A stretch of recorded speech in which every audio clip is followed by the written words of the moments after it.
So once again, I welcome on behalf of the Institute to these extremely important gatherings of minds. And we are going to start now. And I'm requesting our research assistant, Madara Diaz, to kindly take over and steer us throughout the day. Thank you. Madara?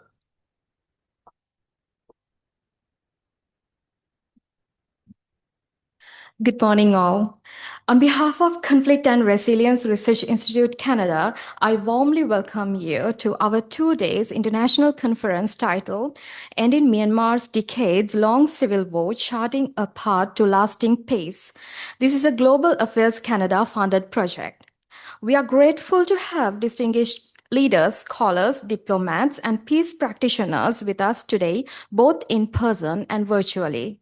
Before we begin, just a few quick notes for your convenience. Washrooms are located on the right side. And Wi-Fi is available under the network name You Manitoba Guest. Kindly speak to one of our volunteers and please keep your phones on silent. Our program is being live streamed and we had to adjust our schedule a bit considering our virtual presenters' local time as well. So we are honored to begin our program by acknowledging the land and centering ourselves in Indigenous prayer. We are in Treaty 1 territory. You will be happy to note that on 30th of September, we are celebrate Truth and Reconciliation, acknowledging the historic harms done to our Indigenous people and how we are working together towards a better future. It is my privilege to welcome Elder Charlotte Nolin, an Indigenous elder from the University of Manitoba. Elder Charlotte Nolin will now lead us in prayer and open our gathering with wisdom and blessing. Please join me in welcoming her with deep respect.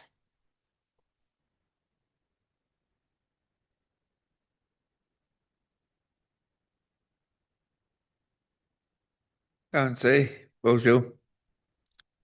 Hainista, ne powis kapskal ke hui square. Equa, make a zoom as the tema and pimpita. Equa, Charlotte. Ki hu ne dodam, Red River Settlement dochan. Tastawani au in the new and Ishnabi Otipimiswak. Greetings, my relatives. I introduce myself by the names that I walk with, which are Stand Strong Eagle Woman, Red Horse Running, and Charlotte. These names were given to me by the ancestors, and each name I take careful consideration of it, living up to the meaning of that name. As you gather here for the next 2 days, talking about peace, something we've spoken about for years and years. I remember back in the 60s when we used to protest and we wanted peace. We wanted the world to live in a good way, with human beings acknowledging one another, loving one another, and helping one another.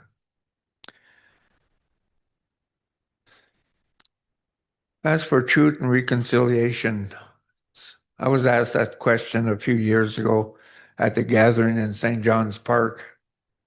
And I told reporters from APTN and CBC that the truth was the file I carried with me. 19 years of my life were documented on 12 pages of paper. And reconciliation, that's a big word.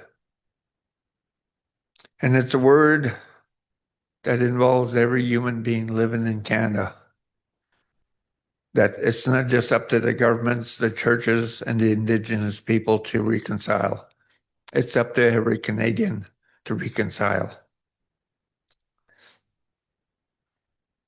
No tawina ksema kinanas kumantin kokonao mosunao kinanas kumantin kikinao maski ki ekwa hamitsu ekwa hamitekinabe ekwa kokomosu masne. Les créateurs, merci pour la journée.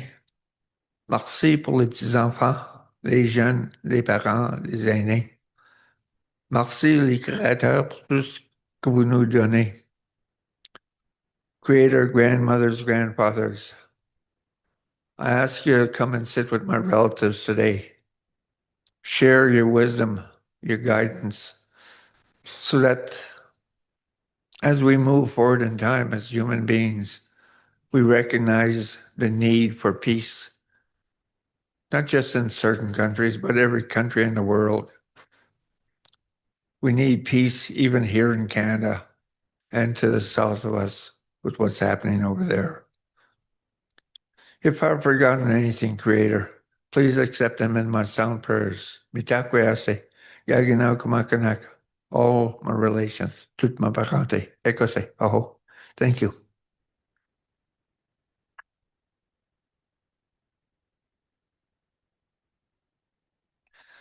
Thank you, Elder Charlotte Nolin. Let me now invite Dr. Chris Adams, host at St. Paul's College, University of Manitoba, to open our program and share his welcome remarks.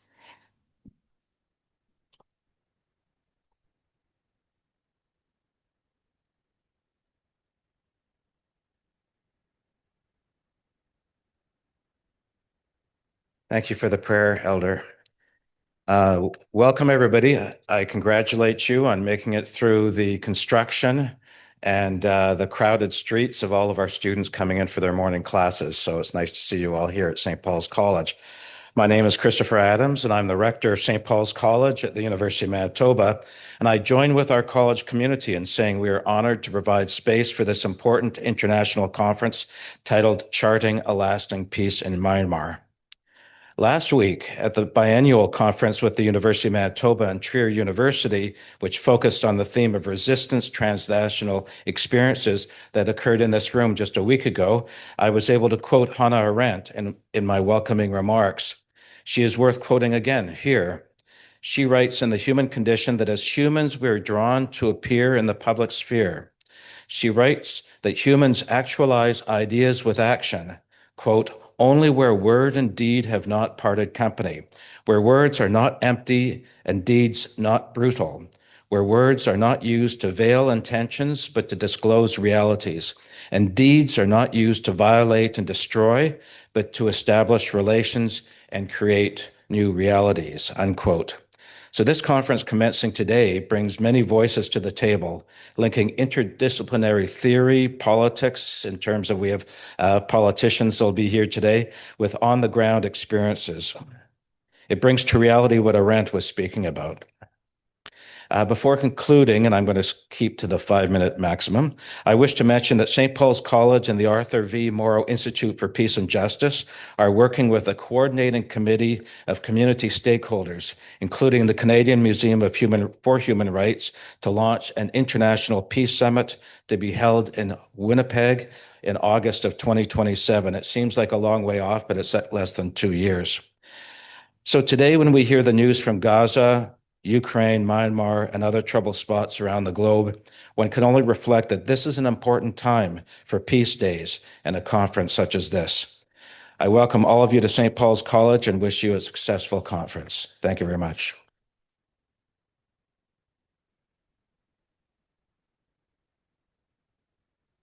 Thank you, Dr. Adams. We will hear from Professor Dr. Imdad now, our host at the University of Manitoba, who will also extend words of welcome. Professor Imdad teaches at Natural Resource Institute in this university.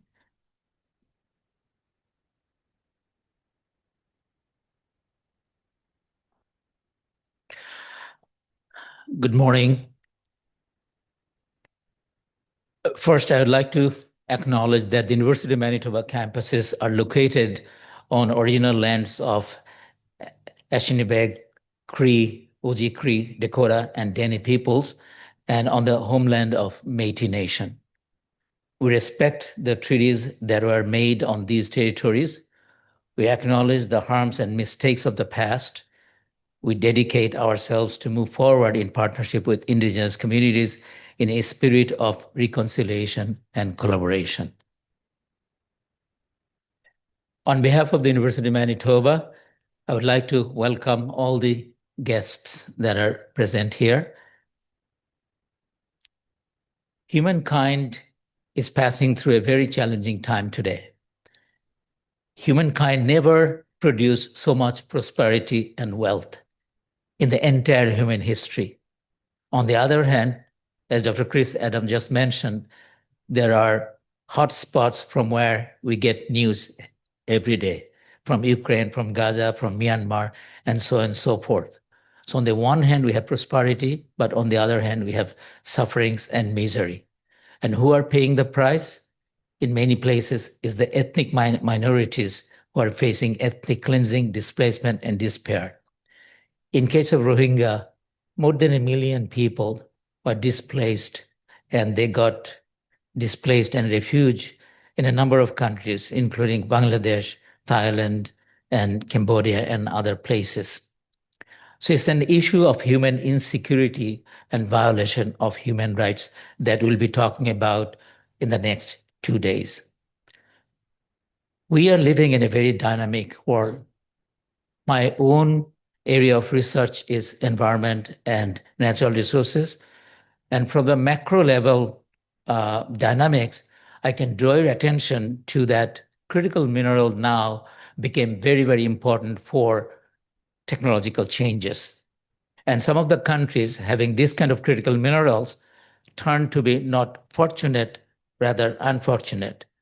So Myanmar obviously is one of those countries which has got very valuable critical mineral. And the corporate eyes, global corporate eyes are on them. So this puts a new layer on this ongoing conflict that is continuing for decades. Does this kind of layer complicate things more in resolving the conflicts, or it creates more opportunities? Finally, what I would like to reflect is that dialogue and discussion of this kind and different forums and among all the parties involved is the way to move forward for building peace and justice and fairness and provide human security and respect human rights. Civil war and extraterritorial wars cannot solve anything for humankind. If we can recall that even the Vietnam War ended up with a dialogue and negotiation between Lee Dak-tho and Dr. Henry Kissinger. So obviously, without dialogue and conversation, there's no way we can resolve war and conflict. So I hope that this dialogue and conversation give us some directions. Thank you very much.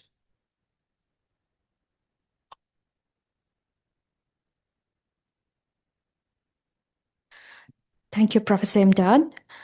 Our next presenter is Dr. Kausar Ahmed, project lead for this initiative. Dr. Ahmed has been at the forefront of research and advocacy on issues related to Rohingya crisis and peace building. He will share the project overview now. Thank you very much, Madhura.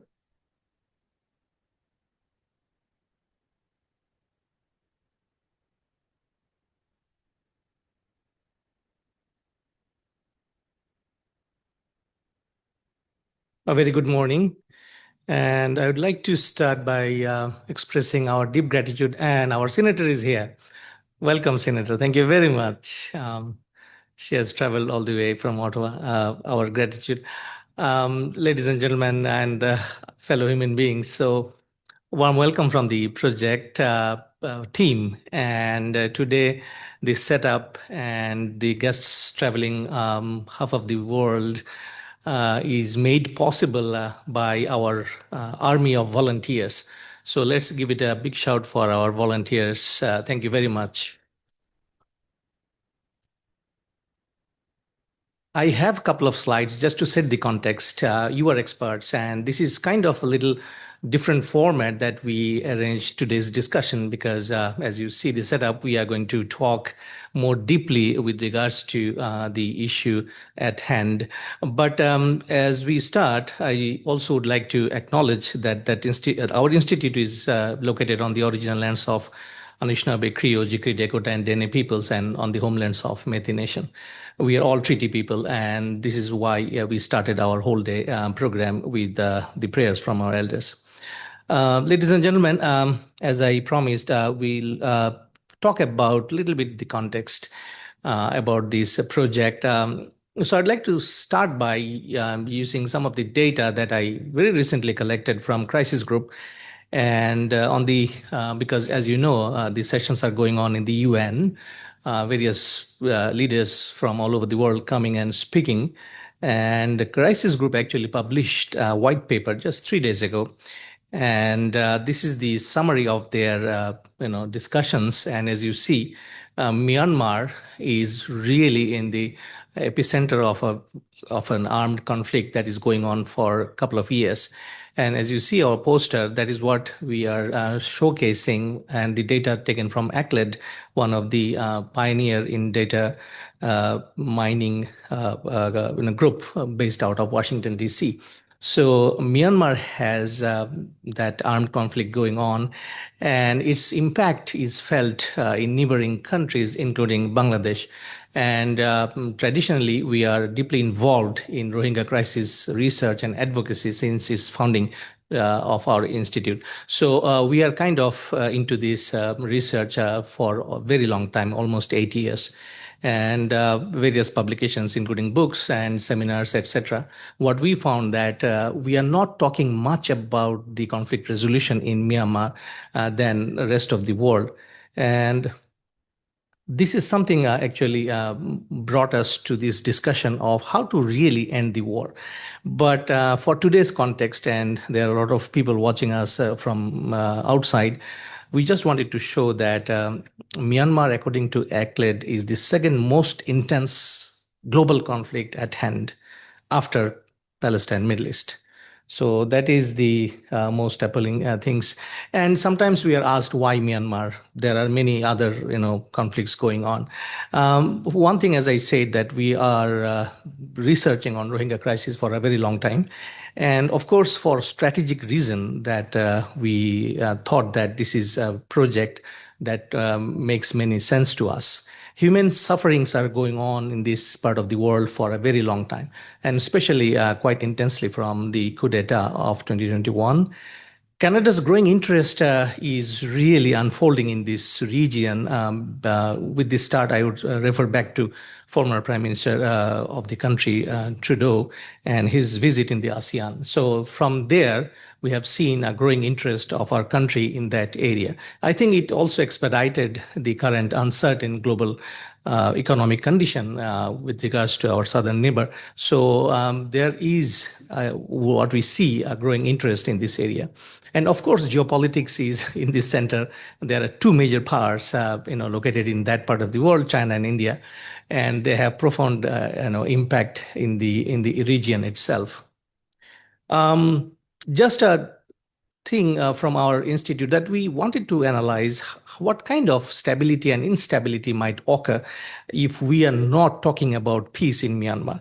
So this is something we thought that we'll share with you, that there are security flashpoints and strategic choke points which is driving the conflict among some of the major powers in this region. And but with regards to Indo-Pacific area, here is a very brief summary why this area is so important. And often from this part of the world, we don't talk about it, and we don't really understand why this area, which hosts so much of people, market, and so on and so forth, and especially foreign direct investment in many of the places. And Canada does have an Indo-Pacific strategy. As you go to the website of Global Affairs Canada, and you will see there are a number of points that our government has outlined. And one of the most important points, I would say, is the energy security.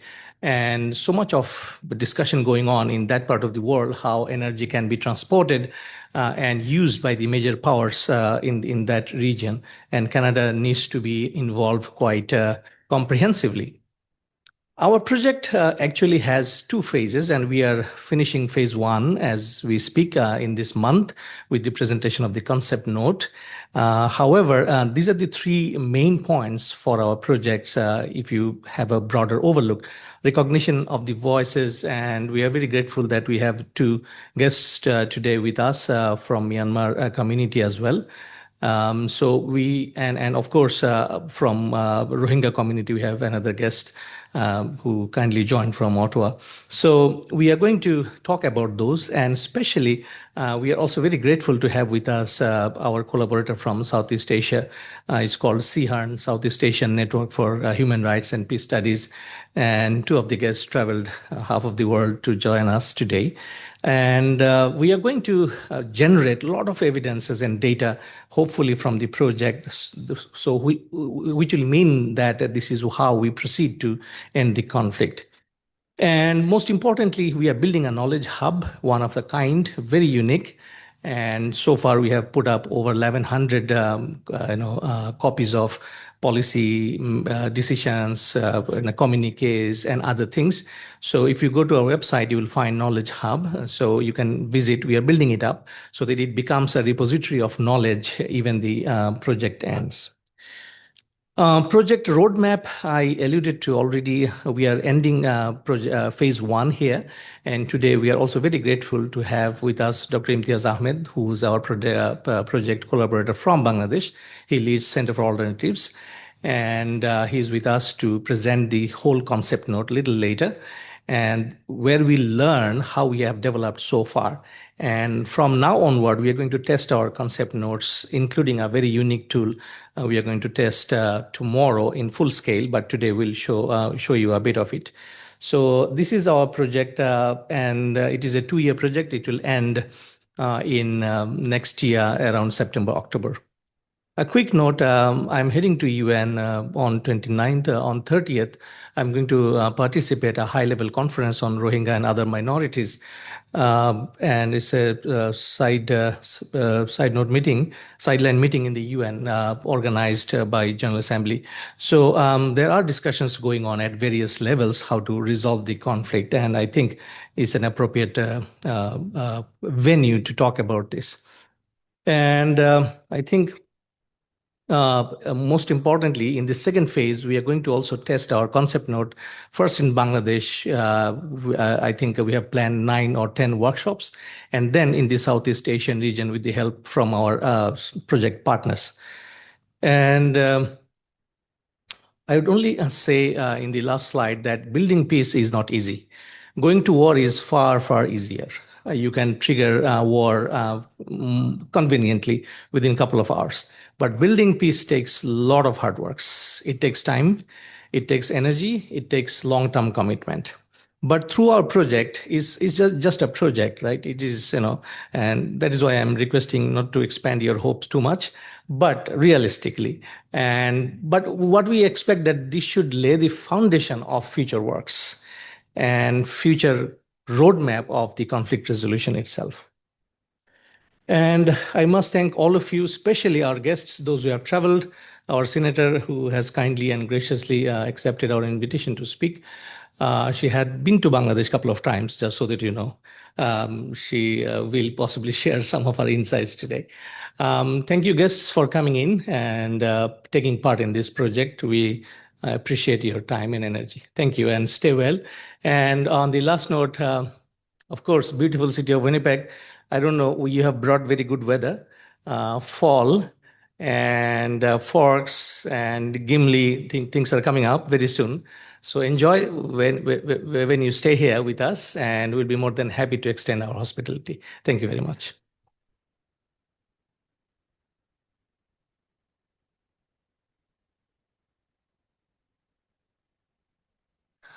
Thank you, Dr. Hamad. Joining us virtually from Malaysia, we are honored to have Tan Sri Said Hamid Albar, former Foreign Minister of Malaysia. He will offer his reflection on regional diplomacy and peace and efforts. Here is a brief bio. Tan Sri Dr. Said Hamid bin Said Jafar Albar is a seasoned Malaysian lawyer, politician, and diplomat with an extensive career in public service. He served as minister in the Prime Minister's Department and Minister of Justice from 1990 to 1995, followed by appointments as Minister of Defense, Minister of Foreign Affairs, and Minister of Home Affairs. As a Member of Parliament for Kota Tinggi from 1990 to 2013, he played a pivotal role in shaping Malaysia's domestic foreign policy.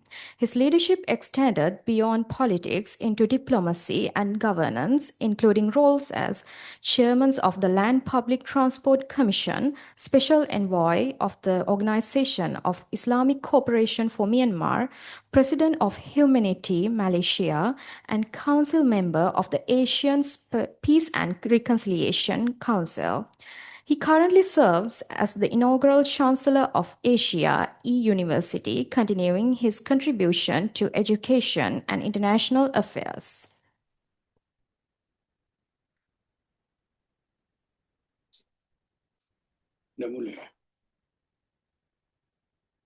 Your Excellency, you are on. You can speak now. Thank you. Thank you very much. Assalamu alaikum. Good morning. Actually, in Malaysia, it is sleeping time at present. Ladies and gentlemen, I think you have organized a very good conference of 2 days to discuss about lasting peace in Myanmar. I will, within the time that has been allotted to me, I will mention some of the issues that I consider as important based on my experience working in various capacities. I think, first of all, I'd just like to recap, to mention what you have mentioned in your earlier presentation by the other speakers. I think Myanmar's crisis is not confined to a struggle between the military and the pro-democracy movement. It is actually a deeper story of a nation that has never actually resolved the question of its minorities.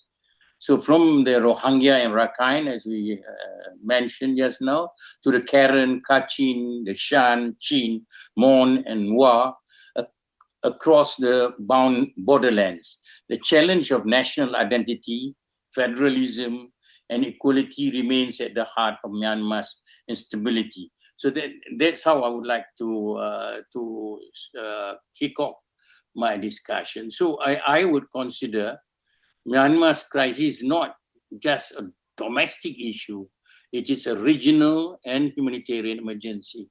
The biggest problem we face is for a long time, we have always looked at it as a domestic issue. And I think the international community also ignores about this problem and leave it to Myanmar, because not many of us know about the issues in Myanmar except those who are involved in the matter. Malaysia, when we took over the chairmanship, it is our intention to find some resolution. Our region continues to be confronted by this grave crisis. ASEAN, of course, has not stood idle in recent years. We have envoys and partners have engaged, like currently you are discussing the subject, not only with the State Administrative Council, but also with ethnic armed organizations, civil society, humanitarian actors, and representatives of the democratic movement. Malaysia as a chair must show, in my view, based on if you want to have ASEAN's credibility not to be affected, to have a meaningful and relevant role, we cannot help resolve this, or by just saying we cannot interfere. I think we must say, yes, we don't interfere, but we cannot be indifferent. So I think this is what we are trying to do. And this is important to our centrality. And Malaysia as chair, in my view, we have to show moral courage and practical leadership. So I think when we talk about practical leadership, we propose that the 5-point consensus be revitalized with clear and measurable outcomes. Verified humanitarian access, reduction in attacks on civilian, release of political detainees. I think we have been talking about this, but we have not been able to put it in practical use. Just now, the earlier speaker mentioned about it's easy to build to create war, but it's not easy to create peace. But this does not mean that because it is difficult, then we tend to set aside and watch for things to happen until such times that we will not able to handle it away. So I believe that the best way to do now is from engagements which we have done, we must produce results. And I think ASEAN has been talking to all stakeholders, the junta, ethnic armed groups, civil society. Now, the dialogue that we have, that you mentioned just now, that dialogue and discussion is important for achieving peace. But the dialogue must produce results. And in order to produce results, we must show that the airstrikes will be stopped, attacks on civilians will be stopped, the release of political detainees, allow verified humanitarian access to the areas that is involved in the conflict. These outcomes, then, at present it is not done. These outcomes must be monitored and reviewed at every ASEAN summit. So it must be part of the agenda. What is happening to the 5-point consensus? What is happening to the humanitarian aid that we are talking about? Is there anything moving? If it's not moving, what is the alternative? What other routes should we take? So I think this is the way forward. And I think there must also be a phased political pathway. And we agree that peace will not come overnight, but we must set a political horizon. There must be a roadmap. There must be a clear, and the phase 1, humanitarian relief and local ceasefires, has it produced result? What is the result? And the phase 2, inclusive national dialogue among all stakeholders. And the phase 3 that action could be taken, that you can discuss in your 2 days, transition towards federal democracy with international guarantees. And I think the most important thing for us to bear in mind is the geopolitical realities. This crisis, in my view, is also shaped by great power rivalries involving US, China, India's security interests, Russia's military support. ASEAN, as the central party in the area, has to play a neutral role, but it must be united and it must be central at all the decision making that involve its member state. Malaysia, in my view, can convene an ASEAN Plus contract group with China, India, UN, and Gulf partners to keep diplomacy balanced and credible. And I think the principles, as I want to conclude, the principle for Malaysia's chairmanship, which in this particular case, before we hand over to Philippines, first, accountability. When we talk about accountability, I think in many conflict areas, we always talk about accountability, but there is no clear benchmark for progress. Humanitarian leadership, aid must flow to the people in need. And again, this is an area that we need to have more transparency and inclusive engagement. Inclusive engagement, it means that we must not exclude any interested party, any stakeholders from the dialogue. And I think ASEAN and the international community goes along. Of course, we have got the International Court of Justice, we have got the ICC, but there must not be indifference. ASEAN must not turn away from the suffering. So lastly, I would like to conclude by saying lasting peace in Myanmar requires courage, inclusivity, and persistence. Malaysia's leadership can help, but there must be continuity. Even in the case of the special envoy that we have appointed, the special envoy is for a certain period, but I think there should be more permanency in the appointment of the special envoy, and we must work very closely with Bangladesh that house many of the refugees, the majority of the refugees. So I think it's from process, we want to see from process to progress, from words to action. Our aim is that Myanmar, that is can be born, that is peaceful, democratic, and stable for its people and for the good and progress of ASEAN. Thank you very much for giving me space and giving me to say a few words. Thank you very much. Thank you, Your Excellency. Thank you. Thank you very much. If you have any question for His Excellency, I can communicate. Do you have any questions for him? Especially from ASEAN side? Okay. If not, then let me have the privilege of having one question to Your Excellency. Excellency, you said that Malaysian leadership would be critical in resolving Myanmar conflict. So would you share with us what kind of leadership you suggest should be spearheading the conflict resolution in Myanmar? Do you have anything that you want to share with us in the future? What is coming up from Malaysia as a lead country?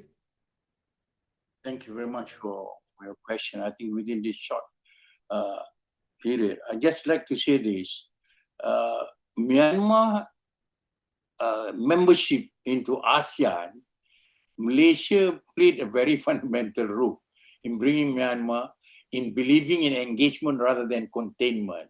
So because of that, we have developed trust, and we would like to maintain this as a neutral party that can bring all stakeholders with all the difference, which we are doing. In fact, we have got one of our NGO that is called Myanmar Advisory Group.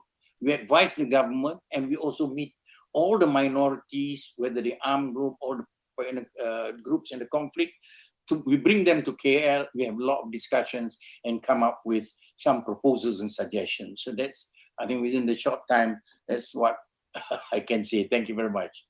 Thank you, Your Excellency. And we don't see much, not many more questions from the audience. So on behalf of the Institute, Your Excellency, thank you so much for your insights and coming in and talking to us. You stay well and stay fine. And hopefully in the second phase, we are going to talk to you in person in Malaysia. Thank you once again, Your Excellency. Bye. Thank you.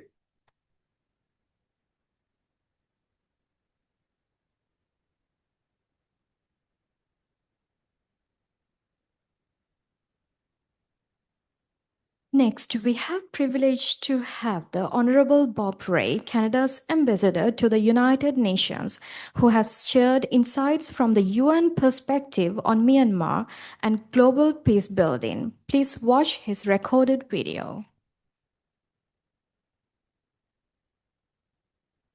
Just to give you a context, Honorable Bob Ray is unable to come virtually as well because he's attending some of the sessions in the UN. But he was very kind to send us a video and give me 30 seconds or 1 minute. Let me put up the video for you. Thank you. In the meantime, feel free, coffee and tea. And I think samosas are arriving very quickly, right? Thank you. It's my pleasure to join this very important discussion that Professor Ahmed is leading on the question of Myanmar, on the question of the Rohingya, and on the issue of a conflict that has gone on for far too long. As I discovered when I started my work in this area back in many years ago now, 2017, when I was first asked by the Prime Minister to get involved,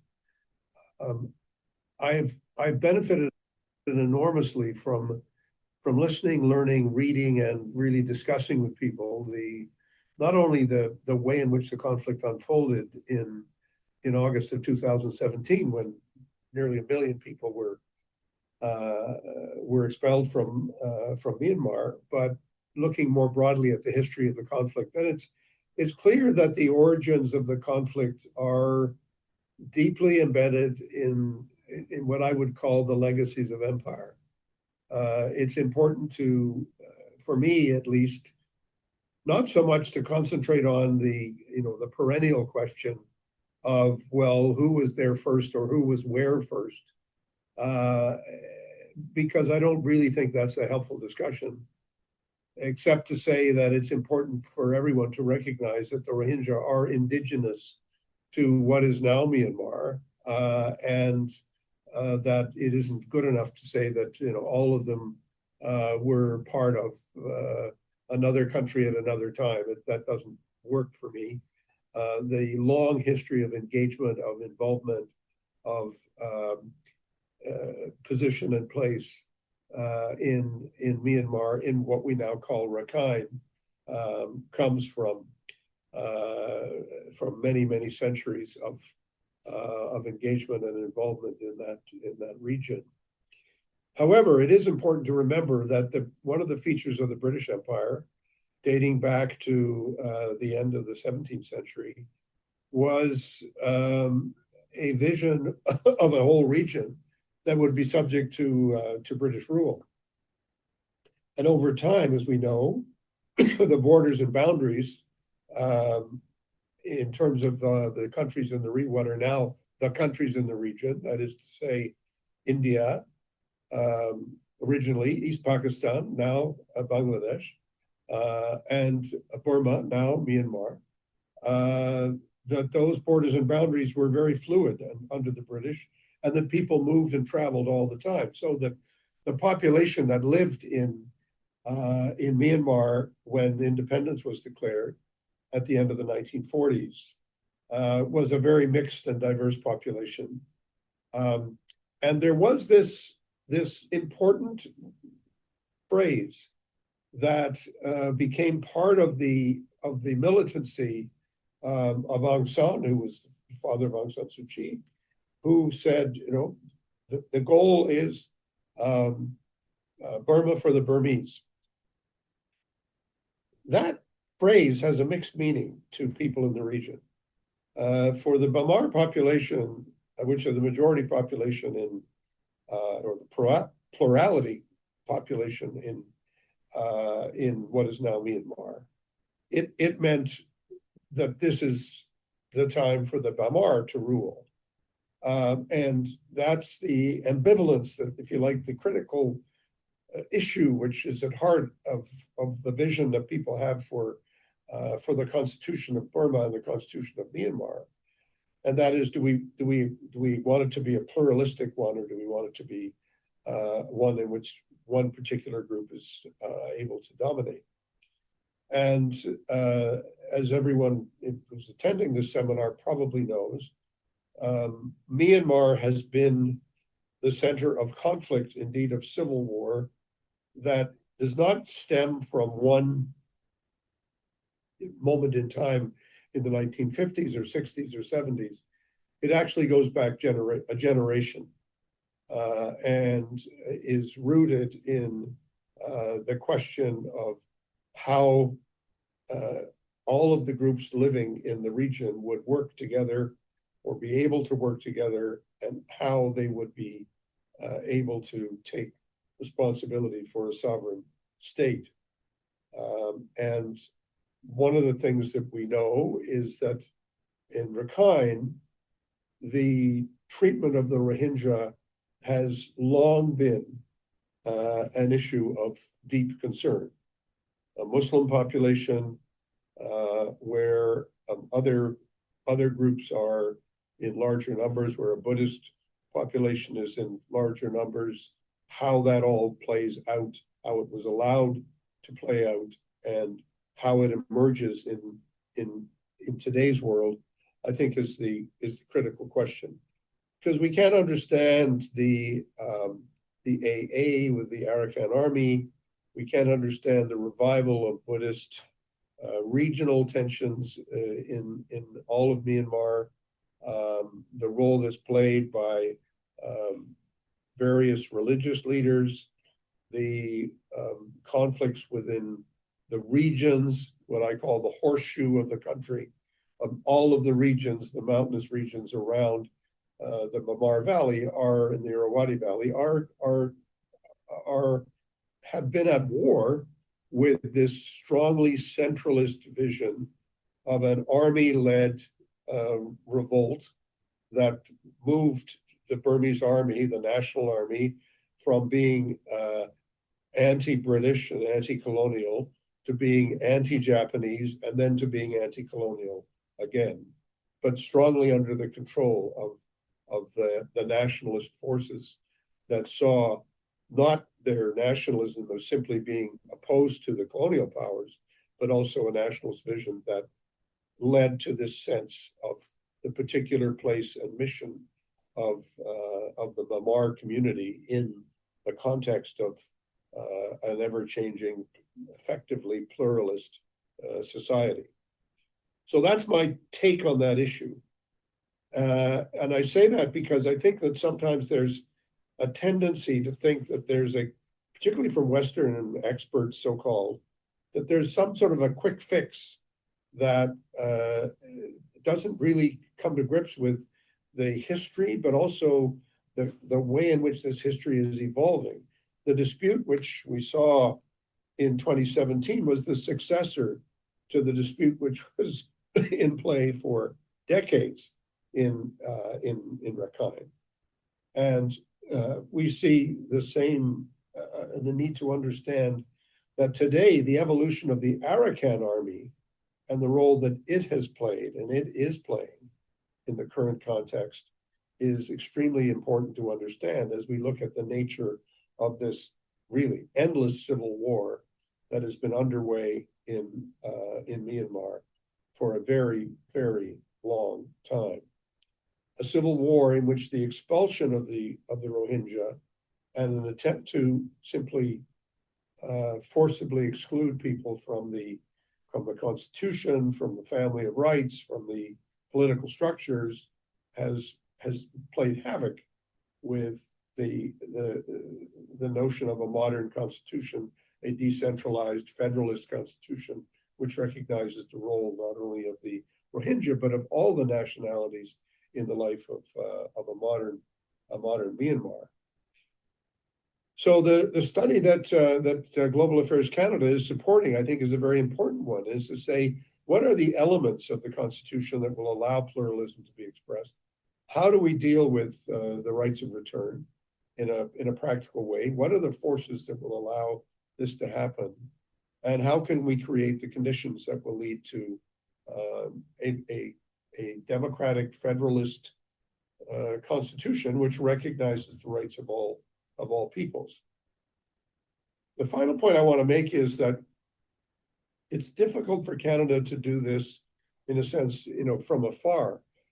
We need to understand that in the region itself, the government of India and the government of China play a particularly critical role in the evolution of this conflict and of this struggle, which is part of a broader struggle about the role of democracy and human rights in modern Asia and modern South Asia, which I think is, again, something about which Canada can be very clear, but we need to understand that there are authoritarian impulses in the region, authoritarian structures in the country, in the region, which make it more difficult for human rights and for pluralism to be allowed to play the role that many of us believe they should be allowed to play, because the authoritarian answers to this problem are not the right answers. So I wish you very, very much success in your conference. I think it's an incredibly important moment in time when there will be many people looking at this, trying to educate the world and educate all of us in what are the policy steps that we can usefully take, what are the interventions we can usefully make, and how can we play the most constructive role in allowing for the human rights of everyone, including the Rohingya, but including all of the groups in Myanmar, to be expressed in a way that makes the most sense, and for us to have a bit of a comparative and historical sense of how the struggle evolved in the country and what is involved in resolving the very deep conflict that is still underway. My congratulations to Professor Ahmed and his team for pulling this together. Wishing you the very best in your work and look forward to hearing some of your results. Thank you very, very much.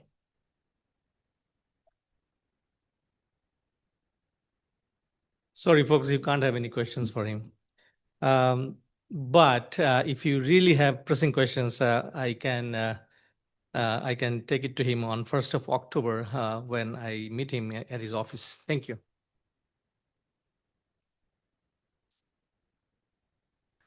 Welcome back. We are honored to invite Senator Marilo McPhedran, Senator from Ottawa, who has long worked on human rights and humanitarian advocacy.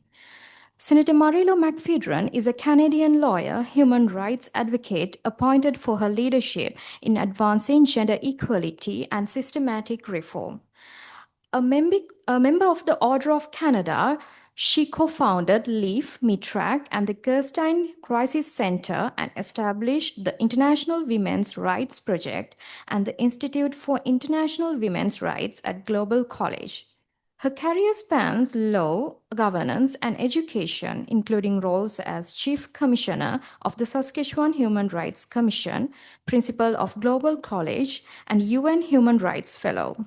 She has chaired inquiries into sexual abuse in healthcare, authored numerous scholarly works on constitutional equality and women's rights, and developed innovative human rights education programs, including the Human Rights University Summer Institute at the Canadian Museum for Human Rights.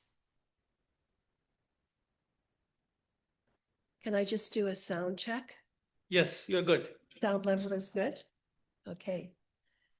Thank you very much. I want to particularly thank Dr. Kawsar Ahmed, David Newman, and all the co-hosts of this much needed conference for including me today. In addition to the land acknowledgement that we are on Treaty 1 territory and the homeland of the Red River Métis Nation, I wish to acknowledge that the Parliament of Canada is on the unceded, unsurrendered lands of the Algonquin First Nation.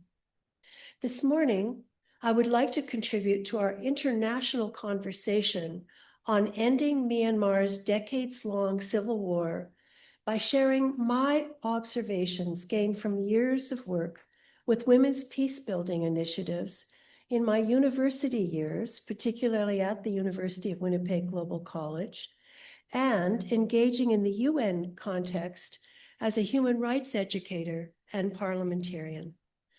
I am a founding board director of the Global Network of Women Peacebuilders, based in the Church Center at the United Nations, a leader in developing the triple nexus approach to implementing the cluster of Security Council resolutions, beginning with Security Council Resolution 1325 in 2000, so 25th anniversary this year, and the more recently joined by the cluster of Security Council resolutions on youth, peace, and security. I was pleased to hear His Excellency Albard stress this morning that all stakeholders must be included in order to have any chance for peace in the region. And I want to thank Ambassador Bob Rae for his bold leadership for the past 5 years heading our mission at the United Nations, and for his special envoy work prior to that in addressing the Rohingya mass expulsion and his report, Tell Them We Are Human. And in his remarks today, confirming that Rohingya are indigenous to Myanmar, noting the religion-fueled tensions and violence that will not stop.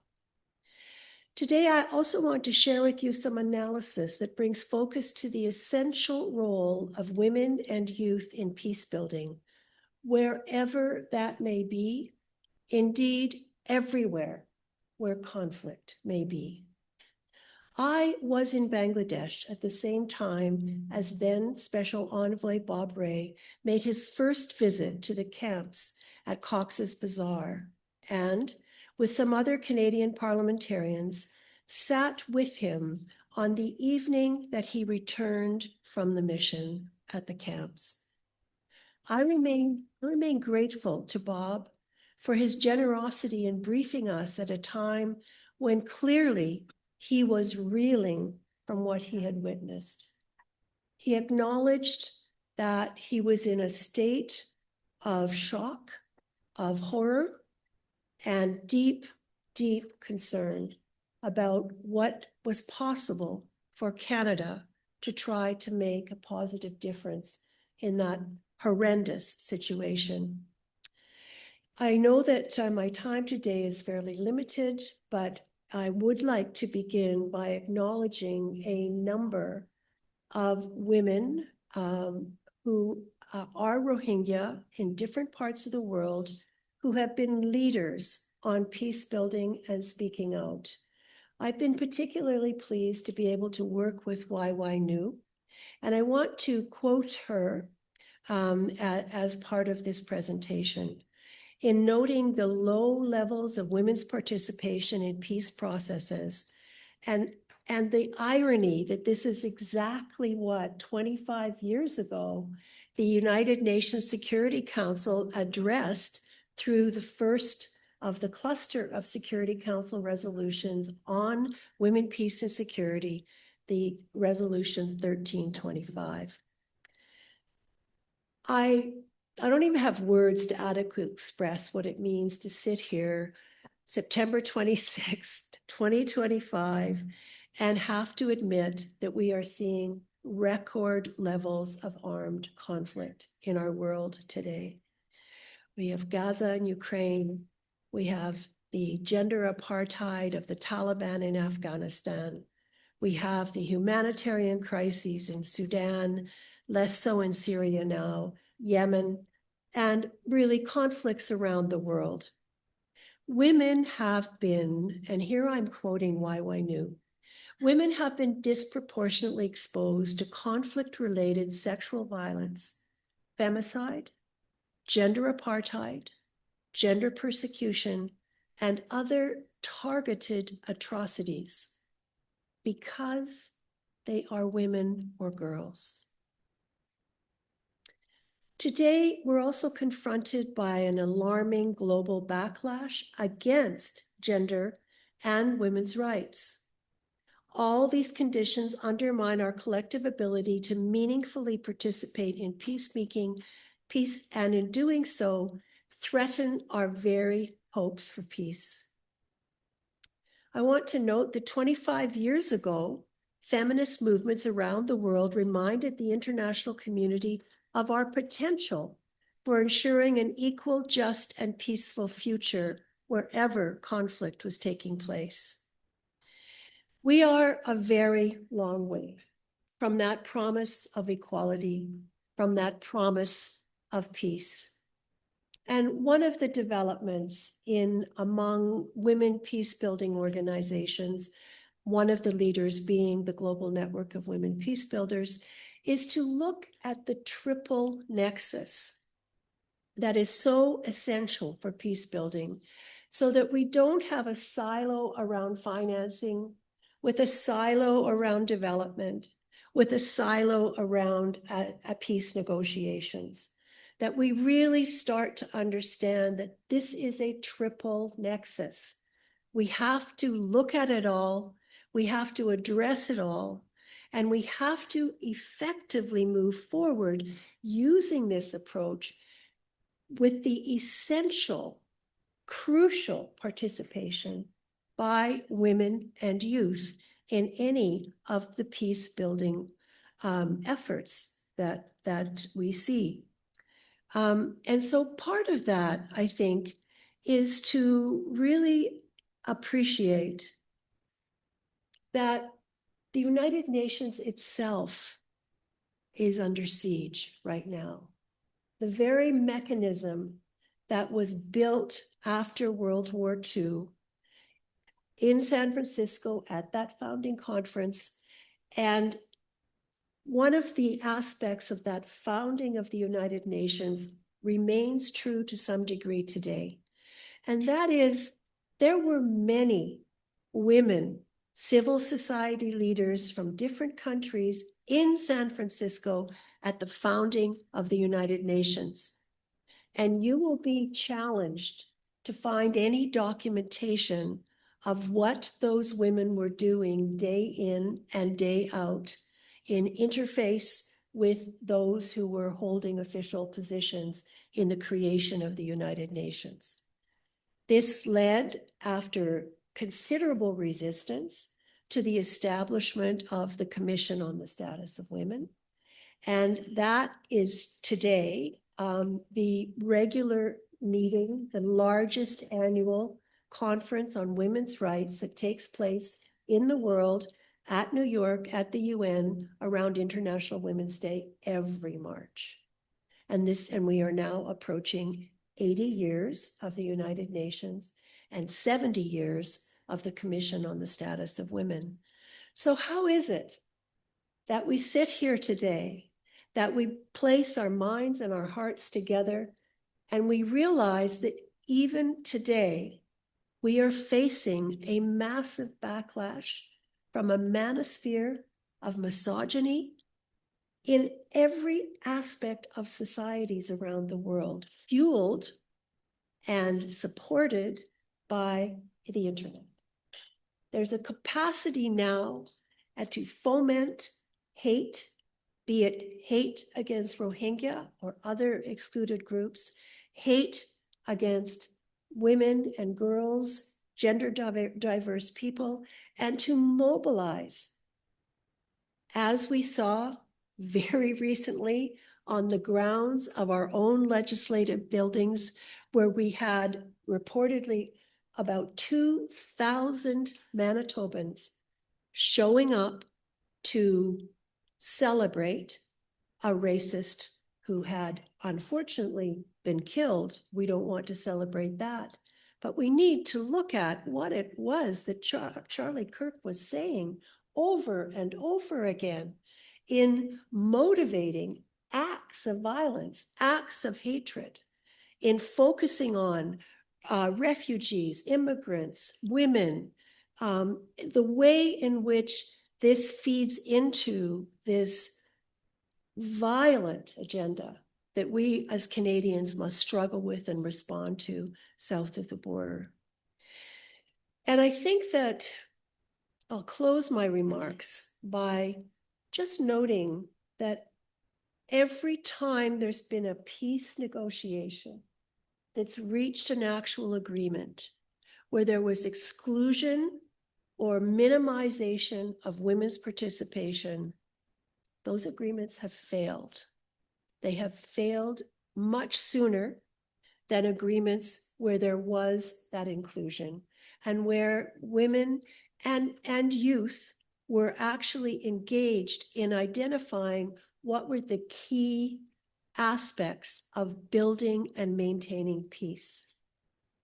It has often been said that it's the peace agreements, the peace negotiations that involve men with guns dealing with men with guns in order to try to build peace. It's ridiculous. It's not a formula that's going to work. It doesn't make sense. And yet we see the perpetration of this to this very day. So when we address as we are, when we focus as we are on Myanmar and the way in which civil peace appears to be far from achieved, let's remember that we have tools. We have the triple nexus approach. We have the Security Council resolutions on youth peace and security, women peace and security, and we have civil society organizations in Myanmar, outside Myanmar, not necessarily even organizations with direct involvement in Myanmar, who can bring and are bringing enormous contributions to this process. And I will close by reminiscing on my own trip to Cox's Bazar with board members of the Global Network of Women Peace Builders. And I want to recognize and thank Global Affairs Canada, because they have, from the very early days of the expulsion of Rohingya from Myanmar, funded the work of a number of women's organizations, including the Global Network of Women Peace Builders, to be in the camps. And GNWP has developed a model of reaching out to young women around Cox's Bazar who are not Rohingya, and working with them to create what is essentially a Peace Corps of young Bangladeshi women who go into the camps with the support of GNWP, with the support of Global Affairs Canada, and do localized peace building through education that is being denied by Bangladesh to all of these young Rohingya, and focusing on the young women, of the young Rohingya women. So it's young woman to young woman.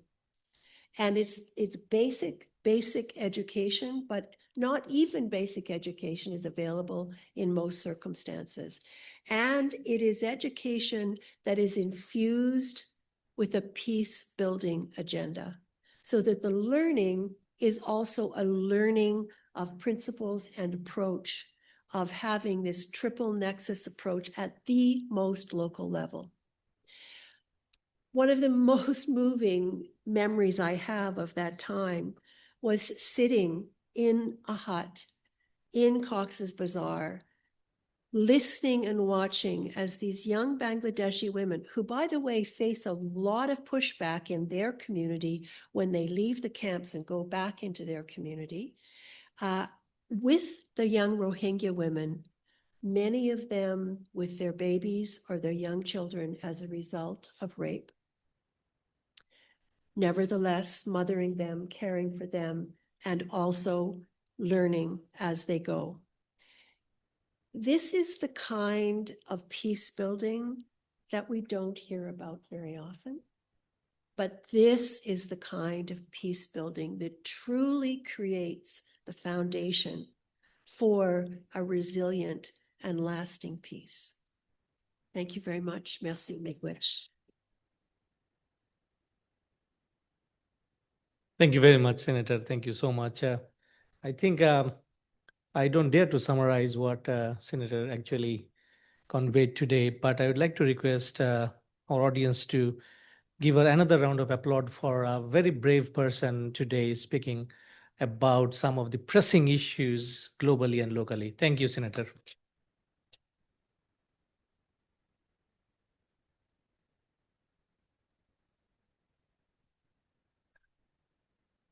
We now invite Rotarian and peace builder David G. Newman. He is the founder advisor of CRRIC and the co-founder of Rotary Peace Days. Our event is also a part of Rotary Peace Days 2025 this time. He has long championed peace building through dialogue and reconciliation efforts in Canada and beyond.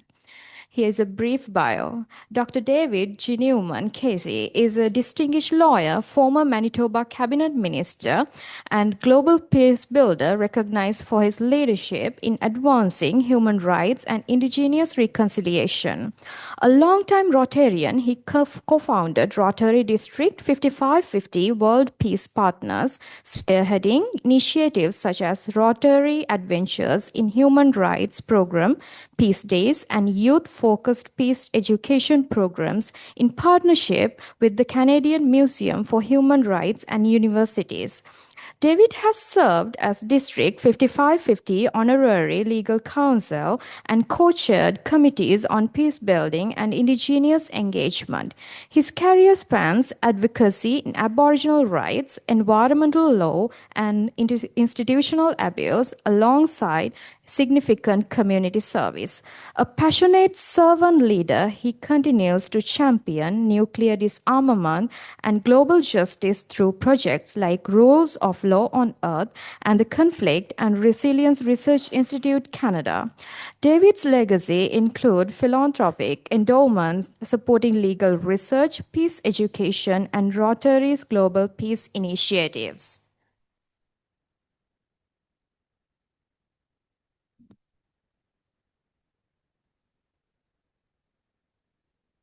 Thank you for the lengthy introduction. An introduction which can only be accomplished if you have the privilege of living as long as I have and being associated with the people that I have been associated with for a career adult lifetime. And I want to really honor, here we are in a place of learning about peace and conflict resolution. and conflict prevention. The Morrow Institute, the visionary, of course, Arthur V. Morrow, had the concept that Winnipeg should be the new Geneva, and a vision which many of us see as part of the way forward. And it certainly applies to Myanmar, and it applies to every area of conflict in the world, including the many conflicts we have in our little microcosm of the world called Winnipeg, Manitoba, and Canada. I wanted to say that we are, you'll see the poster there, in peace days right now. Gary Senft, who's here, and is the president of the Manitoba Council for International Cooperation, is an example of how the Rotary movement works with friends. And friends include the Arthur V. Morrow Institute. They include St. Paul's College Foundation. They include the Canadian Museum for Human Rights. They certainly include all of the people in this room, in this building, who are in the Masters in Peace Studies program, in the PhD program, in the Masters of Human Rights program at the law school, and the students at the law school who are studying international law. So we humble career people in civil society, as several of the speakers have said, are stakeholders. And think about the stakeholder influence. Think about the influence of women, the influence of children and youth. We have a Youth Nuclear Peace Summit happening in Winnipeg, Manitoba, Canada, the 5th one, October 30th and 31st. We have two Nobel Peace Prize organization representatives who will be in Winnipeg engaging with these young people who are leading their own conference, which they have done with teachers' support now for 5 years in Winnipeg. So what we see from this little city of Winnipeg, and in the big picture, this small populated country of Canada, with the support of Global Affairs Canada, supporting this project, supporting projects like this. What are we doing? What is the country doing investing in these kinds of things?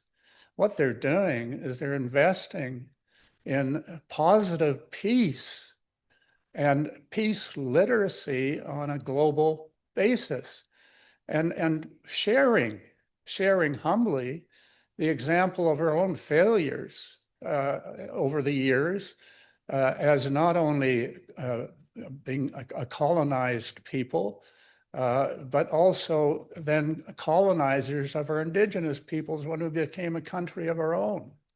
So we are going through transparently a truth and reconciliation process, kind of process probably the whole world needs. And we're examining our past. We're coming up with the truth of our history, which wasn't taught in our schools. And then we're now dealing with how we coexist in harmony, not only with each other as humans, but also with nature, how we sustainably relate to an environment which is fragile and under siege and threat of the kinds of basic elements for human life, preventing life on Earth of humans. And we have also an appreciation of the importance of future generations.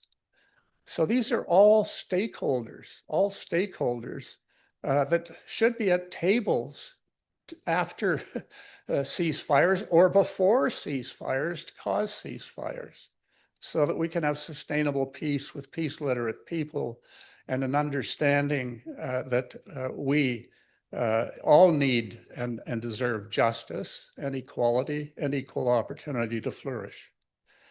I wanted to comment a little bit about Rotary, because Rotary is a movement which has an enormous impact in the world that's always under the radar. But just to show you that the radar points out, in this room, I'm a Rotarian. Dr. Kauser Ahmed is a Rotarian. He was a Rotarian in Bangladesh before he ever came to Winnipeg. And then I met him, and we have ever since been disruptors in trying to build a better world from Winnipeg. Dr. Ernest Thiessen, PhD from Cornell, engineer, as a Rotarian from BC, he founded Smart Settle, a tool which can be used by in-person mediators to bring about interest groups at a table and through the wonders of the internet together to have their interests identified in a process of coming to a consensus about how to move forward. We have a Rotary Peace Fellow, a master's graduate from the program, the Rotary Peace Fellowship program, one of about 1,800 in the world now, Maria Christine Cervantes from Colombia, who's here and part of this project. We have, of course, the support of the Masters in Human Rights program and the Morrow Institute in all of the kinds of things we do, because they realize that relating to civil society and engaged citizens is the way to achieve sustainability in peace and relationships. So I'm very grateful for all of that. And I'm looking forward to also the discussions and simulations which are going to take place for people to learn the potential for the goodness of augmented intelligence or AI in put to proper use by the proper people in the proper way. And the way we have seen you approach the concept of sustainable peace is to start with people in this room to bring the grassroots interests into the equation, into the discussion. And you do it, therefore, at a tier 3, a track 3 diplomacy level. And when you've done it at the track 3 diplomacy level, you can move it up to track 2. And they're the influencers with the track 1, the actual participants in peace negotiations at a government level. But it starts here. It starts in safety. It starts with the best minds and the best hearts and best spirits engaged in the process. One other thought just about history, and it's like a destiny. Rotary was founded in the United States in 1905, but where did it expand into an international body with an international constitution largely written by a Canadian? It started in Winnipeg, November 3rd, 1910. 1935, Rotary got a telegram from a club congratulating on its 25th anniversary of service. Think about that, Jerusalem, 1935. Well, the fact is another Canadian, Charles Davidson out of Calgary, founded a Rotary Club in Myanmar, which was then Burma, in 1929, and then one in Israel, in what is now Israel, in Jerusalem, in 1929. You know what? Both those clubs still exist and have existed continuously since that period of time. So in the telegram from Jerusalem, they said, congratulations on your 25th anniversary. May the Rotary wheel keep spinning in Winnipeg until world peace is achieved.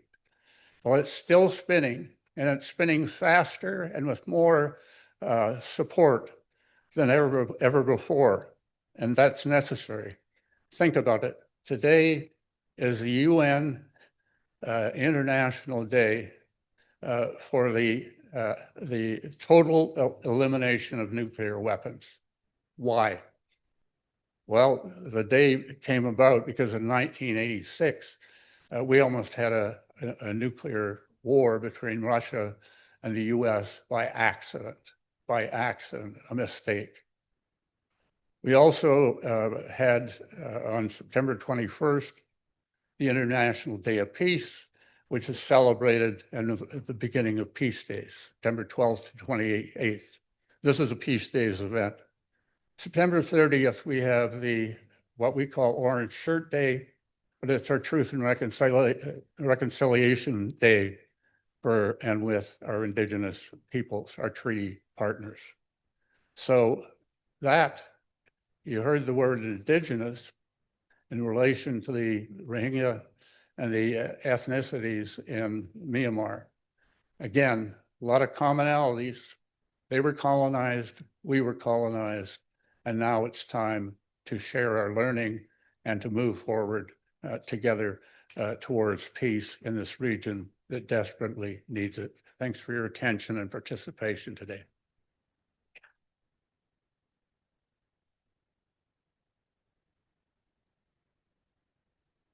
There's a little change. Thank you very much, David. David is he's our friend and a constant inspiration throughout all these past decade.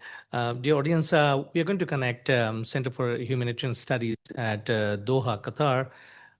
So let me try, because the speaker who's originally planned to appear, there's a change. So just give me 30 seconds to set the new speaker up. Thank you.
While we are waiting for the speaker from Center for Humanitarian Studies, I would like to add a couple of comments, complimentary comments to Senator's wonderful work with the women, especially at Cox's Bazar. Conflict and Resilience Research Institute is really grateful to MCIC, Manitoba Council for International Cooperation, for continuously funding us since 2020. We have ran 3 pilot projects for the adolescent girls, not only in Cox's Bazar, but also in Bhasanchar Island. As you know, possibly there are around 35,000 Rohingyas live in an island south of Bangladesh. So thank you, MCIC. And very recently, MCIC also funded a livelihood project. For the first time, we are implementing the project already started. You can always find us in our social media feeds, the project launch and the beneficiary groups. So these are some of the wonderful works. I just wanted to echo with the Senator's words that we have to really work in a nexus, not in silos. Peace, development, and conflict resolution, these are all connected to each other. And especially for the education, because we believe education is the most sustainable thing that Rohingya people can achieve while they are in Bangladesh. Okay, our speaker is up. Hi. Hi, Mohammed. Assalamu alaikum. Yes, hi. Alaikum salam. Hi. Good, excellent. So we are going to put you up in the screen. If you're ready, you can speak. And very briefly, so Mohammed Al-Susi is from Center for Humanitarian Studies in Doha, Qatar. I was very privileged to speak in one of their sessions in January. And my subject or my topic was humanitarian diplomacy. And the Institute is such a wonderful place to be I can tell you, the audience, if you have any scope, do visit the center in Doha, Qatar. It's a state-of-art facility, and the connections that Mohammed Al-Susi and others, the director, they have gathered, it is really, really amazing. So, Mohammed, back to you. So take the floor. Thank you. Thank you. Thank you very much, Dr. Kausar. Good morning, ladies and gentlemen. It is an honor to join you in this important seminar, Charting a Path to Lasting Peace. At the Center for Conflict and Humanitarian Studies, CHS in Doha, we work on conflict and dialogue and mediation and humanitarian action. As agreed with the organizer, with Dr. Kausar, I would like to share some reflection on Qatar's experience in humanitarian diplomacy. Over the next 10 minutes, I will give a practical overview of four key areas. First, the Qatari use of soft power and mediation in conflict setting. And the second, its partnership with international organizations that deliver aid. Third, the role of national institutions, especially the Qatar Fund for Development, which is the governmental wing of development and aid.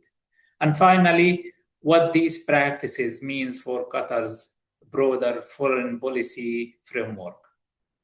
So let's start with the soft power and mediation.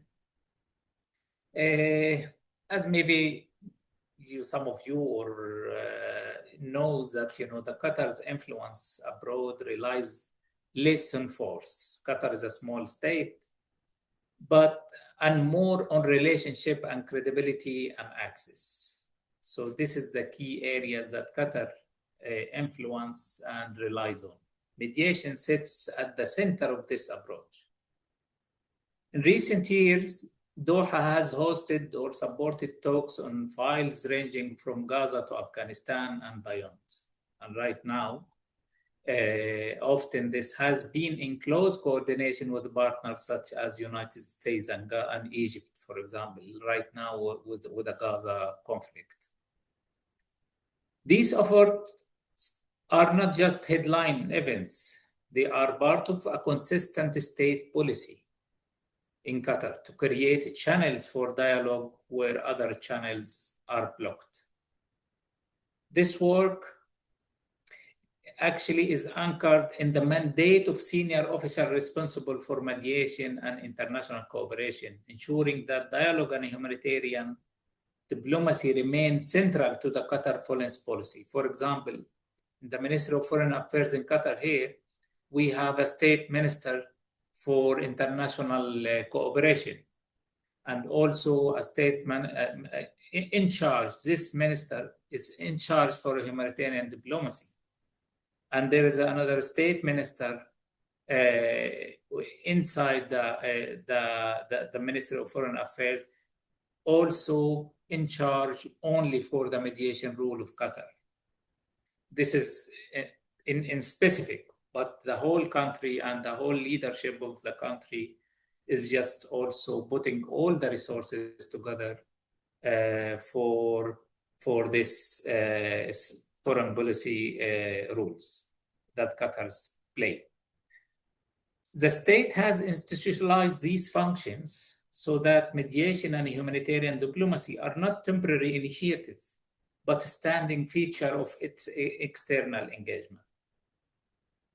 This continuity allows Qatar to sustain credibility as a trusted mediator in conflict settings, while deepening its partnership with the international and multilateral organization. So in short, the mediation track and the international cooperation track reinforce each other. Dialogue creates space for aid, and aid strengthening the credibility needed for dialogue. When we talk about humanitarian diplomacy, Qatar doesn't work in silo, is not only and also It doesn't only make a meetings. It is also about moving resources to people safely and quickly. Qatar does this through structured partnership with the UN system and major international organizations. For example, at the operation level, partnerships are deep with UN agencies. For example, they have already signed many funding agreements and multi-year funding agreement with the WHO, with UNHCR, and even here now in Doha, since the last 10 years that OCHA, for example, they have their representative in Doha, UNHCR.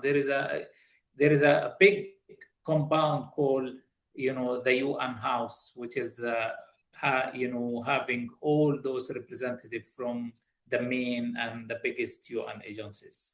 All of these mechanisms make assistance more predictable, flexible, and accountable. Alongside these government to UN channels, so we have another system, which is the Qatari foundations. For example, Education Above All works with UNICEF and others to reach out of school children globally. This is part of the humanitarian diplomacy. And these are not small pilots. The Education Above All with UNICEF partnership alone spans multiple countries, reaching millions of children with a renewed framework to extend that work. This focus on education is part of Qatar's wider human development approach to crisis. These partnerships show how diplomacy translates into measurable outcomes, feeding the poorest, bringing children back to school, and restoring health services. So to sustain this work, Qatar relies on institutions with a clear mandates. So the Qatar Fund for Development, as I mentioned earlier, QFFD, is the state international development provider, similar to USAID previously, and CEDA Canada and CEDA Swedish and SDC in Switzerland, and other agencies, other development agencies in the world. Its mission, QFFD, Qatar Fund for Development, its mission spans the humanitarian aid, health and education system, poverty alleviation, climate resilience, and long-term recovery. And the QFFD often fund UN partners directly and co-finance with other donors, which reduce duplication and increase scale. For example, in September this year, in 2025, QFFD and the Saudi Fund for Development launched with the UNDP a joint initiative to help sustainable public services in Syria, to help stability inside the new Syria, let's say, after the regime has been falling. This shows Qatar's readiness to act with a regional partner through multilateral channels, when that will speed up and scale delivery. Beyond QFFD, as I mentioned, Education Above All, Qatar Charity, Qatar Red Crescent complement the state architecture. So for instance, Qatar Charity recently signed a multi-year cooperation agreement with OCHA to strengthen emergency response. This mixed state funder with a QFFD and foundations and charitable organizations helps Qatar cover both immediate relief and long-term resilience. So what does this mean for Qatar foreign policy? First, the humanitarian diplomacy is a pillar, not a side activity. It advances a clear national interest, stability through dialogue and relief. Second, mediation and humanitarian delivery are deliberate and strategic. When Qatar mediates in conflicts such as Gaza, working with Egypt and the United States, It also builds the trust needed to deliver aid and open humanitarian space on the ground. Finally, allow me to finish with these 4 takeaways you can carry from this session about the Qatar humanitarian diplomacy. Qatar uses mediation to open doors and aid to keep those doors open. The partnership is the default mode and model is the multilateral. So assistance is coordinated and accountable. QFFD and Qatari Foundation provide steady financing and program design with a growing regional co-financing models. Policy coherence ensures that diplomacy, funding, and protection priorities move together. So Qatar will continue to invest in this model because it works. We at the center and the CHS here, the Center for Conflict and Humanitarian Studies, we work in these areas together here as a Qatari think tank and research center.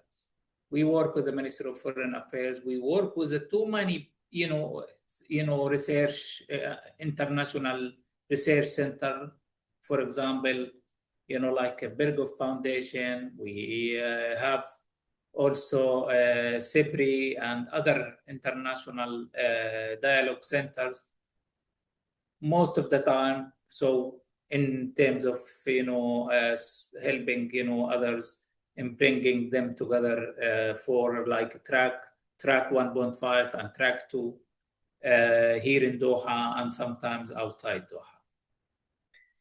So finally, thank you very much for having this opportunity together today with you. And thank you very much for listening. And I'm not sure, I'm happy for any question or any comment if this is allowed. But thank you, Dr. Ahmed. And sorry if I take a long time of the session. Thank you very much.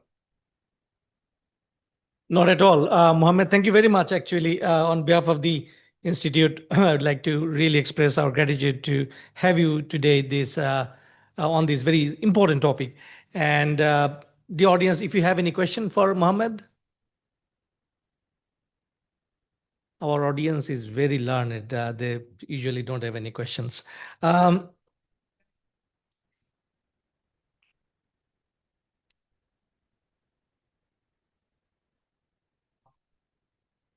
So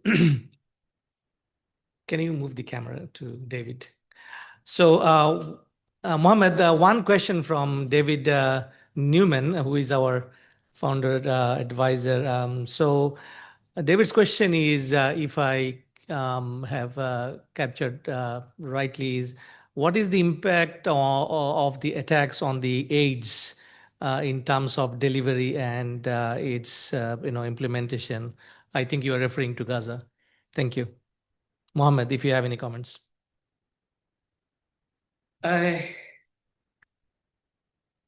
This is, the very, right now it's very political, question and answer, because all the situation, if we can take, Gaza as an example, we are talking about, the failure of a humanitarian system.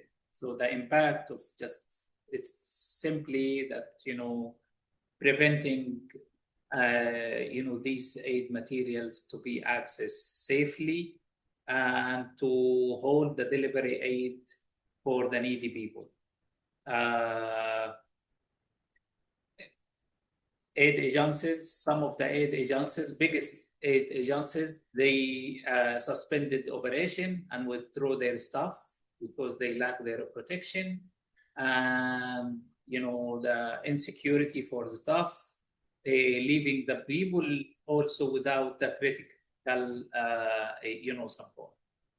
The access routes also blocked in Gaza, and some of it considered too dangerous. So this is worsening, the existing crisis. So a lot of areas, if we are talking about the safety and the morale of the humanitarian workers and the civilian impact, it's in too many sides and aspects. The attacks on the humanitarian aid material is not about not delivering the aid itself, but other areas, as I said, the protection, the severe shortages in the ground, also withdrawing agencies from the ground, the safety, the protection, a lot of areas to be.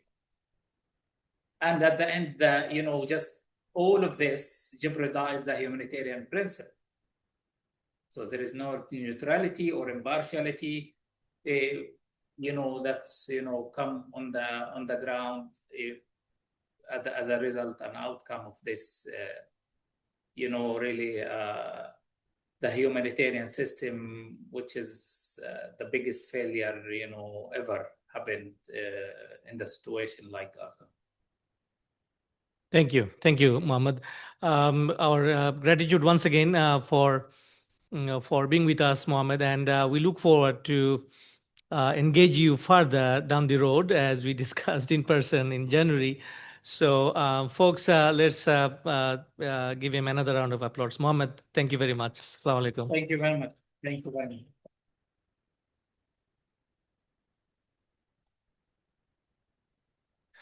Next, we are pleased to welcome Senior Policy Analyst Madison Hitchcock from Global Affairs Canada, who will highlight Canada's foreign policy engagement with the Myanmar crisis. Madison Hitchcock is currently a Senior Analyst in the Indo-Pacific Programming Division at Global Affairs Canada. She is responsible for the overall policy research, analysis, coordination of the Indo-Pacific Engagement Initiative, as well as implementation of two funding programs of the IPEI, a key component of the Canada's Indo-Pacific strategy.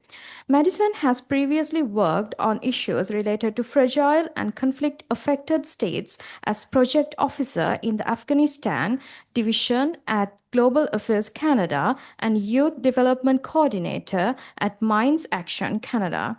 She holds a Master of Arts degree in International Development and Globalization, as well as an Honours Bachelor of Science degree in Psychology, both from the University of Ottawa. Hello, good morning, everybody.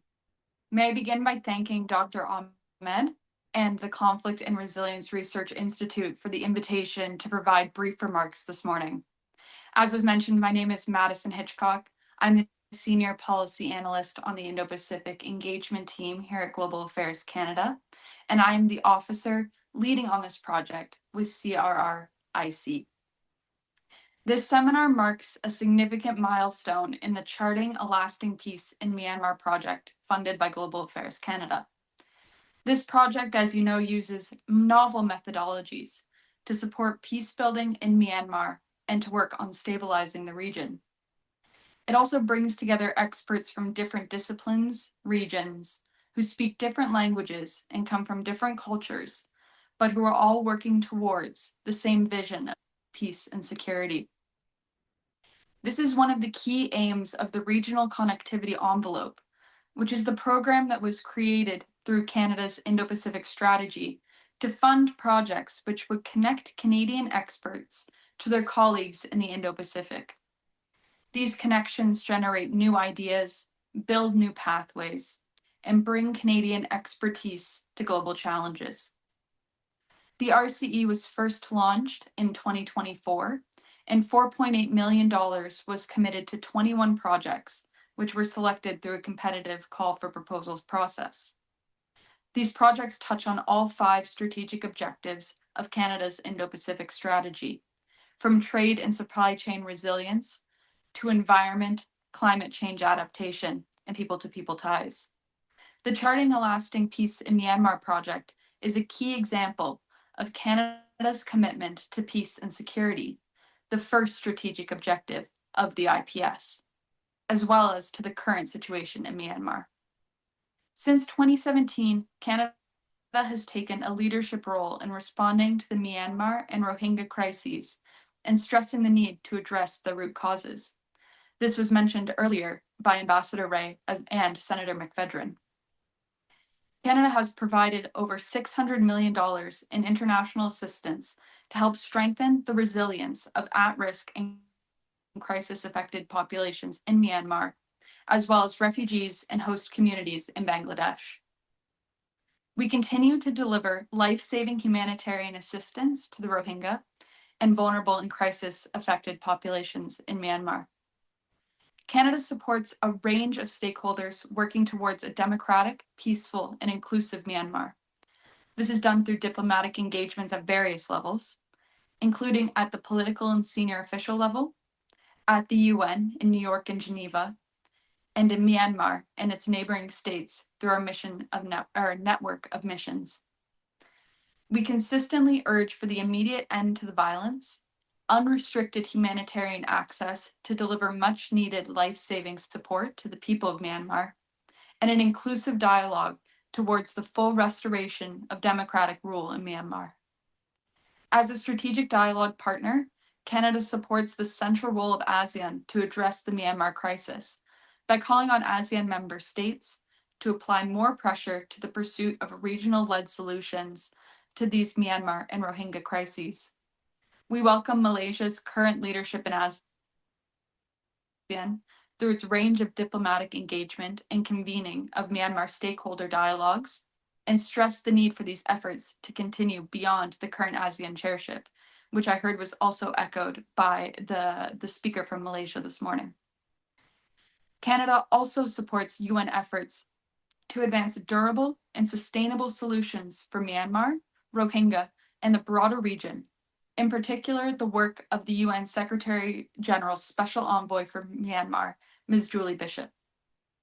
In line with the Government of Canada's priorities to promote the rules-based international order and international peace and security, Canada has increased pressure on the military regime through 10 rounds of coordinated sanctions since the coup, in coordination with other countries. In parallel, Canada pursues its diplomatic efforts to call on all countries to ensure that the regime is not receiving arms, aviation fuel, or revenue through their jurisdictions. Canada supports efforts to ensure accountability for perpetrators of human rights violations in Myanmar, as well as justice for survivors. Global Affairs Canada continues its active public advocacy and diplomatic engagement to ensure sustained attention to the grave situation in Myanmar, in a complex world where multiple crises and conflicts are calling for more urgent and concerted responses from the international community. Through our diplomatic work and assistance, Canada will continue to support the people of Myanmar and advancing our international cooperation with other states to offer the people of Myanmar, including Rohingya, the chance to live in a peaceful and inclusive democratic society. In closing, let me provide my best wishes for a productive seminar today. It has already been incredible. I've been watching along. And for the technical Smart Settle sessions tomorrow. I look forward to the outcomes of these events. And thank you again to Dr. Ahmed for the opportunity to address this esteemed group assembled today. Thank you.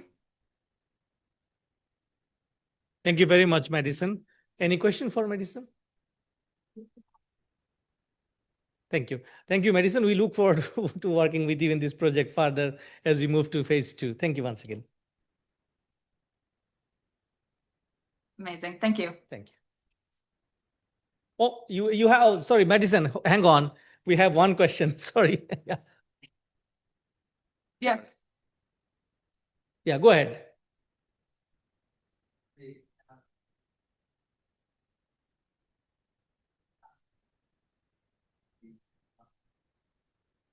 I see.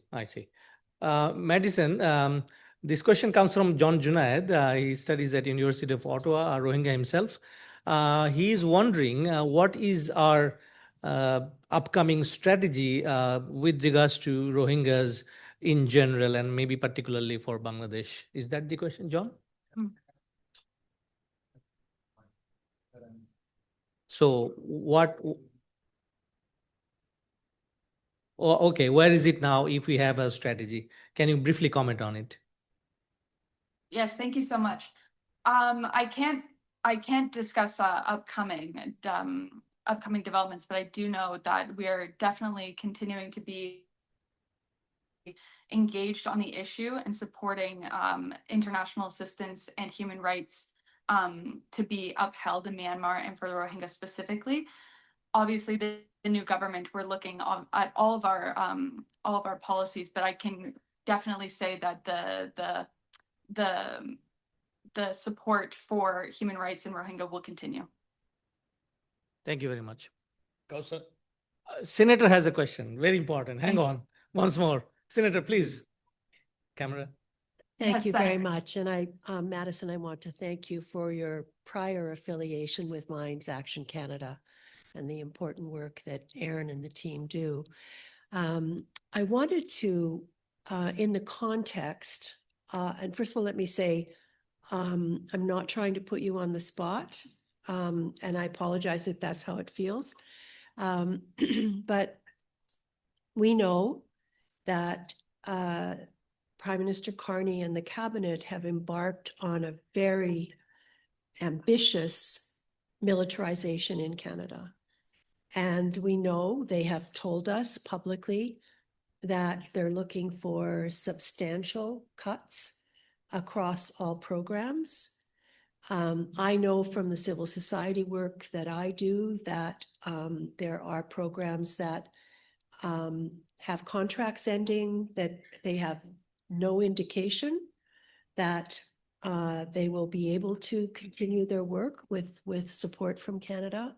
So my question, I'm trying to stay within your framework. Have you been asked, has your department been asked also to find cuts specific to the programs that you're involved with?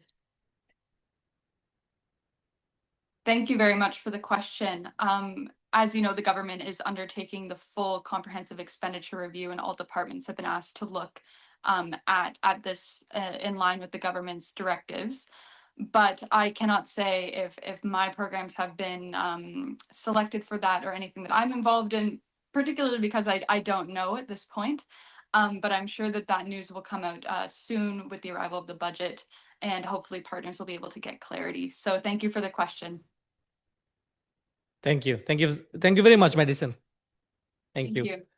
So I don't know whether it's a good news or bad news for us, but we'll see. But thank you, Senator, for raising a very critical question, I would say, today. Folks, now we are moving into our keynote speech from Dr. Imtiaz Ahmed, who traveled from Bangladesh. But with a little bit of apology because we are running 10 minutes behind. So I would request Dr. Imtiaz to kindly sacrifice his most valuable 5-10 minutes, and then we should be possibly within the hour. Dr. Imtiaz, just read the bio and then we'll be. But let me read the bio first. So Dr. Imtiaz Ahmed is the Executive Director of the Center for Alternatives, Dhaka, and former professor of the International Relations at the University of Dhaka, a Commonwealth Scholar with a PhD from Carleton University and a Ford Foundation Fellow at ANU. He has held fellowship at Oxford and the Rockefeller Foundation and the Japan Foundation, among others. Dr. Ahmed has lectured in over 40 countries and served as an adjunct professor at Taylor University, Malaysia.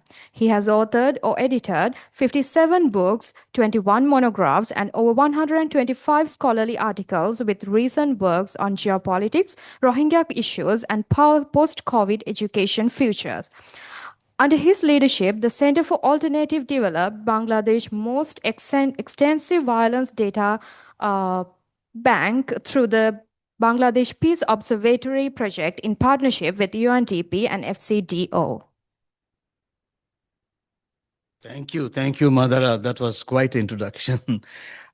Senator, dignitaries, friends, colleagues, and I believe 1 or 2 students must be there also.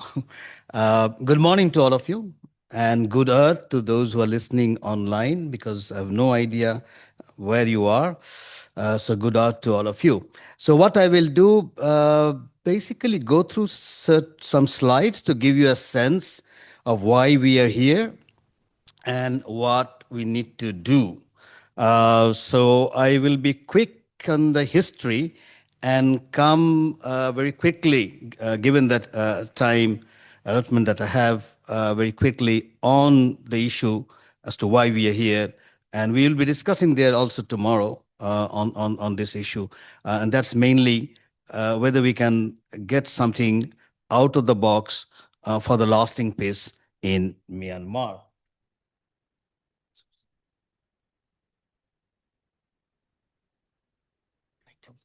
Okay. Persecution of the Rohingyas are well known.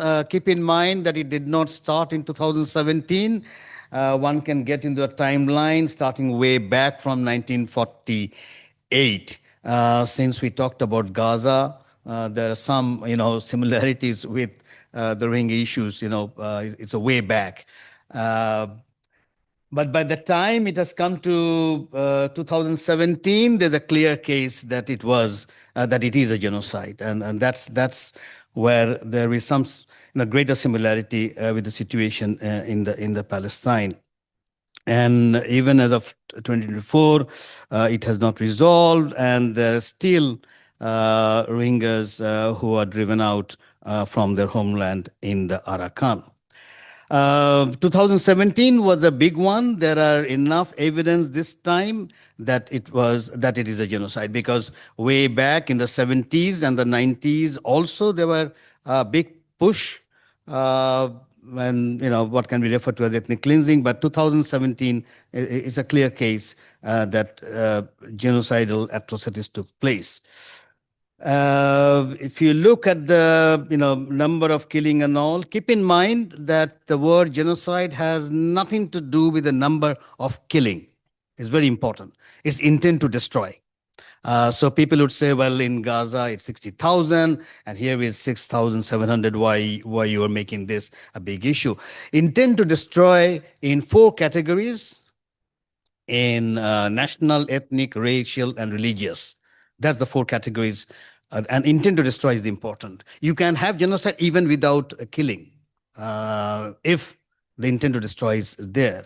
If you separate the children from the parents, it can be a genocide. Conditions of life, that can be genocide. I'm talking about the legal definition of genocide. So keep in mind, the number of killing is not the critical issue, is the intent to destroy. And this time there's enough evidence, satellite images also, as the intent to destroy was very specific when it comes to the Rohingya. As these are images, as I said, the good number of evidence on that. And a good number of narratives. We collect micro-narratives, we collect life stories, and there are enough life stories, and I have a whole book on that. If you're interested to go through the narratives, one can see the atrocities that they suffered. These are some of the narratives. Now, when it comes to the number now, legally, officially, it's 94,124. That's almost 1 million. But there are a good number of them outside, those who were not, did not get the registration. So my figure would be around 1.3 million.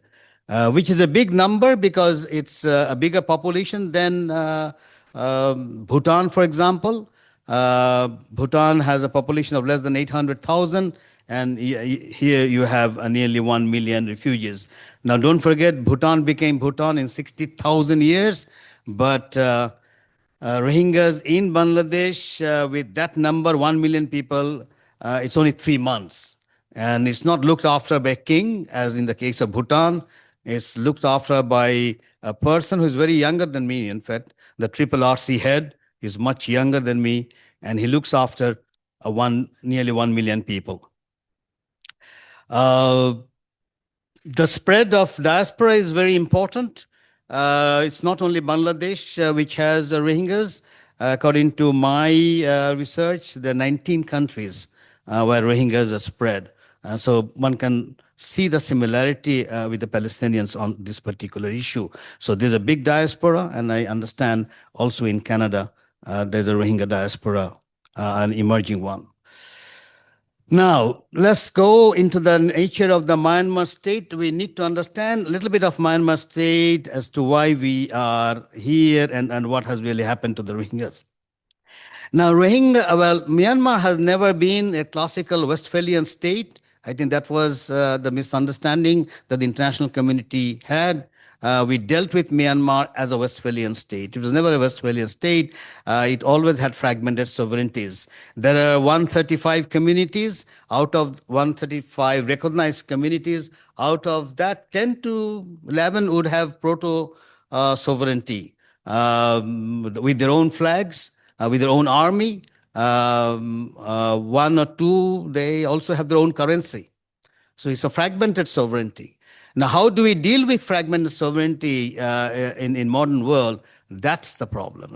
We face the same problem with Afghanistan that also had fragmented sovereignty. And you have seen that with $3 trillion spent in 20 years by the United States could not resolve the problems there too. You have to leave them work according to their own way of dealing things. And Myanmar too is an issue of fragmented sovereignty. And we hardly know how to deal with fragmented sovereignties. I think that is an issue. Maybe we'll come back to that later. So you have on a conflict basis, you have on the one hand NUG PDF versus Tatmadaw on the other, the Myanmar military. That's one side of the conflict. And this is an interesting conflict because for the first time you have a conflict within the majority community. The majority community got divided. So NUG PDF and Tatmadaw both are from the majority community. And that fragmentation has led to a different kind of complicity. There was a little bit of that 20 years earlier, but that got resolved, where Aung San Suu Kyi decided to have a non-violent movement. And probably for that reason, she also got the Nobel Prize. But this time, the NUG decided to have a militant wing, and we have PDF. Whether Aung San Suu Kyi is directly involved in that or not, but at least it looks like, her party thinks that they should not make the same mistake as 20 years back. So that's one phase of the conflict, but there's also a conflict between ethnic armed organizations versus the Myanmar military. And it's quite natural because of the fragmentation of the majority community. The different ethnic armed organizations are taking advantage to increase their strength in different areas. And whether it's Karen, the Wa State Army, the Kachin, and that also includes the Arakan army. So it's an interesting kind of a multiple layer of conflicts you can see. Now, that's not abnormal in the case of Myanmar. Throughout its history, that has been the case, and that is how the Myanmar military could actually remain in power. It always played with one community against the other, siding with one or the other. So it's more the conflict. I think the greater the power of the Myanmar military. Some sectors or some institutions that thrive on insecurity. Rational human beings always talk about security, that you thrive in security, but not necessarily. There are countries, there are states who thrive in insecurity. More insecurity you have, they become more powerful. I guess the Myanmar military would be an important case there. So currently, the Arakan army almost has a de facto sovereignty in the Arakan. There's a story that 70 to 80% are under their control. Not the strategic locations, the ports and highways are with the Myanmar military, but bulk of the land is with the Arakan army. Now, also, we have to keep in mind that the Arakan army is not thinking of declaring a new country. They're not into that. They're probably fighting for a greater autonomy. And that's a big difference. So they're not asking for independence.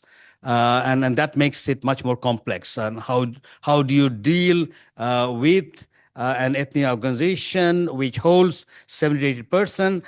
They're not claiming for independence, wants to renegotiate probably with the Myanmar military. And now that's a complex thing which, those who are into IR would know it's not easy to get into negotiation of that kind. Now, given that scenario, given the fragmented state, given the scenario of the persecution of the Rohingyas, what are the pathways to repatriation? How do we resolve? There are several pathways to repatriation. Let's go one by one very quickly, and then I'll come to the topic of as to why we are here. Path one is a bilateral one. Bangladesh and Myanmar had several sittings starting from November 2017 to 2022.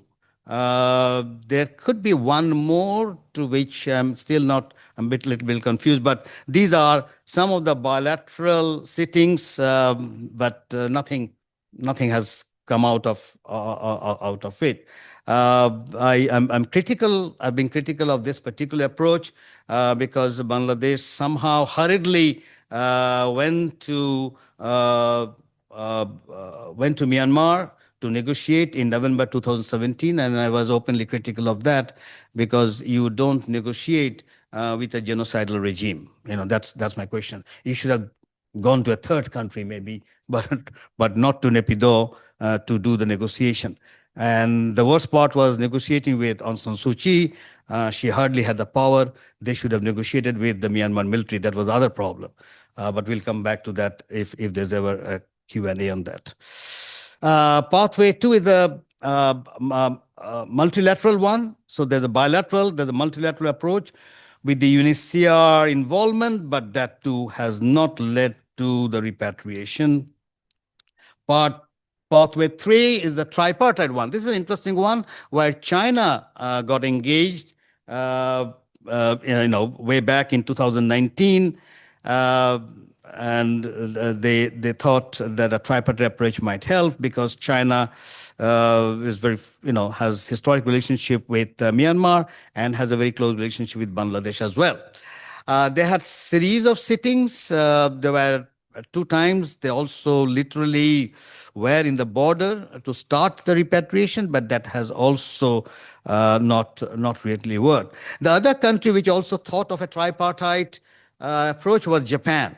The Japanese Ambassador Ito, and I believe Dr. Lilly knew him also when she was in Dhaka. Ambassador Ito told me that Japan also started to think of a tripartite approach, but it did not work. So it's now only China. And I always say, why not other countries think of a tripartite approach? Because some of the countries, including Japan or even India, they have good relationship with both the countries. Accountability is the 4th pathway, and this is taking the issue to ICJ, where I'm sure some of you know there have been 2 judgments. The good part of the judgment was the Rohingyas were recognized as a legal entity for the first time by a world body. That I think is a major, transformation. And myself, I was in that particular room where one can see Aung San Suu Kyi sitting on the left side.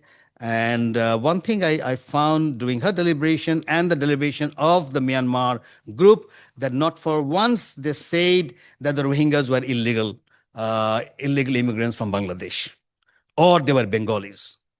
They never said, not once. Throughout their deliberation, they said they were Arakanese Muslims. That concept also is problematic because there are Rohingya Hindus. We have in Bangladesh camps dedicated to Rohingya Hindus, but there are also a number of Rohingya Christians. So Arakanese Muslims becomes a little bit problematic, but still, as I said, there has been an interesting development. They are not called Bengalis or illegal migrants from Bangladesh, which is the general narrative in some of the scholarship in Myanmar. You also had United States coming out way back in March 2020 saying that the Myanmar military has committed a genocide. So that was also an interesting development, given a superpower, coming and telling the international community that a genocide took place in Myanmar. We also have, oops. How do you go back? No, nope. How do you go back? Sorry. Oh, I want to go back. You're going front. Oh, which slide? You have to go back.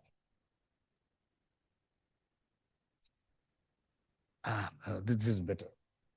This is better. Yeah. Okay. This is okay. There's also a lawsuit in the Argentine court, and I'm sure some of you are familiar, where there was a verdict on 13 February 2025, and the court ordered arrest warrants against 25 Myanmar government officials. That's also an interesting development.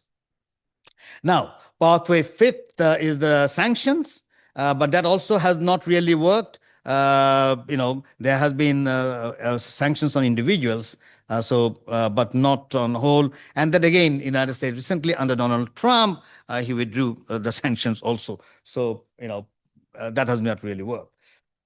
So I come to the one as to why we are here, and this is the pathway 6, questing for lasting peace. And I seek, wisdom from Sun Tzu and Albert Einstein. Both of them said, look at the time difference, but both of them said that in the midst of chaos, there is also opportunity. So when there's crisis, one should not be scared. One should look into the opportunity. And I believe that's what some of us are trying to look into. Now, this is the economic incentives. I'm not against, or we are not against the other approaches. I think other approaches are fine, but let's add one more. And this approach is the economic incentives, investing in a mini Marshall Plan. Now, somehow people have forgotten Mr. Marshall, but keep in mind, if you are into history and Second World War, look at the kind of a conflict and the hatred that the French and the Germans had against one another. But look at them, France and Germany, have evolved, they work together. In Bangladesh, their embassies under one roof even. If Hitler was there, probably he would have committed suicide in any way, looking into the friendship that the French and the Germans have together. So things can change. And there, I think, Mr. Marshall really made a difference. Why I'm saying this, that this is for the first time in history, a victorious power decided to help a defeated power. That has never happened in world history. You don't get at least recorded history.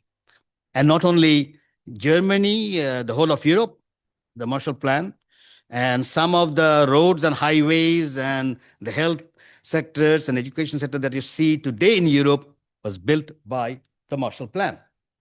And same thing with Japan also.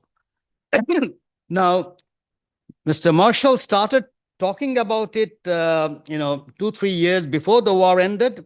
And when he gave his first speech at Harvard on this issue on June 5th, 1947, some of them were quite taken aback, could not believe that, the United States is now thinking of helping a defeated power. I think much of it has to do with the experience of World War I, where reparations, as you know, created different kinds of problem, and some critics would say that led to the birth of Hitler and Nazism. So I believe the Marshall Plan is still a fascinating idea. One should look into how you help a group which has gone in a different direction, or help a country which has gone in a different direction. So investment opportunities. When it comes to Myanmar, what we have done is to identify, 5 or 6 areas where we think investment opportunities need to be carried out. Now, this has, a kind of the experience that I have with the Rohingyas. I've worked on Rohingyas for many, many years. I remember last December, UNHCR sent 4 or 5 us to Cox's Bazar, to the camps to look into UNHCR projects. Now, in one of the sessions we were having with the Rohingyas, they were taking a vocational training. And they were in the early 30s, bulk of them. There were 25 to 30 of them, all well versed in English language and knew about what they want to do. They all wanted to go back, 100% of them. And so I raised a very simple social science question, very simple one. What do you want to do in the future? We social scientists, we always look into future. So I said, what do you want to do in the future? One of them got up and said he wants to go for higher studies and come to Canada. And I said, okay, this is fine, but what about your community? The whole community can't go to Canada, 1.1 million. So what would happen to them? So quickly, the other two got up and said, no, we don't want to go anywhere. We want to work for the community. So then I raised the question, okay, do you have a health policy? Do you know how many hospitals you will need? If 1.1 million goes back, where will the doctors come from?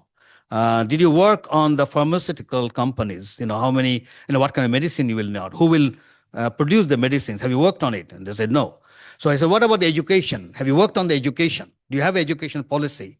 How many, educators you will need? Even whiteboard. How many number of whiteboard in the primary school? Have you worked on that? What about the libraries? Who is going to build the library? Have you worked on that? Said no. Then I went on. What about agriculture? Have you worked on the fertilizer? What crops are you going to make? Who are you going to export to? Have you worked? Do you have an agriculture policy? Do you have a fisheries policy? Do you have an infrastructure policy? No. And then I had to tell them my experience back in 1971. In 1971, I was just a class 9 student. I left my parents. I did not tell them. I went to India. I literally slept on the pavement on the first night. And I told them, look, even as a class 9 student, we used to discuss what would be the education policy when the new Bangladesh will come in. We had just class 9. And, but maybe class 9, today's class 9 and in our class 9, we used to think that we know a lot of things. And I used to smoke also, and not like this. I used to smoke like this, like Che Guevara.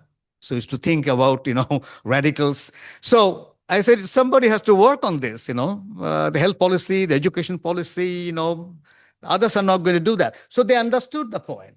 So there's a basis to it because this is a win-win situation. No one loses out. And as I said, we are not against other approaches. We are just adding one more approaches because today or tomorrow you will need this in any way. The health policy and agriculture policy, infrastructure policy, somebody. So research has to go through. And here, Kausar, myself, Smart Settle, now Qatar, and it's getting a little bit bigger and bigger, hopefully, because the research is fundamental. And this is what Secretary Marshall also did the same thing. The research was profound, what they should do in post-war Germany or post-war France, the solid research. That part needs to be done. And this is why we are here. So the university is the best part to do research. So research on agriculture, research on health, on manufacturing is needed, on infrastructure, mining, education. These are some of the areas. And this is where the diaspora can come in. The Rohingyas must get into this process. And this is a win-win situation because, as I said, you don't lose out, you don't alienate anyone. That's the interesting part.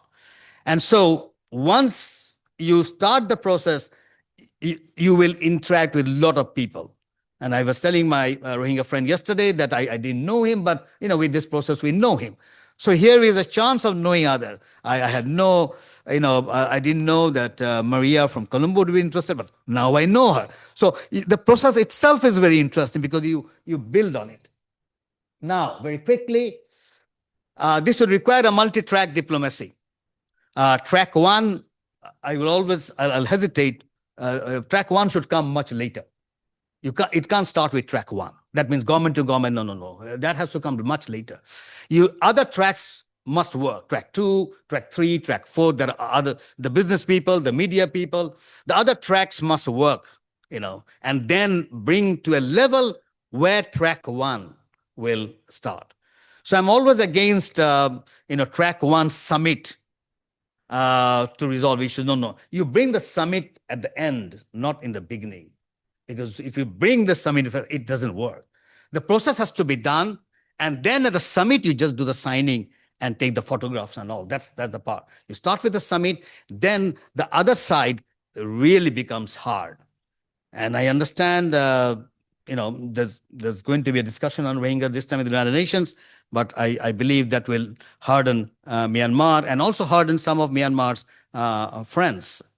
So that becomes another kind of problem. In negotiating with the stakeholders, you must begin somewhere. Last 6 months, I traveled, to all these countries, save United States, but I had members from the United States who works on Rohingya and came to Bangladesh and discussed with them.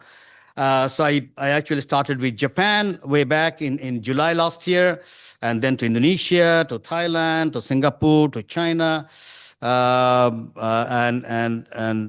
Malaysia, and gave the same kind of presentation. And believe it or not, no one said that this is a bad idea. Everybody said, let's try it. We must try something. So I think there are a good number of people, and this is Kausar's intention is also after we finish this round, we go to some of the countries, to maybe Malaysia, to maybe Indonesia, maybe to Thailand, and we have members from ASEAN to build on it. Finally, you need to negotiate with the Myanmar, so you need to foster civil-military diplomacy. We can come back to that later. You have to be very, what you call diplomatic or tactical as you move forward. You also need to negotiate with the ethnic armed organization, and this must be beyond diplomacy track one. You need to start with track two, track three. I have some contacts with the Arakan Army and with Tatma military also in different parts of Southeast Asia.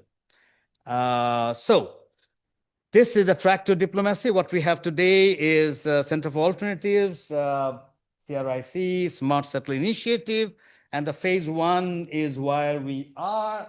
And after we have the brainstorming and discussion tomorrow also, and then finalizing the concept note, and then we go and one by one to see what are the investment opportunities. We look into work on the research team, mapping, and then finalizing the report, and of course, report presentation in the region, in Southeast Asia, and finally to start negotiating the deal. Thank you very much.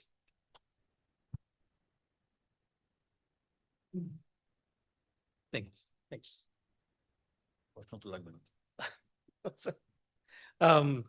Sorry, we just for the sake of time, we have requested Dr. Imtiaz to not have any. There is no Q&A after his keynote presentation. Thank you, folks. We are running a little behind, and now I think our next speaker is our former High Commissioner Lily Nichols. But in the meantime, please have food because it will be very, very late lunch. So have food, have drinks, and in the meantime, I will invite Lily to kindly come here, and I'll set up her presentation or her speech. Lily Nichols, former Canadian High Commissioner to Bangladesh, who will share her diplomatic experience with us. She is a retired Canadian diplomat with 30 years of experience, whose work spans across 6 continents and includes leadership roles in government, the UN, civil society, and academia. She has made important contribution to Global Affairs Canada and international development with a special focus on global poverty reduction, social justice, and gender equality initiatives. She served as Canada's High Commissioner to Bangladesh as well as Canadian Ambassador to Panama. She led the Global Affairs Canada research team that amalgamated and analyzed the evidence-based and consultation results for Canada's feminist international assistance policy. She is presently a fellow and professional in residence at the University of Ottawa Schools of International Development and Global Studies, where she advised the Dean of Social Studies on the establishment of an international hub. Dr. Nichols has a PhD in International Development from the London Schools of Economics and Political Science. She has received 5 Government of Canada Awards of Excellence and was named among the 10 most influential Hispanic Canadians in 2022. Let's welcome her.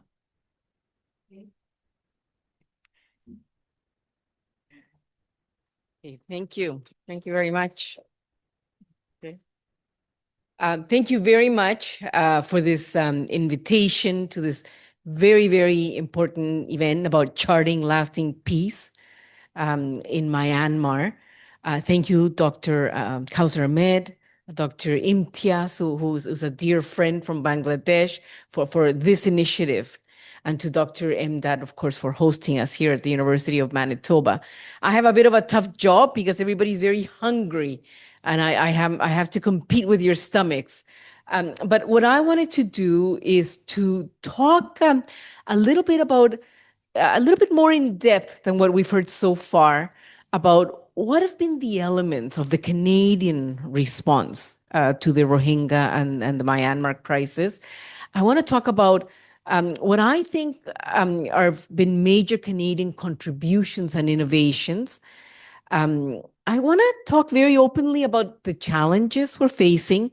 And I want to end by tying it to the very interesting project, to the Marshall Plan that Dr. Imtiaz talked about, and to the effort of the Conflict Resilience and Research Institute. I want to maybe caveat things by saying that I am not giving an official global affairs line. In fact, I'm a retired diplomat. So for the first time in 30 years, I can actually express my own views. So this is not an official presentation.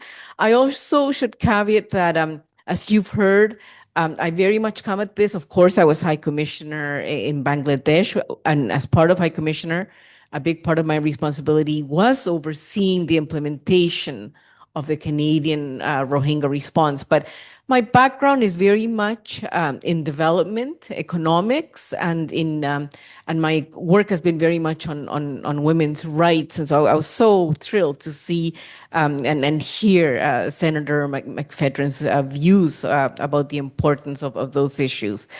And I should say also that I have not been in the refugee camps for over a year because it was very dangerous to do so. At my last few days in Bangladesh were during the student revolution.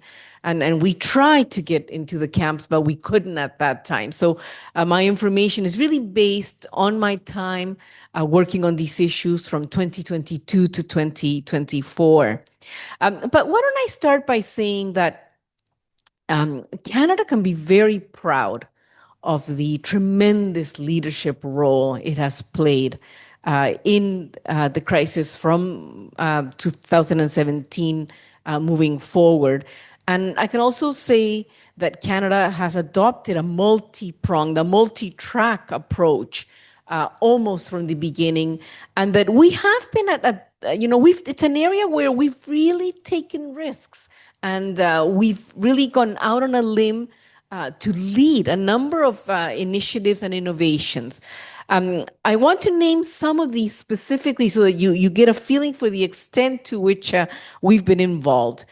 So one of the major areas that Canada was very much involved, of course, was in contributing $588 million worth of international assistance, both humanitarian and development assistance, over two different strategies in support of the Rohingya. Within this strategy, Canada played a fairly pivotal role in developing the skills framework, basically pushing for education within the camps. This is something that has been extremely difficult, an uphill battle.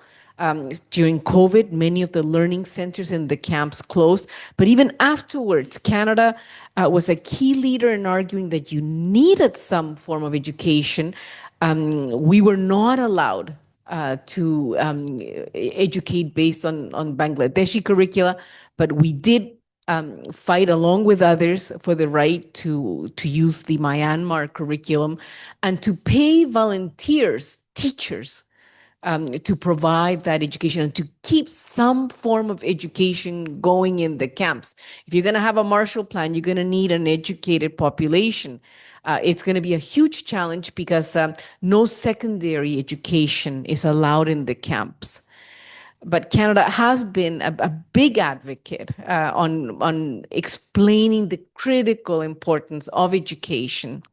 We've also played a leadership role in bringing in the use of LNG gas into the camps.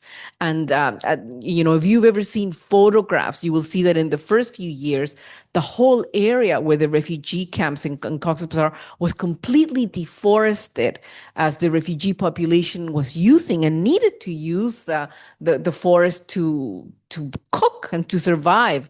So through the use of LNG, we were able to reforest the area. If you go today, yes, it's a refugee camp. It's very crowded. It's quite an overwhelming environment, but the area has been reforested. In parallel, we also lobbied the government of Bangladesh for the creation of more robust infrastructure. There was a feeling that if you created more stable homes, that it would have a pull effect in the camps. But of course, what has been happening is that every year when there's floods or fires, which are frequent, the Rohingya lose their homes. So it's a very precarious way of living. So again, Canada has been a central player in advocating for the importance of having more robust infrastructure in the camps.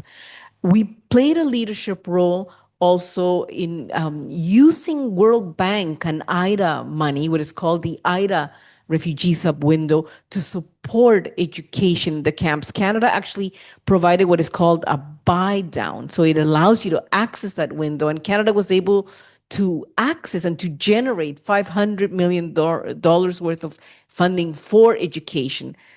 That sounds simple, but it took tremendous advocacy. And in fact, we tried it in 2022 successfully. We tried again in 2023. And despite advocating with the PMO, with the Foreign Ministry, it was Canada and the Japanese doing this together. We were not able to do that, mostly because the government has been reluctant, the Bangladeshi government has been reluctant to basically use that window, because today it requires you to do part loan and part grant. Canada also has been a leader in terms of what is called the localization agenda. As many of you know, the camps are run by the United Nations jointly by the UNHCR and the International Organization of Migration. It's an effective method. It works, but it's also extremely costly method and sometimes a duplicative method. So Canada played a role in bringing in Bangladeshi NGOs like BRAC and other local organizations to do some of the service provision in the camps. And I think even more importantly, Canada has played a critical role in promoting livelihoods. The Bangladeshi government has been reluctant to allow the refugees to engage in their own economic livelihood activities. We've always argued, I think, as an international community, that by allowing them some economic livelihood activities, it doesn't just build skills, but it reduces their dependence. And of course, this is also built a lot of self-confidence and a dignified way to live.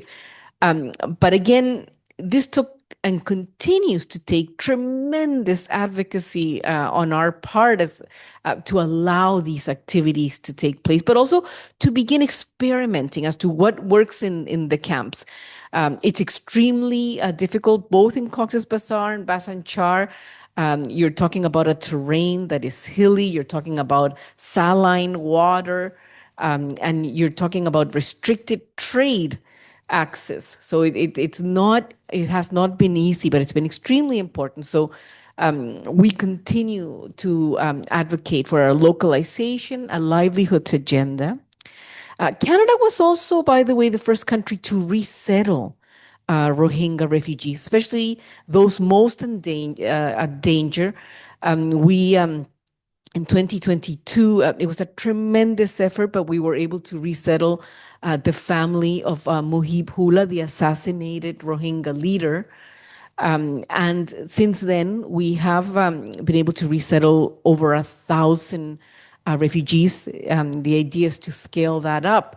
And it was actually the Canadian who was at the vanguard, and it was that model that was used for the United States and for Australia and other countries to also resettle. But the numbers resettled, of course, are very, very minimal. Less than 20,000 Rohingya have actually been resettled in third locations. And then as both Bob Ray and Senator McFedrin have noted, Canada has also been a leader internationally and regionally. So regionally, we've advocated, countries in ASEAN. For example, when Rohingya have found themselves on boats languishing at sea, which happens every year in larger and larger numbers, we've been very active in trying to call and encourage ASEAN colleagues to at least take them in from the boats, at least to save their lives and stop them from languishing at sea. We have, as we've heard, been involved in promoting women's rights as well, regionally, through women's peace networks in Bangladesh, but also regional networks. We've supported the Asian University for Women and their efforts to do research and educate Rohingya women. The IDRC, the Canadian International Development Research Center, has been supportive of those efforts as well. And culturally, it's so important for the Rohingya to be able to retain their culture. So Canada was one of the key countries that played a role in the establishment of our Rohingya Cultural Center, and working with groups in Canada, such as the Rohingya Center of Canada, so that they can also engage in cultural activities that help youth protect their culture. We've supported, for example, the Canadian Rohingya Center in an effort where both Rohingya and Bangladeshi youth recited poetry and shared their poetry. These things seem minor, but they're extremely important, not just for the morale, but for the maintenance and protection of Rohingya culture. And very, very importantly, of course, I think Ambassador Ray, as Canada's envoy, we've mentioned his report, Please Tell Them We're Human, had a huge impact and worked tirelessly in the early days of the conflict to generate awareness about the plight and the need of the Rohingya. So all this to say that we have been leaders in many of these spheres. We have also recognized that this has become a protracted crisis. It's not just humanitarian assistance, but a development approach that you need, or as the senator called it, you need a nexus approach really to be able to address the issue. Now, what are some of the main challenges? I want to just mention 3 challenges because I think it's critical as you think of the way forward. The first challenge, of course, is that the world has forgotten about the Rohingya. I mean, there's so many crises in the world, and as we've heard, overseas development assistance, the post-World War rules-based system, and human rights, and even universal commitments to refugees, all these things are being questioned today. And in the process, the Rohingya have been forgotten. That's why it's so important that we're here today talking about these issues. The UN Joint Response Plan for the Rohingya has always been underfunded. It's never quite had the funding it needed, but today it's worse than ever. It's usually about half funded. At this moment, it's no more than 25% funded. So there's serious funding gap. The rations in the camps, which are only $12 per person per month, it's nothing. They've been cut in the past to $8.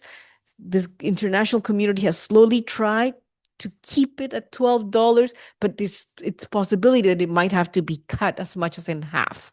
So it is a serious situation. Whether you're looking at tracks outside, you cannot forget that 1 million of the refugees are still in the camps. And even if you were to repatriate them successfully, I mean, it's 1 million people. So say you were able to repatriate ambitiously 10,000 a year, or let's make that 10 times more. Say you're going to repatriate 100,000 a year.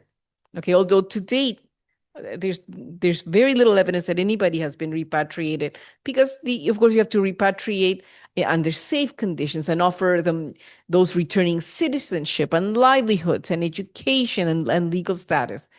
But even if you were to repatriate 100,000 a year, which is extremely ambitious and hard to imagine even logistically, you would still need 10 years to repatriate the Rohingya population, which means that no matter what your future plans are, it needs to include continuing to support them in the camps over that 10-year period.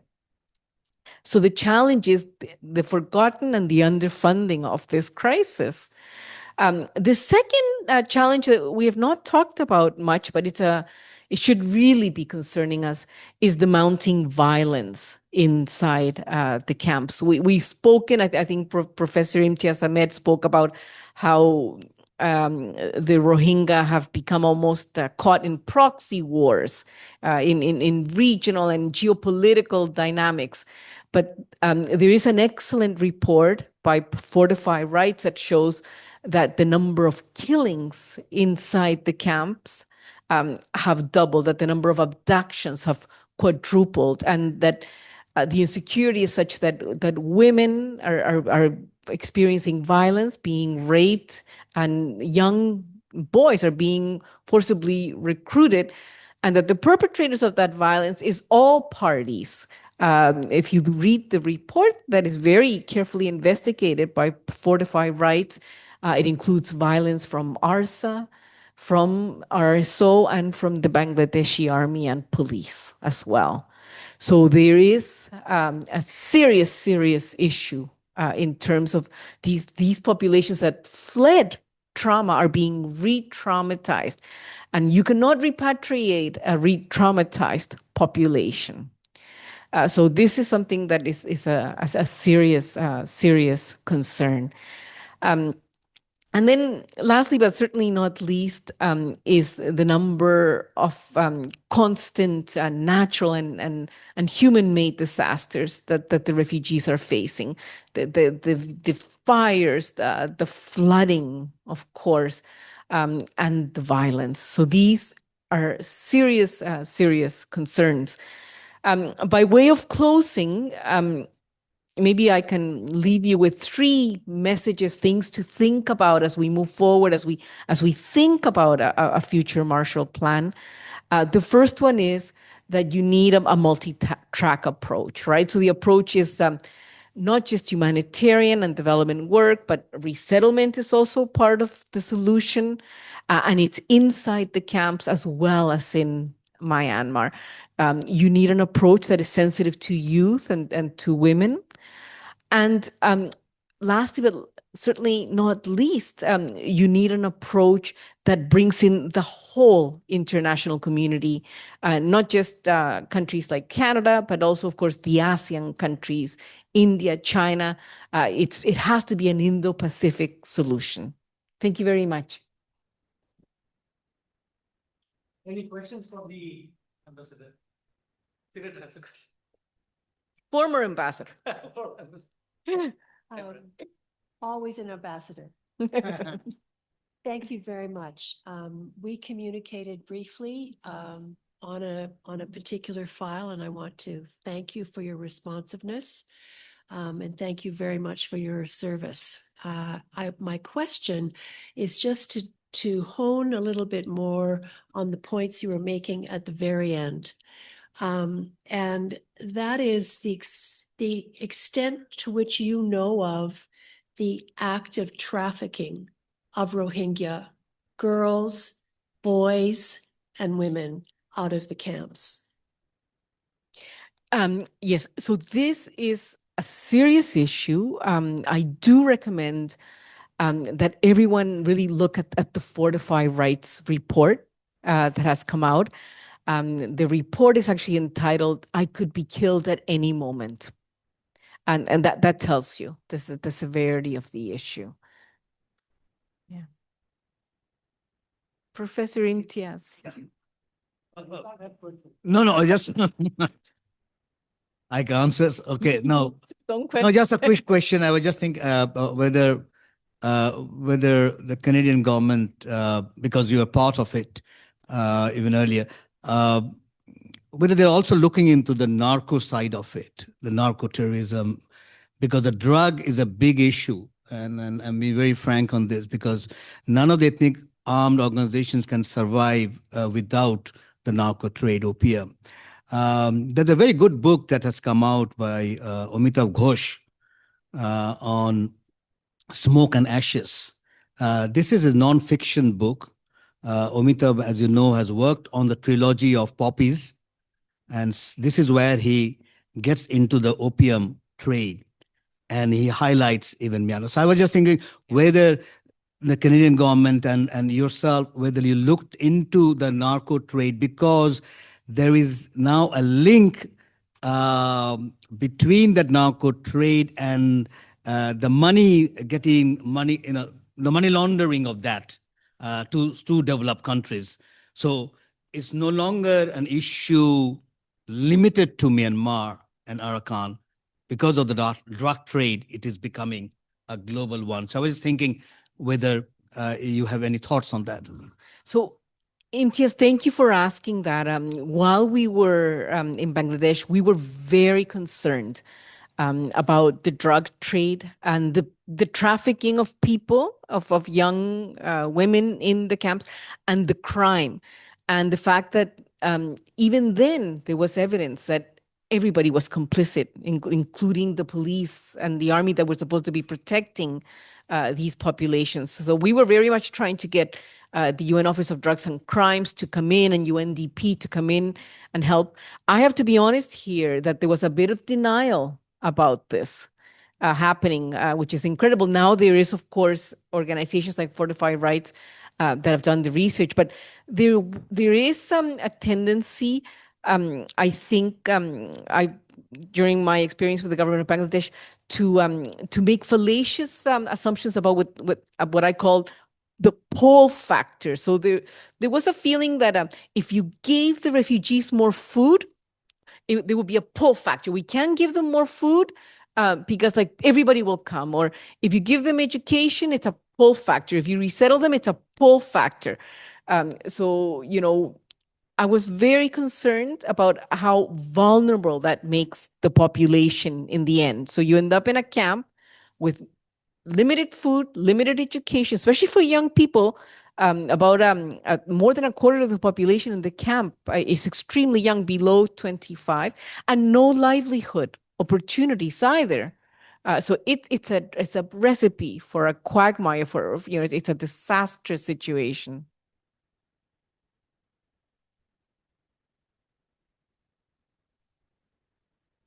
Okay, thank you so much. Thank you. Thank you. Thank you, Dr. Lily. I think she deserves another award. I don't know what to name it, but from our heart, Dr. Lily Nichols, thank you very much. So we are moving into the next part, but I'd request to kind of curtail it a little bit. Thank you. Next, we will hear from Dr. Ernest Thiessen and Maria Cristina, who will present innovative methods for conflict resolution and negotiation facilitation. Dr. Ernest Thiessen is president of Smart Settle Resolution and ICANN Systems Incorporated, and a pioneer in online dispute resolution and decision science. Holding a PhD in water science system planning from Cornell University, he developed the maximize the minimum gain approach endorsed by Howard Rifer as a superior to Nash solution. Over 3 decades, he transformed this concept into Smart Settle, the world's most advanced multi-party negotiation platform featuring Smart Settle 1 for simple cases and Smart Settle Infinity for complex disputes. His innovations, proven in thousands of cases, are shaping collaborative decision making in peace building and sustainable development. Dr. Thiessen also directs the International E-Negotiation Exhibition and serves on the editorial board of the International Journal of Online Dispute Resolution. And Maria Cristina C. Quintas is a peace builder and global ambassador of climate justice.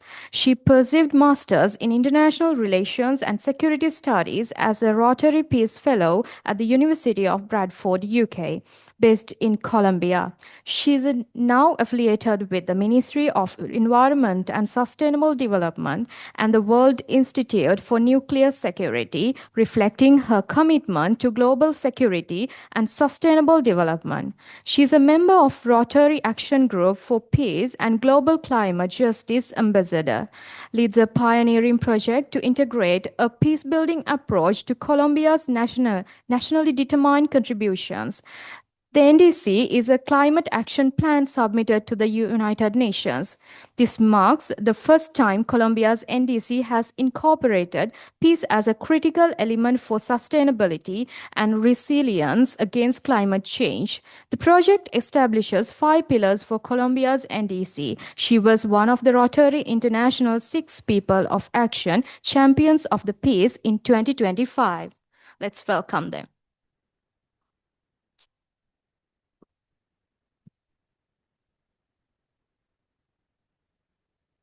Well, thank you. Thank you for that kind introduction.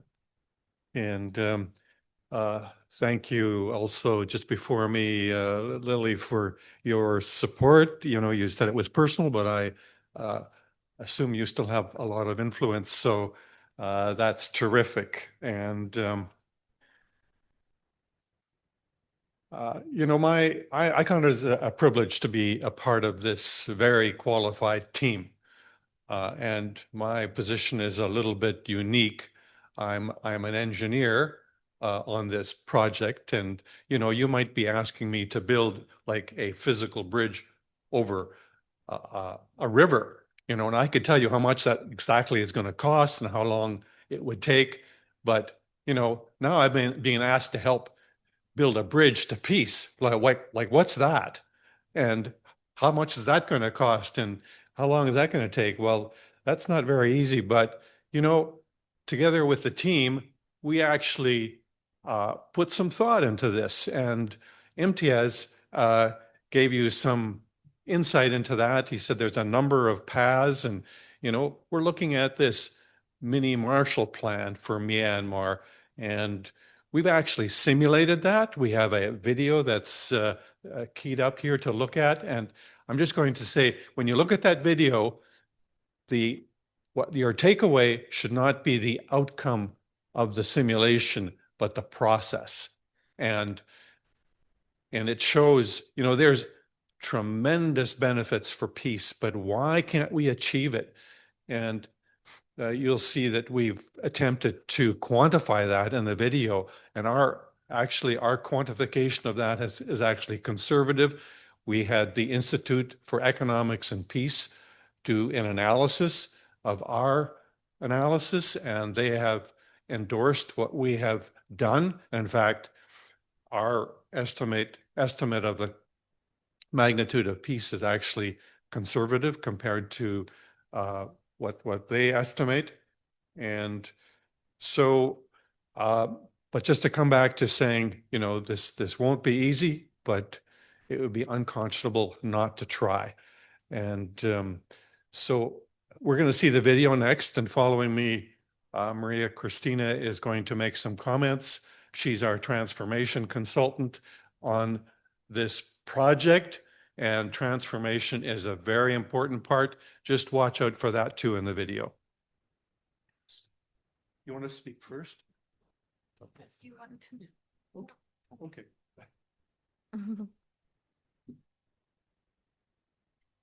Okay. So do you have time? I'm going to try to be very brief. Tomorrow we are going to analyze in detail the way we are conducting the transformation approach for each one of the packages analysis that we are going to see in the video, in the following video. But basically, the main message for the transformation approach is that if we consider including a positive peace approach, human security and peace building into the negotiation process, we could have a better and broader impact. And that is what we have done. So we incorporated an analytical framework to promote progress towards more peaceful societies in highly contested contexts, as this case of Myanmar. And for doing so, we considered some global index. So then we have the Global Positive Peace Index by the Institute for Economics and Peace, the Human Security Index of the UN, and some indicators of peace building. And with those components of the international metrics, it was developed the analytical framework that is being used and incorporated officially in this process. So basically, we are developing 5 lines of action, strategic lines of peace, mainly focused on transparency, governance, human rights, social empowerment, resilience, human security, the positive peace approach with the pillars, sustainable development, and finally, innovation and cohesion for capacity building. So what we are going to see is how we conducted the analysis of the packages of negotiations with this transformation approach for not only reducing the conflict or reducing the crime and direct violence, but also for promoting development in order to face the root causes or the structural causes of the conflict during the negotiation.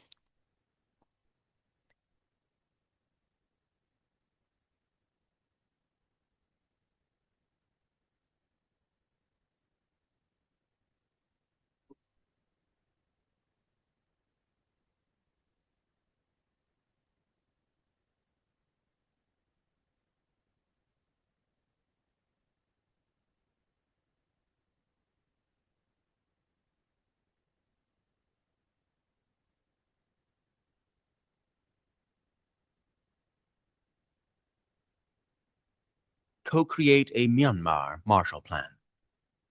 The simulation includes these 6 stakeholder groups: the Arakan Army, one of the most prominent among the dozens of ethnic armed organizations, the Tatmadaw, the current military regime, and the National Unity Government, a democratic resistance coalition. Many Rohingya remain displaced in Bangladesh. ASEAN actors, most notably China, have a stake in the region's stability, and civil society organizations are critical for long-term transformation. Myanmar's conflict, among the world's most protracted and complex, is rooted in a deep political divide. The Tatmadaw has ruled for decades, resisting reforms toward inclusive representative governance. Ethnic armed organizations continue to demand autonomy, cultural recognition, and political rights, often excluded from peace talks. The 2021 coup reignited violence and eroded trust, drawing international condemnation. Millions have been displaced internally and across borders, many lacking access to basic needs. The outcome in Myanmar will have ripple effects across South and Southeast Asia, shaping regional security, migration, and economic development. This makes Myanmar one of the most urgent challenges for peace builders today. In the refugee camps of Bangladesh, nearly 1 million Rohingya survivors live in precarious conditions. Makeshift shelters stretch across hillsides, packed tightly in sprawling settlements. Despite international support, these camps offer little hope for the future. Stateless and marginalized, the Rohingya face extreme barriers to return, integration, or resettlement. Any peace-building plan for Myanmar must address these realities, not only as a matter of justice, but as a foundation for stability across the entire region. Across Myanmar, armed conflict has driven over 2 million people from their homes. In Rakhine State and beyond, military operations, ethnic persecution, and systemic violence have triggered waves of displacement. Entire communities have been uprooted, many living for years in overcrowded camps with limited access to healthcare, education, or opportunity. This humanitarian crisis is not a byproduct of war, it is central to it. Without addressing these conditions, there can be no sustainable peace. Seen from a distance, the conflict resembles many others, a power struggle tug of war. When imagined between just two parties, say Tatmadaw and the pro-democracy coalition, it seems like a zero-sum contest. Either Tatmadaw wins or pro-democracy wins. But really, both sides lose. Worse still, all parties might get stuck in a one-dimensional distributive stalemate, where all sides losing is even more obvious. This is the current status quo. In game theory, it's called a Nash equilibrium, where each actor does what seems best for themselves, but the collective result is suboptimal. In Myanmar, this is not just inefficient, it's dangerous. John Nash, who earned a Nobel Prize for defining this, also proposed a way out: maximize the utility product. It reframes the problem from one-dimensional win-lose to a two-dimensional integrative space where both parties can gain. Now Tatmadaw seeks the right, pro-democracy seeks the top, and mutual gain becomes possible. This concept, integrative negotiation, applies to any number of parties. When we analyze the preferences of these parties, another boundary appears, the efficiency frontier, representing the best possible outcomes given everyone's interests. When we also plot the status quo positions of the parties, the bounded area defines the zone of possible agreement. It might be small at first, especially after decades of entrenched hostility. But the good news is that transformation is possible. As trust builds and new possibilities are explored, the zone of possible agreement can grow. And this shift is possible for all 6 stakeholder groups. So, how big is the ZOPA now? The economic case for peace in Myanmar is compelling. Our simulation groups benefits into 3 categories. Recovery of lost GDP, around $12 billion a year once normal economic activity resumes. Reduced military expenditures, $3 to $5 billion a year in savings. Avoided destruction costs, infrastructure, displacement, productivity, $5 to $7 billion a year. Combined, these yield about $22 billion a year in gains. Using a conservative 20% discount rate, reflecting Myanmar's risk environment, this translates to a present value of $110 billion, a transformative incentive for peace investment. Financing peace is a shared responsibility. In this simulation, we propose that international donors contribute half of the funding, with the remainder shared among Myanmar's stakeholders. The Tatmadaw's share reflects its control over national resources, while the NUG draws from public crowdfunding. Civil society, ethnic groups, and Rohingya communities make smaller, symbolic contributions. In a real negotiation, this funding responsibility would be part of the overall agreement, negotiated alongside all other terms. So, now that we've got that sorted out, how do we make it happen? Transformation that motivates collaboration is the key. The smart settle process is powered by 9 intelligent algorithms, what we call predictive AI. These algorithms generate packages likely to be accepted by all sides. We'll show them in action shortly, but first we must introduce the early part of the process where most transformation occurs: co-creating the single negotiating framework. The single negotiating framework is a shared draft agreement that outlines all the issues. This phase focuses on identifying common ground. Disagreements are noted and set aside for structured resolution later. Facilitated by skilled mediators and guided by AI, the framework evolves through iterative collaboration. In this simulation, the Myanmar Mini Marshall Plan includes 11 issue categories, from a ceasefire agreement to economic development and environmental reform. Each category contains multiple possible outcomes, representing the interests of all 6 stakeholder groups. This approach contrasts sharply with traditional issue-by-issue negotiation. Here, everything is on the table, documented and well-structured. And as Charles Kettering once said, this well-defined problem could already be half solved. Once the framework is mature and transformation has prepared the parties for the bargaining stage, each of these parties moves to their own private location. We will be viewing the simulation strictly from the point of view of the Tatmadaw. This is the private point of view of the Tatmadaw military, where they model their own preferences and prepare for bargaining. Private preferences are kept confidential by the system. The negotiating range on each issue here is oriented so that the options most preferred by the Tatmadaw are on the right-hand side. For example, on the cost issue, the Tatmadaw prefers the lower end of the range.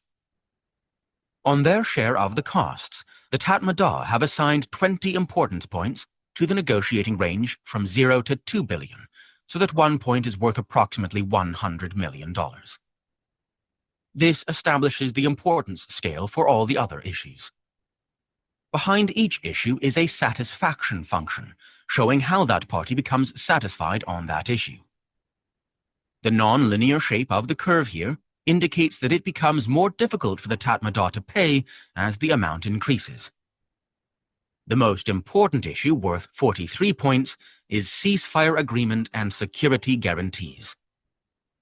The ceasefire satisfaction graph shows 6 alternative outcomes, ranked by the Tatmadaw. Included among the options is the status quo, which has been set to 0. Their least preferred option, scoring -10, is disarmament, demobilization, and reintegration. Several other options are much better, with the most preferred option being inclusive national ceasefire at 33 points. Power sharing and governance, and inclusive legal status and return of displaced persons are also among the most important issues. On the right side is where the Tatmadaw keep track of alternative outcomes. There is nothing yet on the table for all parties to see. The Tatmadaw have created 5 private reference packages to help them understand their own preferences, and also for use in the bargaining phase about to begin. The ratings of these packages are determined by the individual ratings assigned to the options that make up the package. Among these reference packages, the one least preferred to the Tatmadaw, worth 0 points, is named status quo. Any outcome worth 0 or less would be totally unacceptable. However, the Tatmadaw actually walk away from the table before accepting anything worse than their walkaway package worth 29 points. Their goal is a solution worth at least 65 points. While the package named Target would be quite acceptable to the Tatmadaw, they decide to start by proposing an optimistic package. Since the initial proposals of the other parties are all waiting at the neutral site to be revealed simultaneously, we see them all at once. Among those proposals, the one submitted by the National Unity Government, worth 73 points, looks quite good, but the Tatmadaw are not yet ready to accept this package. Instead, they request Infinity to generate a suggestion. Several suggestions appear, and the Tatmadaw accept all those worth more than their planned concession. Each time they accept a package, a yellow dot appears, but only to the Tatmadaw. Other parties remain unaware of which packages the Tatmadaw has endorsed. At this point, the Tatmadaw decide to end Session 1. Smart Settle will declare an agreement if, at the end of a session, all parties have accepted the same package. Unfortunately, no agreement is reached in Session 1. In Session 2, the Tatmadaw propose their concession package. The other parties, seeing this signal, choose to submit theirs as well. This unfolds rapidly in this simulation, but would take more time in a real-world negotiation. The Tatmadaw inspect each of these and accept all packages worth more than their own concession. The Tatmadaw now decide to also propose their target package, but they do so in secret. This is done by publishing the package anonymously. In this way, the target package is disguised as a typical suggestion. This strategic move is known as a masquerade.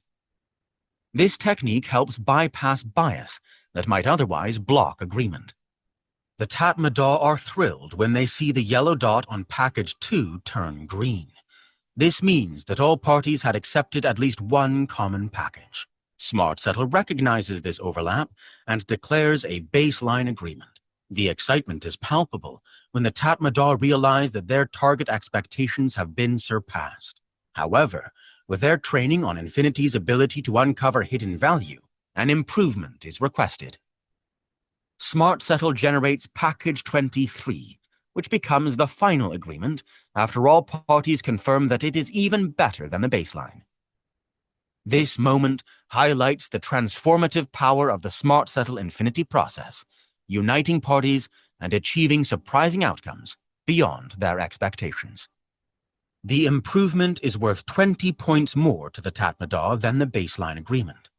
And in fact, if we were to also view this negotiation from each other party's perspective, we would see that the improvement was worth a grand sum of $18 billion over the baseline. When Tatmadaw's overall benefit of $9.3 billion is combined with the benefits of all stakeholders, the sum comes to $111 billion.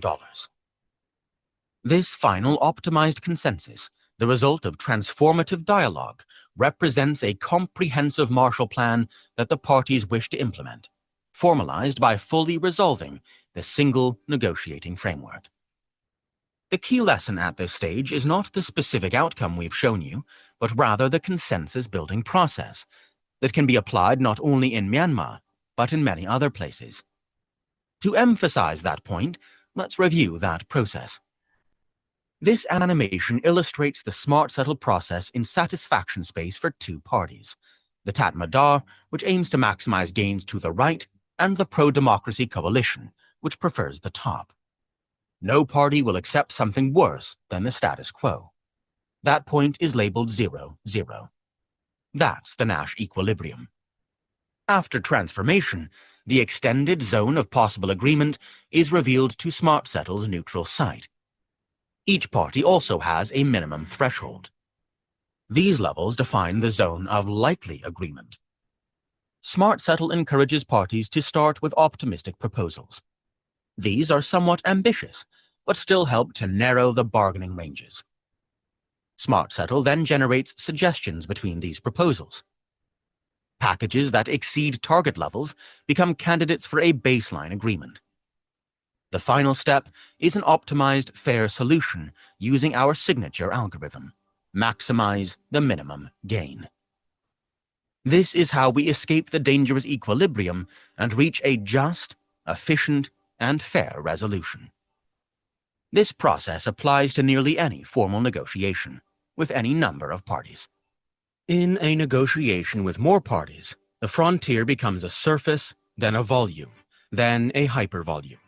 Incredibly complex to negotiate, but with Smart Settle, that complexity remains hidden, managed entirely by the system. Each participant focuses only on their own goals and preferences. But what we're most interested in is the volume under the efficiency frontier. Our simulation confirmed the potential benefits of peace very close to our earlier estimate of $110 billion. With an estimated cost of $6.7 billion, the benefit-cost ratio is 17. There should be no hesitation to move forward with this plan, here and everywhere. Consider this. The amount of money the world spends on peacemaking is minuscule compared to the costs of war. Redirect just 1/4 of that, and we could fully fund all of the UN's Sustainable Development Goals, with trillions to spare. Imagine what more we could accomplish. This is more than just technology. It's about cultivating the will to collaborate and transform conflict into consensus. Our Track 2 simulations are designed to inform and accelerate Track 1 peace processes, offering decision-makers a clear, data-driven path forward. We invite stakeholders, funders, and policy leaders to partner with us in bringing this proven approach to scale. Peace in Myanmar could become a global template, replicable in other conflict zones. Thanks for watching.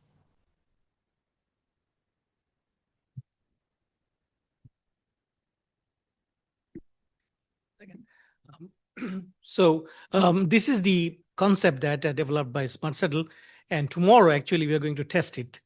And I'm very happy to note that we have enlisted 14 volunteers from outside, those who all will participate and get trained tomorrow as facilitators. And we have welcomed others to come in person, those who are interested. So approximately our target is to train 20 by tomorrow, those who can handle such negotiations in the future. So we'll be live streaming as well tomorrow. So please tune in. Thank you.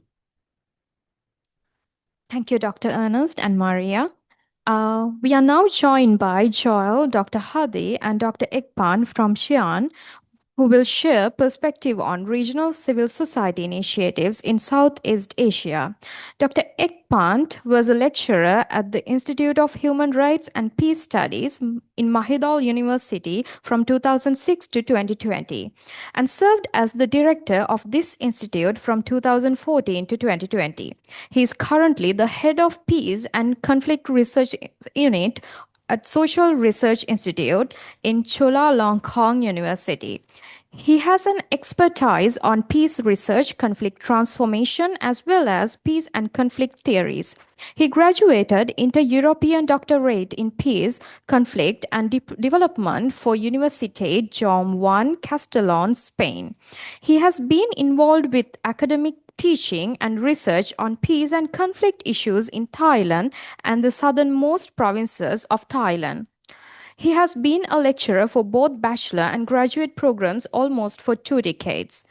His research projects also include community-based development during the time of conflict, communication mechanism in local community to reduce factors to conflict, protracted social conflicts in the southernmost provinces of Thailand, cognitive process of the youth in the 3 southernmost provinces leading to culture violence, and study of social healing factors and process that lead to reconciliation and forgiveness. Joel is an Obama Foundation leader for Asia Pacific 2022. Joel pursued an international master degree in human rights at the Institute of Human Rights and Peace Studies in Mahidol University in Thailand and is currently program advisor for the Southeast Asian Human Rights and Peace Studies Network. Joel currently teaches with the Department of International Studies in Miriam College in Philippines. They served as executive director of ShapeC and co-founded the Asian Youth Forum, a regional movement focusing on the promotion and protection of youth rights and fundamental freedoms in Southeast Asia. Let's welcome them. Dr. Ikpant and Joel have traveled all the way, and they're our best partner, and we are really gearing up our collaboration in moving forward. Stage is yours, sir, but I would request to kindly thank you. We have a speech from Dr. Hadi. Okay, where is it? We sent it to your email. Email? Okay. From your email or? It's from Joel, okay. Perfect. Just 1 second. Yeah. This one? Hmm? This one question, right? Oh, hmm? This one? Oh, okay. This one? No.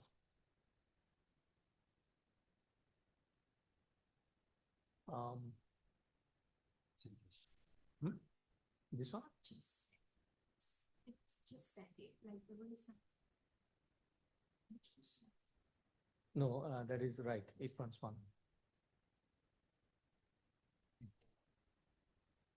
Before yours?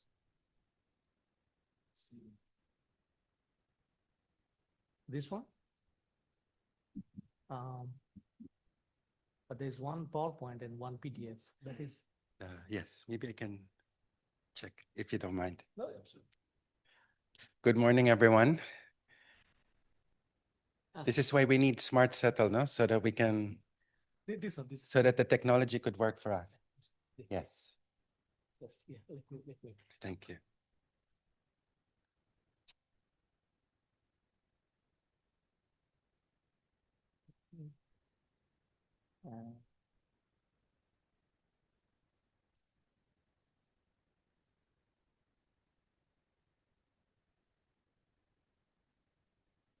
Of the partnership.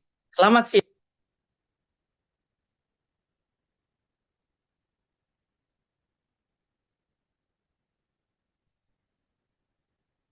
No, thank you very much for inviting us to Winnipeg, all the way from Southeast Asia, and it's a pleasure to be sharing this space with you. Our convener for the Southeast Asian Human Rights in Peace Studies Network would like to give a few words of gratitude and solidarity with everyone. Selamat siang from Depok, West Java, Indonesia, to our partners and colleagues in Winnipeg. First and foremost, I'm most proud of the partnership forged between the Conflict Research and Resilience Institute Canada and Southeast Asian Human Rights and Peace Study Network. I'm happy to be sharing this space with you all, particularly my colleagues, Dr. Eka Pan of Chulalongkorn University and Joel Baredo from Miriam College. Colleagues, I'm excited to share a significant update of we move forward together in reviving democratic value and institutions in Southeast Asia, most particularly in Myanmar. On 20 September last week, CRRIC successfully launched its 5-year strategic roadmap for 2026 and 2030, a homegrown document that reflects the collective commitment of CRRIC members to strengthening research, publications, capacity building, and cross-sectoral cooperations throughout Southeast Asia and beyond. CRRIC priorities are clear, focused, and most importantly, responsive to the needs and aspirations of the regions, conducting homegrown multi-country research on urgent issues, driving advocacy and policy influence to targeted campaigns and nationals to regional levels dialogues, expanding our network by welcoming new members and forging cross-sector partnerships, deepening our commitment to scholar activisms, to fellowships and mentorships programs, and strengthening institutional governance to ensure accountability and sustainability. CRRIC's role towards the implementations of our strategic roadmap is absolutely crucial, with its missions to develop knowledge for conflict transformations and support peace-building resilience. CRRIC's complement CRRIC's broader goals of cultivating a cultural human rights and peace in Southeast Asia. Together, we engage in scholar activisms, research, teaching, capacity building, mentorships, and policy advocacy, working hand in hand on initiatives such as ongoing Peace in Myanmar project and CRRIC flagship initiative, Charting a Lasting Peace in Myanmar. This effort aimed to foster sustainable peace through evidence-based research, inclusive dialogue, and regional cooperations. Related to CRRIC ambitions to move forward, I'm proud to invite all of you to join us in Vientiane's Laos for exciting milestone event in collaborations with the National University of Laos and Luxembourg Development. We will host its flagship, the 7th International Conference on Human Rights and Peace and Conflict in Southeast Asia in October 2026. This prestigious gathering will be a platform to bring together researchers, practitioners, activists, and policymakers, providing an invaluable opportunity to exchange ideas, deepening dialogue, and strengthening collaborations that drive peace building and human rights advancements in our vibrant regions. I personally invite you all to be part of these milestones, even in Lao capital. My colleague, Dr. Ekapan and Joel Barredo are present there in Winnipeg to discuss with each one of you see her dream to expand its community based on human rights, peace, justice, and aspirations of every person who considers Southeast Asia as a home. As we look ahead, let us continue to forge strong partnerships, share knowledge, and advocate tirelessly for justice, peace, and sustainability. Together, through the spirit of scholar activism and solidarity, we can make a lasting impact on people and futures of Southeast Asia. I would like to thank, terima kasih, and good luck to all of you. Thank you very much, Hadi. Terima kasih. Unfortunately, Hadi cannot join us. It's midnight in Indonesia, but everyone is here in solidarity with everyone. I wish to share an abridged version of my presentation. I will leave it to lunch and perhaps our gathering. We've met a few smokers here to discuss further regarding our 5-year strategic plan, and we're here for the next 3 to 4 days to have this collaboration with all of you. I just want to highlight really the reason why we forged this partnership. We were introduced by Dr. Ekapan barely 2 months ago with Dr. Kauser and regarding this potential collaboration. And there was an immediate meeting of minds, not because we are to travel to Manitoba, but because there is that common vision, that there's that common aspiration to amplify the voices of people who cannot be in this space. And that's always been at the very core of scholar activism, to not just talk about what is safe, what is secure, what is amenable to the people in power, but to really discuss on what is very critical and quite uncomfortable, particularly in the academic spaces. And we believe that our mission and vision are deeply aligned, and I believe are siblings in that manner. And we believe that through scholar activism, research, through technology, through Smart Settle, and through peer mentorship, that we get to achieve our common goals. This 4-year partnership, as Hadi had mentioned, is a framework for us to really expand the work of both our organizations. And in the coming 4 years, we will be collaborating on joint research. We have been working and we have connected with young emerging scholars in Southeast Asia. And we look at also involving policy champions. We have forged connections with the Association of Southeast Asian Nations, particularly those who are part of the human rights and peace bodies. And we hope that we could have that dialogue in Jakarta or in other parts of the region. And I just want to really stress on mentorship as a way forward. We all understand, and we have been experiencing shrinking spaces and also limited resources. We believe that if we pass on the baton, if we pass on the mic, particularly to young and emerging scholars and activists, that we are able to expand this community of human rights, democracy, and peace champions in Southeast Asia, particularly in Myanmar. I just want to focus really on what scholar activism really means. I've done a bit of study on this issue, and most of us have been within the academe have been sort of comfortable in on our ivory towers, and that also holds weight in Southeast Asia. But academics are still looked upon as public intellectuals. But many have also have seen themselves as socio-political auditors through their research, through their presentations in conferences. And these auditors have exposed really the gaps and the lies that the governments, particularly authoritarian governments, have imposed upon particularly those living in the margins. And what we have insisted here is really academics becoming human rights defenders themselves that have participated in social movements. I have here with me also a human rights defender himself, a peace builder, Dr. Ekapan, who has been part in rebuilding, revitalizing democratic institutions and values in Thailand. And of course, engaging with policymakers to advocate for meaningful changes.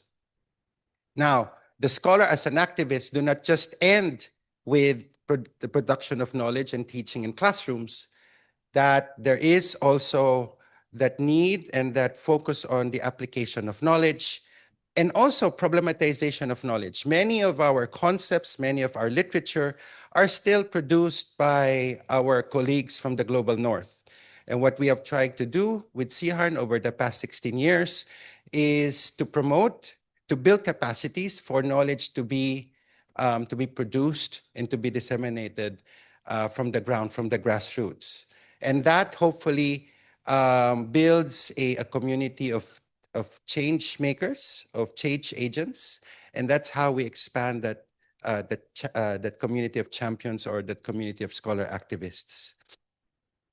What we have experienced in Southeast Asia is what I call a pandemic of the oppressed. Of course, borrowing from what we have experienced over the past 5 years with the COVID-19 pandemic. But we have also seen how protracted corruption and impunity has ridden in our governments, not just in Myanmar, but in most countries in Southeast Asia. We have also seen really the displacement of human rights defenders, particularly environmental rights defenders, through climate injustices. But what this pandemic of the oppressed had done and what inspired people is really an uprising from the grassroots, a disruption or an aspiration to disrupt the status quo that leads to the renewal of democratic values. Now, for Myanmar, and this is what we are here for, is really how do we address the legacy of authoritarianism and the legacy of people being really pushed to the margins. This age of strongman doesn't help. We've seen Thailand, we've seen Indonesia, the Philippines, for that matter, being led by strongmen and being influential, particularly in regional discussions and regional action. And that doesn't help really the way that we protect human rights and build peace and promote democratization, particularly in Myanmar. For us, as long as Myanmar is not free, Southeast Asia won't be able to experience freedom and the full protection of human rights. Now, the role of higher education institution is quite crucial here because even before the junta, the military junta in 2021, we have seen really a number of barriers that led really to the improvement or the strengthening of human rights of higher education institutions. We have colleagues who we have worked with at CRRIC and we have also helped in at the height of the military occupation in 2021. And they have told us really that there have been structural barriers. Again, massive privatization of higher education institutions have also led to the decline of quality of education in Myanmar. And that really paired with the shrinking spaces and the inability to enable critical discourse and thinking among students have really led to the decline of quality of education, of higher education in the country. But the fight is never. This is my last slide. Scholar activism is very much is very much powerful, but many of them are in the diaspora. We have met and we have worked, and we're still working with Myanmar scholar activists at the fringes. Many of them are in the border, many of them have fled the country. And we believe that those who are in exile could and would be very much be part of this partnership, no? And we look forward in that 4 years that we involve more scholars from within, and for those who have left the country, to really co-design what it means for them lasting peace and democratic renewal. And now I give the floor to Dr. Ekapant, who had introduced us to CRRIC and who has also worked immensely on democratization in Myanmar. Thank you very much. So lastly, and this will be shared with Dr. Kauser later, we have produced over the years human rights and peace textbooks that are being applied now in a number of universities in Southeast Asia. This yellow one, this orange one, contains think pieces on the experiences of COVID-19, and we had a number of writers from Myanmar who told us, who gave us sort of a prophecy of things, of what would happen as a result of the COVID-19. So we would be sharing this with you, Dr. Kauser. Thank you very much for the invitation. Dr. Ekapan? Okay, thank you very much, Joel, and also thank you, Dr. Kauser.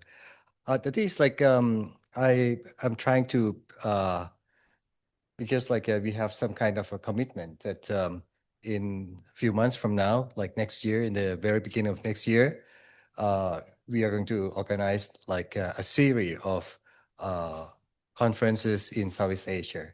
And I already committed by my own organization to co-host one of those events. The thing is, like right now, I mean, I have very few experience working on the issues of Myanmar, because most of my work engaging with the issues of the deep south of Thailand and several political conflicts incidents in Thailand. However, like I had a chance to work with a group called Friend Without Border Foundation and some parts of that Fortify Rights in order to work in the issues regarding the migrations and also like the conflict along the Burmese-Thai border. We proposed one of the research programs that we proposed is about to find a way for the democratic resilience and domestic democratic peace for Myanmar. So then this is our, new proposals in order to just like find a way to get the Burma back into the democracy. This idea came from the understanding merging between human rights and peace. We know that without the respect of human rights, without human rights protection, we will have no peace. So then when we talk about the perpetual peace and domestic democratic peace, we also use this, we talk about the environment that's free from the violence, and then from the violence-oriented point of view, so then it is very difficult to build peace during the time of the violence conflict, and then especially right now when if you know that we have a airstrike along the Thai-Burmese border almost every day, and then this is how the situation is going on. And then the thing is, like when we talk about the perception and the cognitive in the peace process, one of the things that right now, just this morning, that the former foreign minister of Malaysia has been already addressing. So right now, like ASEAN member states, especially leading by Malaysia, is trying to promote what we call the right to peace, and then of course, like trying to provide like the dignity, human dignity, equality, democracy, and the rule of law in the ASEAN for the environment to build peace. So the thing is, when we talk about this, the peace, then the importance is the perception. I had a privilege to access to several of the informants who are really like the stakeholders from several ethnic minorities in Myanmar. And then what we found is that the authoritarian mentality is all over the place. Of course, it's not just only in Myanmar, but it's just in ASEAN member states. So this is also very important because when we are trying to pursue peace, democratization, and also try to promote human rights, this kind of mentality is also the obstacle for pursuing our goals. So, and this is a challenge, how we are facing the authoritarian environment in this area. And then, of course, like how we are going to pursue all of these things. The things like I promised Professor Krause that I'm going to cut my presentation by half. So we are trying to say that the environment of the authoritarian environment is there. And then it is really easily to learn, and people are just really conveying this mentality over the generations. And then it brings out like it brings upon the how you call that, human rights violation, and also all kinds of abuses. And how democracy can be resilience. Of course, like things can be resilience from all kind of devastations. But we need the environment. Right now, how we are going to build the environment for democracy to resilience in Myanmar. So what we are trying to propose is about the education for human rights and the education for peace. So let me jump into the very conclusion. The thing is that we are trying to promote domestic democratic peace, which means that we have to do something with the democracy in Myanmar. And the thing is, like right now, the junta government is trying to proceed for the general election in this coming December, which is actually a few months from now. And the electoral system is totally changed, and they're going to draft a new constitution by their own very soon. So they're going to rule by law. And this is the thing, because like from what I have been discussing with a lot of informants in Myanmar, a lot of ethnic minorities will not participate in this general election. And I'm not sure if it's going to be the political deadlock again in this country. And also, of course, like I'm not sure whether like the junta government will try to applying the use of the force for the military again in this community. So this is what is going to could be happen. But anyway, the thing is, we are trying to promote the platform. I think ASEAN is an important organization. Of course, like from the studies, we know that this kind of organization is very, very slow in moving, and also like a kind of, very difficult to engage in something like, very, very immediate issues or ad hoc issues. But anyway, the thing is that an organization like ASEAN is very important in creating the platform. And this platform is very important for the people with the different points of view to participate. The thing is, when we want people to participate in the peace platform, we have been trying to talk about like trust building. But there are two colleagues of us, of course, like they have just passed away recently. One is the Professor Chai Watstan, and also other person is Dr. Norbert Ropers. Both of them comes out with some kind of like suggestions, because like after years and years or even decades of working in the conflict situations in Thailand and several countries in Southeast Asia, we believe that at certain point we need to have the platform that people who don't even have trust can't talk. And I think this is like the technology maybe helping us very well. And I hope that our platform can continue. Of course, like after this event, we can continue this platform in several countries in Southeast Asia, including Thailand. So thank you very much for your time, and hopefully that we have further discussion later on. Thank you.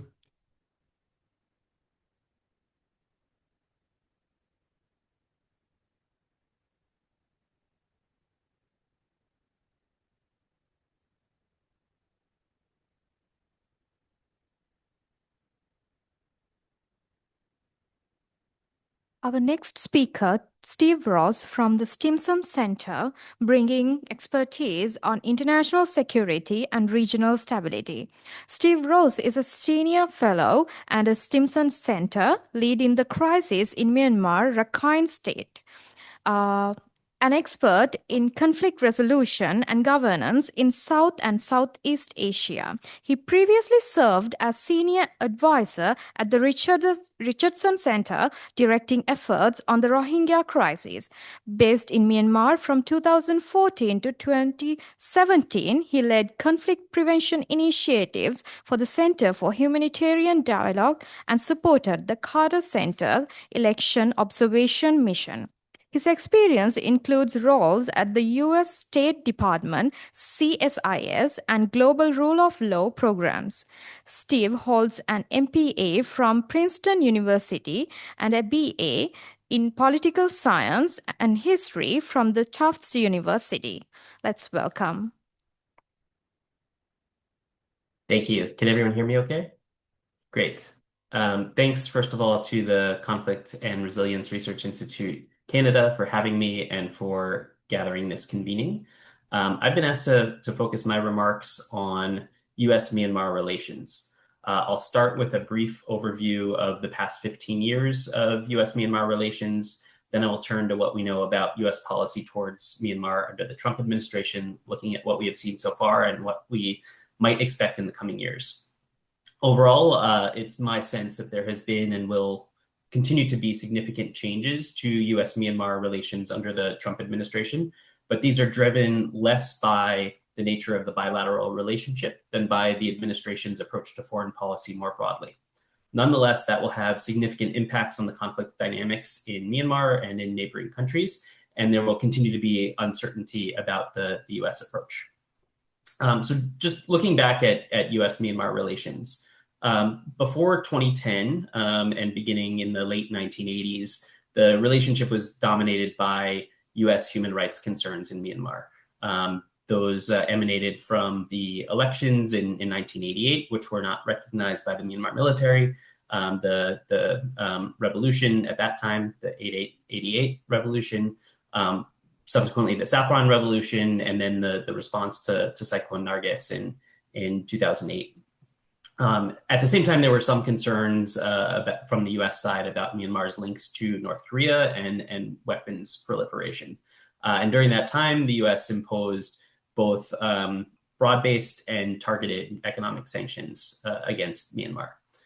There was, as I'm sure many of you know, a significant shift in 2010 with a watershed moment of engagement after the 2010 elections in Myanmar, which were followed by the release of Aung San Suu Kyi, the visit of then Secretary of State Hillary Clinton, and then subsequent visits 2 times by President Barack Obama, all leading up to the 2015 elections. And in the 2010s, there was a normalization of relations and easing of sanctions, a huge increase in humanitarian and development support to Myanmar, reaching a peak of almost $250 million US by 2020.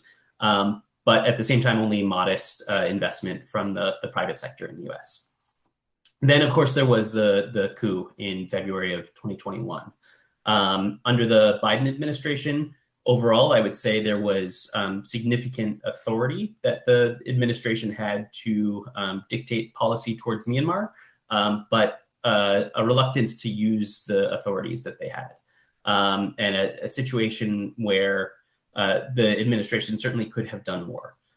Having said that, in the immediate aftermath of the coup, there was the signing of an executive order about 10 days later, which declared a national emergency and gave the executive broad authority for imposing sanctions. Subsequent to that, a sort of drip of targeted sanctions against various actors in Myanmar from 2021 until the present. There was continued significant amounts of humanitarian assistance.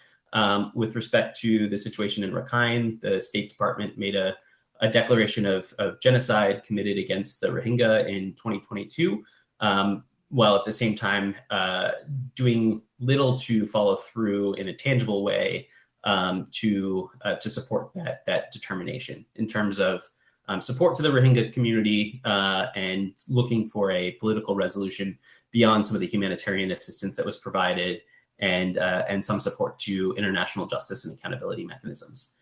In late 2022, as a part of the National Defense Authorization Act, the Burma Act was passed. I'll just spend a minute going into that because I think it's important. The Burma Act at its outset includes a statement of what U.S. policy is towards Myanmar.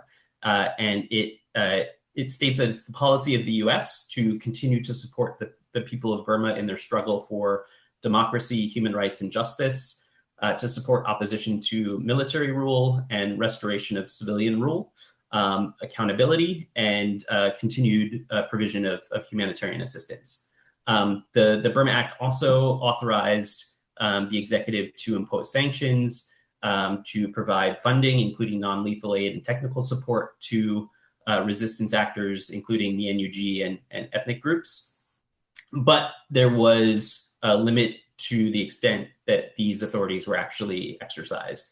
And I would argue there was a perverse impact of the Burma Act and the provisions within it, giving China the perception that the US was much more deeply engaged in the conflict in Myanmar than it actually was, including, I think, the perception from the Chinese side that the US was providing lethal support to ethnic armed groups. And that was perceived as threatening by China, and I think was part of the pretext for why we've seen China provide much more significant support to the military, particularly over the last year.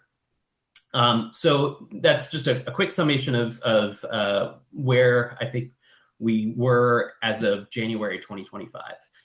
Since then, what does US policy look like, and what might it look like going forward? In short, I don't think we know yet what the Trump administration's policy approach to Myanmar is going to be. There is a policy review that is underway, and I'll discuss that more in a minute, but it is not yet complete. So what do we know? First, we know that there is going to be a strong emphasis on making the US stronger, safer, and more prosperous as a part of US foreign policy.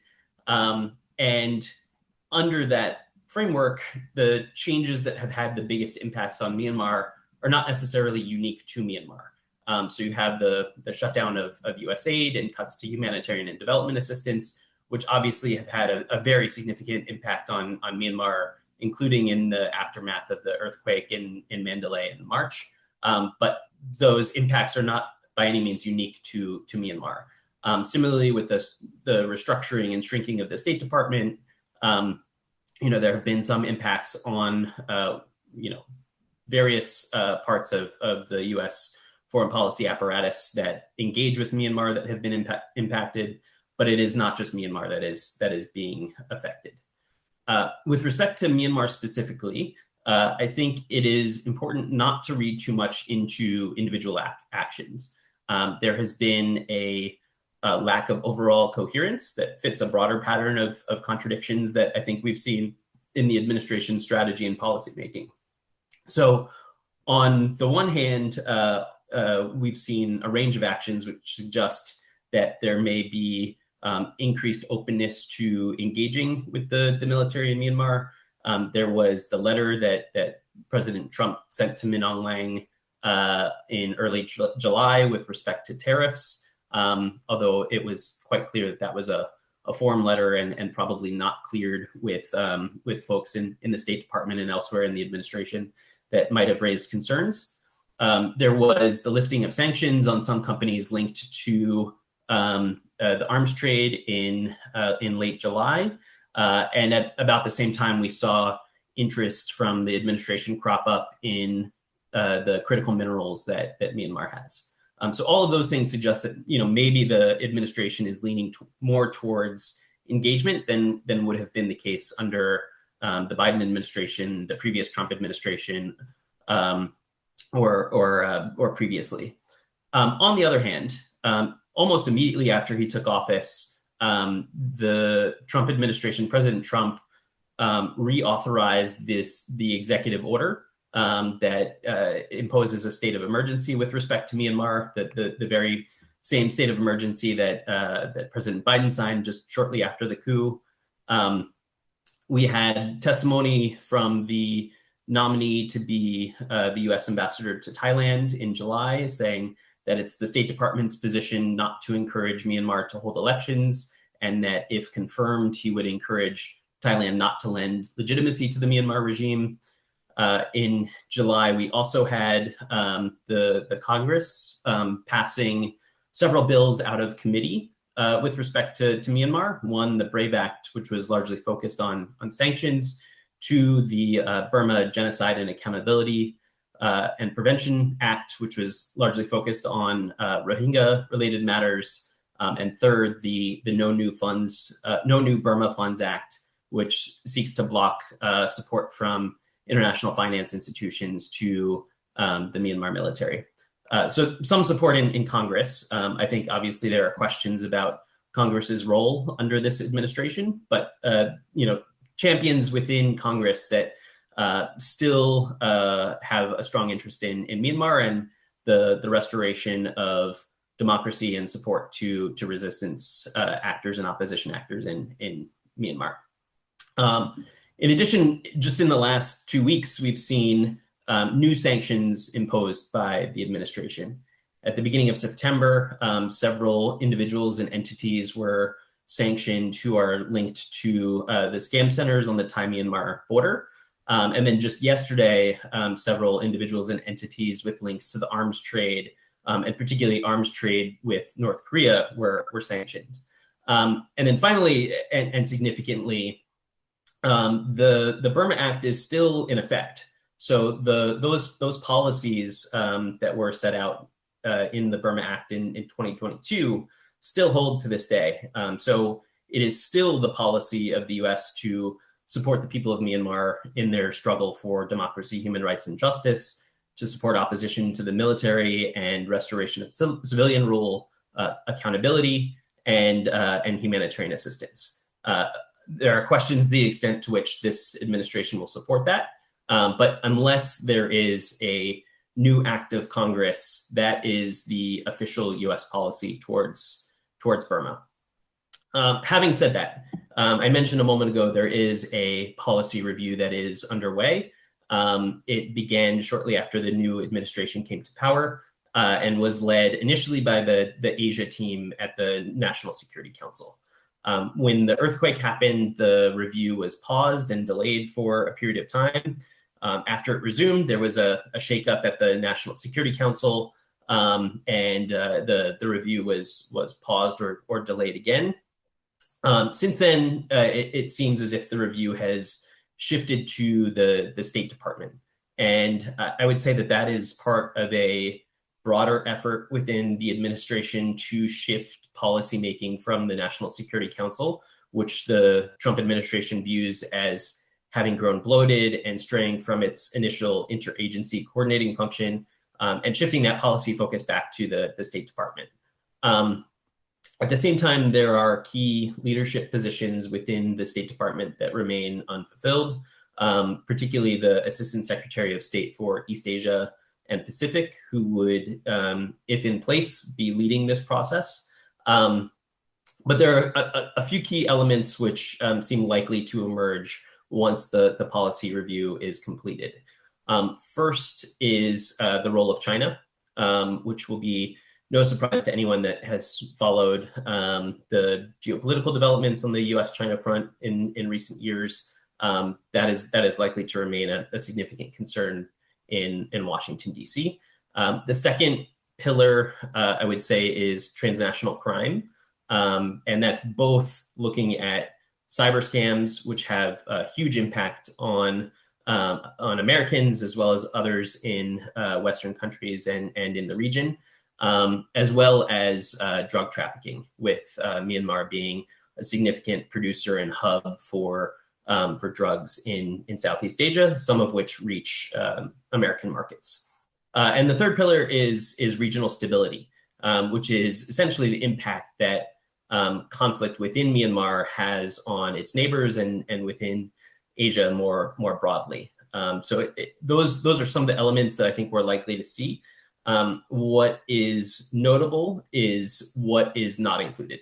Under the Biden administration, for example, we would expect to hear a lot about norms, democracy, and human rights. That is not something that we are likely to hear much about from this administration with respect to Myanmar.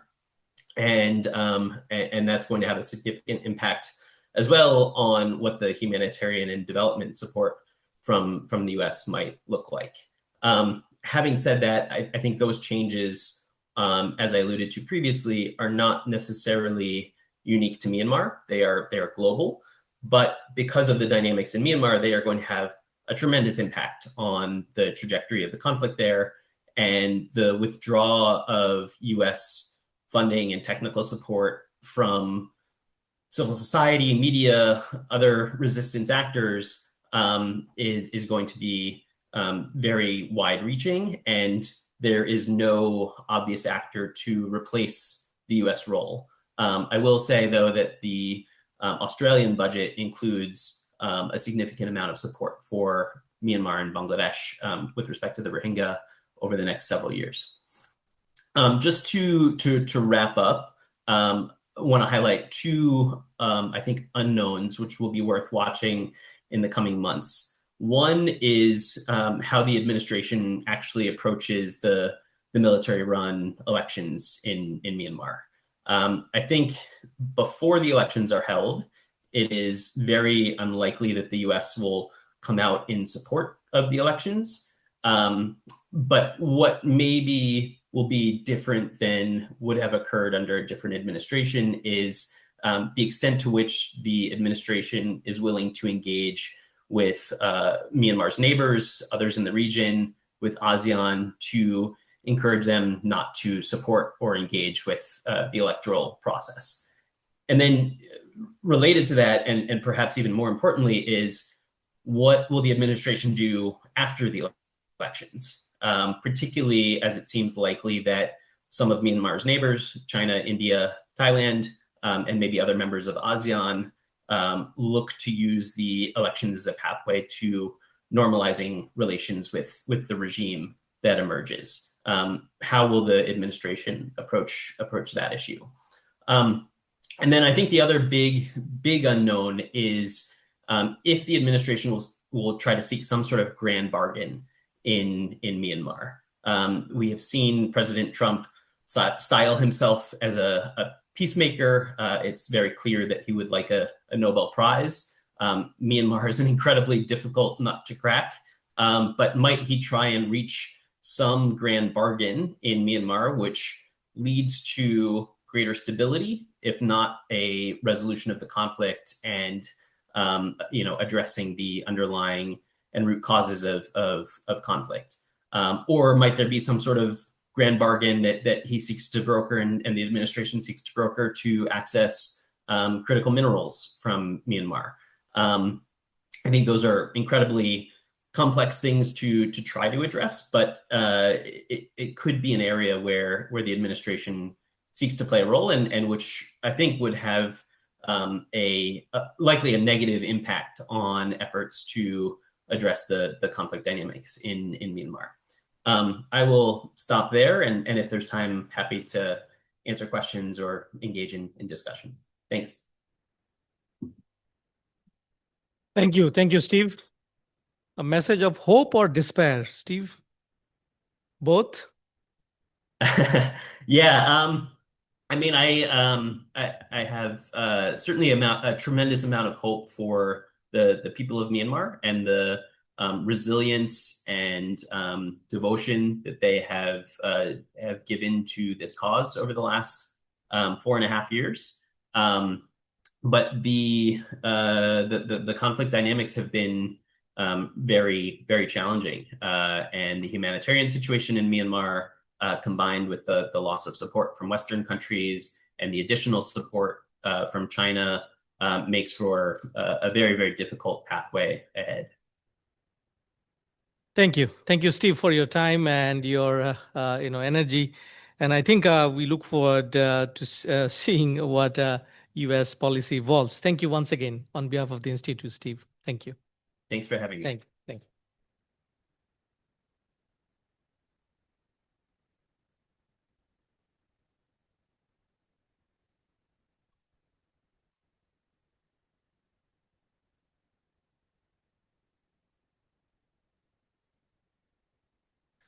We are honored to welcome Moso O, Deputy Minister of Foreign Affairs of the National Unity Government of Myanmar, joining us from Washington, D.C. to share remarks on the struggle for democracy in Myanmar. Moso O participated in students' demonstration and later nationwide uprising in 1988 when he studied at the Rangoon Arts and Science University. Then he joined the National League for Democracy led by Do Aung San Suu Kyi in September in 1988. He was arrested in 1999 for his involvement in political activities and released in 1999. He received a master's degree after studying at the Chulalongkorn University in Thailand while he was in exile. Upon return to Myanmar in 2012, he served as a Deputy Chief of Staff to the office of the NLD chairperson, Do Aung San Suu Kyi, and then became the Chief of Staff of the office in February 2016. He received a degree from postgraduate course of International Strategic Studies at the Royal College of Defence Studies in London in 2017. He served as an advisor to the Union Peace Commission until the attempted coup in February 2021. He was an executive director of the Do Kyi King Foundation, a charity organization chaired by Do Aung San Suu Kyi. He was appointed by the CRPH and the National Unity Consultative Council as a Deputy Minister for Foreign Affairs of the National Unity Government of Myanmar in April in 2021. Thank you, Honorable Minister, and we apologize for being a little late. That was quite beyond our control. So the floor is yours, and we are so happy to have you with us. Go ahead, sir. Thank you. Can you hear me? Thank you very much for this opportunity. Thank you, the host, the Conflict and Resilience Research Institute, Canada, and thank you to the University of Manitoba as well. As you all know, our country is a multi-ethnic society. For centuries, many of our ethnic nationalities lived as independent entities. Under British colonial rule, they joined with the Burma majority in the struggle for independence. And together in 1948, we sought to build a federal union. However, all constitutions adopted since independence, including those of 1947, 1974, and 2008, failed to uphold the promises of the Bank Agreement, the founding contract among our ethnic groups. This failure became the root causes of the civil war that has lasted for more than 70 years. Following the 1972 military coup and subsequent takeovers, democracy vanished from our country, along with the multi-party system and federal system as well. Military dictatorship became the root cause of the absence of both federalism and democracy. From 2010 to 2020, our country experienced a brief taste of democracy. But after the attempted military coup in February 2021, the people rose up against military rule. The Spring Revolution began with nationwide demonstrations, the civil disobedience movement, and boycotts of military products and services. Soon after, the committee represented Pidonzutoto is a parliament, was formed by elected parliamentarians. The National Unity Government was also established, and the National Unity Consultative Council brought together diverse stakeholders. Together, we adopted the Federal Democracy Charter and abolished the illegitimate 2008 Constitution. The Spring Revolution has become an opportunity to address the root causes of our crisis, to eradicate military dictatorship, restore democracy and federalism, and establish a federal democratic union. This is the only solution to our country's crisis. To achieve this, collaboration among all elements of the resistance movement is essential. Today, despite differences, nearly all ethnic groups are united in this common purpose. Based on this unity, we have created a platform to discuss the fundamental principles of the future federal union as outlined in the Federal Democracy Charter. The 2008 Constitution failed in two critical areas: federalism and democracy. That's why the Burma majority, together with other ethnic groups, is determined to draft a new federal democratic constitution and build a new federal democratic union. To reach that goal, we need a clear theory of change. Ending military dictatorship will not be easy. We must apply sustained pressure through multiple channels: armed resistance, civil disobedience, diplomatic and economic measures, financial sanctions, and coordinated actions by people both inside and outside of our country. Our revolution is truly sans frontier, without borders. Burmese people across the globe are part of this struggle. Creative funding efforts ranging from the sale of bonds, properties, and raffle tickets to the creation of digital payment systems and even online banks, alongside donations from our diaspora and migrant workers, sustain our movement. These funds are transparent and legitimate. This pressure will continue until the military realized it must withdraw from politics, return to the barracks, and face accountability for atrocity crimes. It will continue until they accept the drafting of a new constitution that guarantees democracy and federalism, and until they relinquish power to a transitional authority of the Spring Revolution. During this transitional period, key stakeholders were engaged in dialogue to shape a future federal union where all can live peacefully. These agreements will be enshrined in the Federal Democratic Constitution, under which we will establish a Federal Democratic Union. This movement differs from the past struggles because it includes military resistance. The National Unity Government has formed the People's Defense Forces, PDFs, which have quickly grown into a formidable force capable of challenging the Qantas military across the country. Ethnic resistance organizations coordinating together have liberated towns and territories. Today, the junta controls less than half of the country's territory. In response, the junta has escalated its violence with indiscriminate and terroristic attacks, including airstrikes on civilians, religious sites, hospitals, and schools, killing thousands and destroying countless homes. Facing heavy losses in battle, the junta has resorted to forced conscription, while many of its soldiers desert or defect to join the resistance. Despite the brutality, we see light at the end of the tunnel. So we are preparing for the future of Federal Union, even as we fight.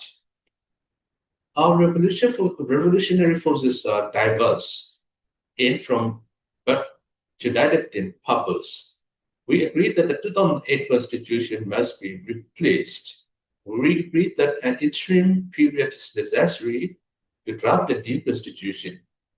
We agreed that the military must be placed under civilian oversight and removed from the politics. And we agreed that general elections must be held under this new framework. Anyone, whether individual, organization, or country, who wish to help solve our crisis must recognize these truths. But the so-called elections planned by the military junta are nothing more than a farce, puppet show that cannot resolve our crisis. They lack even a reliable voter list, especially given mass displacement. Their failed census only proves this point. The only acceptable elections will be those held under the new constitution following the transitional period. This is also true for the Rohingya crisis. As long as military dictatorship remains, the safe return of the Rohingya to their homeland will remain a dream. Justice, accountability, citizenship, repatriation, and rehabilitation of the Rohingya are inseparable from the broader struggle for a better democratic union. Negotiations with the junta will not achieve this. Only by working together with the revolutionary forces can we build a system where the Rohingya and all ethnic groups can live with dignity and fundamental rights. There are no shortcuts. True coexistence will come only through trust, mutual respect, and a constitutional framework that serves all. The Federal Democratic Charter makes this clear. Sovereignty originates from the people of the constituent states. These states hold equal political rights, self-determination, and their own constitutions, operating under the principle of subsidiarity. These principles are acceptable to all ethnic groups, including Rohingya. Ultimately, the people of each state will decide their own future. So in conclusion, I would say that we are determined to continue our revolution, our resistance, because we have no other choice. It is our only chance to eradicate dictatorship and build a federal democratic union where all ethnic groups, including the Rohingya and other minorities, can live peacefully. With international assistance, our plan to lasting peace can be made shorter and less difficult. I will stop there. Thank you very much.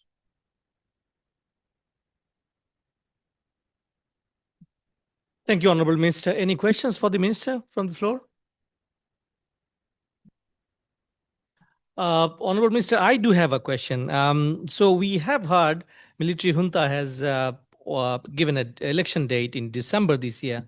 So how do you see this move by military in Myanmar, and where is NLD, or let's say NUG, in terms of the election and election environment? Thank you. As I said before, the so-called elections to be organized by the military junta will be just a puppet show because they do not allow any political parties that won in the previous elections.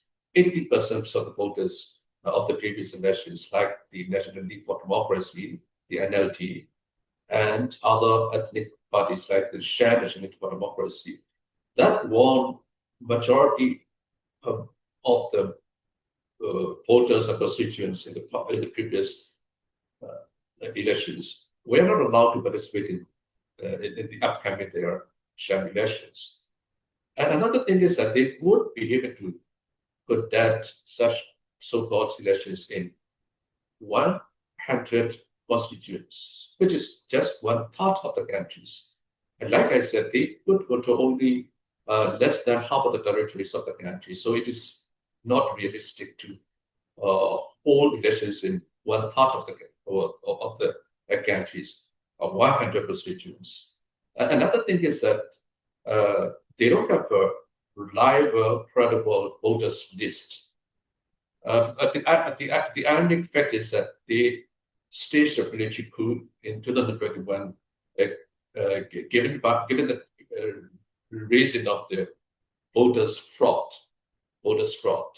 of the National League for Democracy government. But this time, they don't even have a proper voters because there are a lot of the volatile movement of the people because of the conflict. So it's not possible at all to conduct a proper list of the voters all across the country.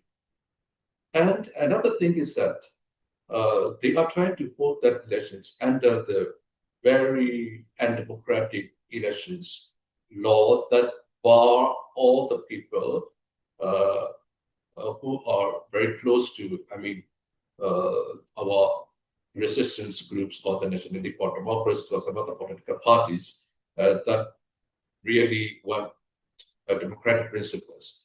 So I would say that it's it cannot be even called elections. It's just a sort of a selection. Thank you, Honorable Minister, for your time. I know you are very busy at the UN. We really express our gratitude for making time to speak to us. Best of luck, Honorable Minister. Thank you. Bye-bye. Thank you.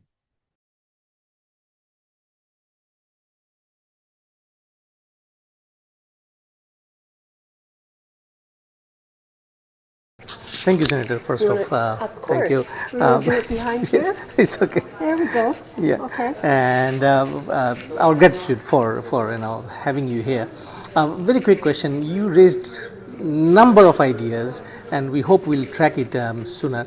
But one question, you said a nexus of activities. Triple nexus. So can you just emphasize once again what you want us to do? Yes. So the idea of the triple nexus has come out of women peace builders around the world. And there are a number of organizations that work with women peace builders on the front lines of conflict.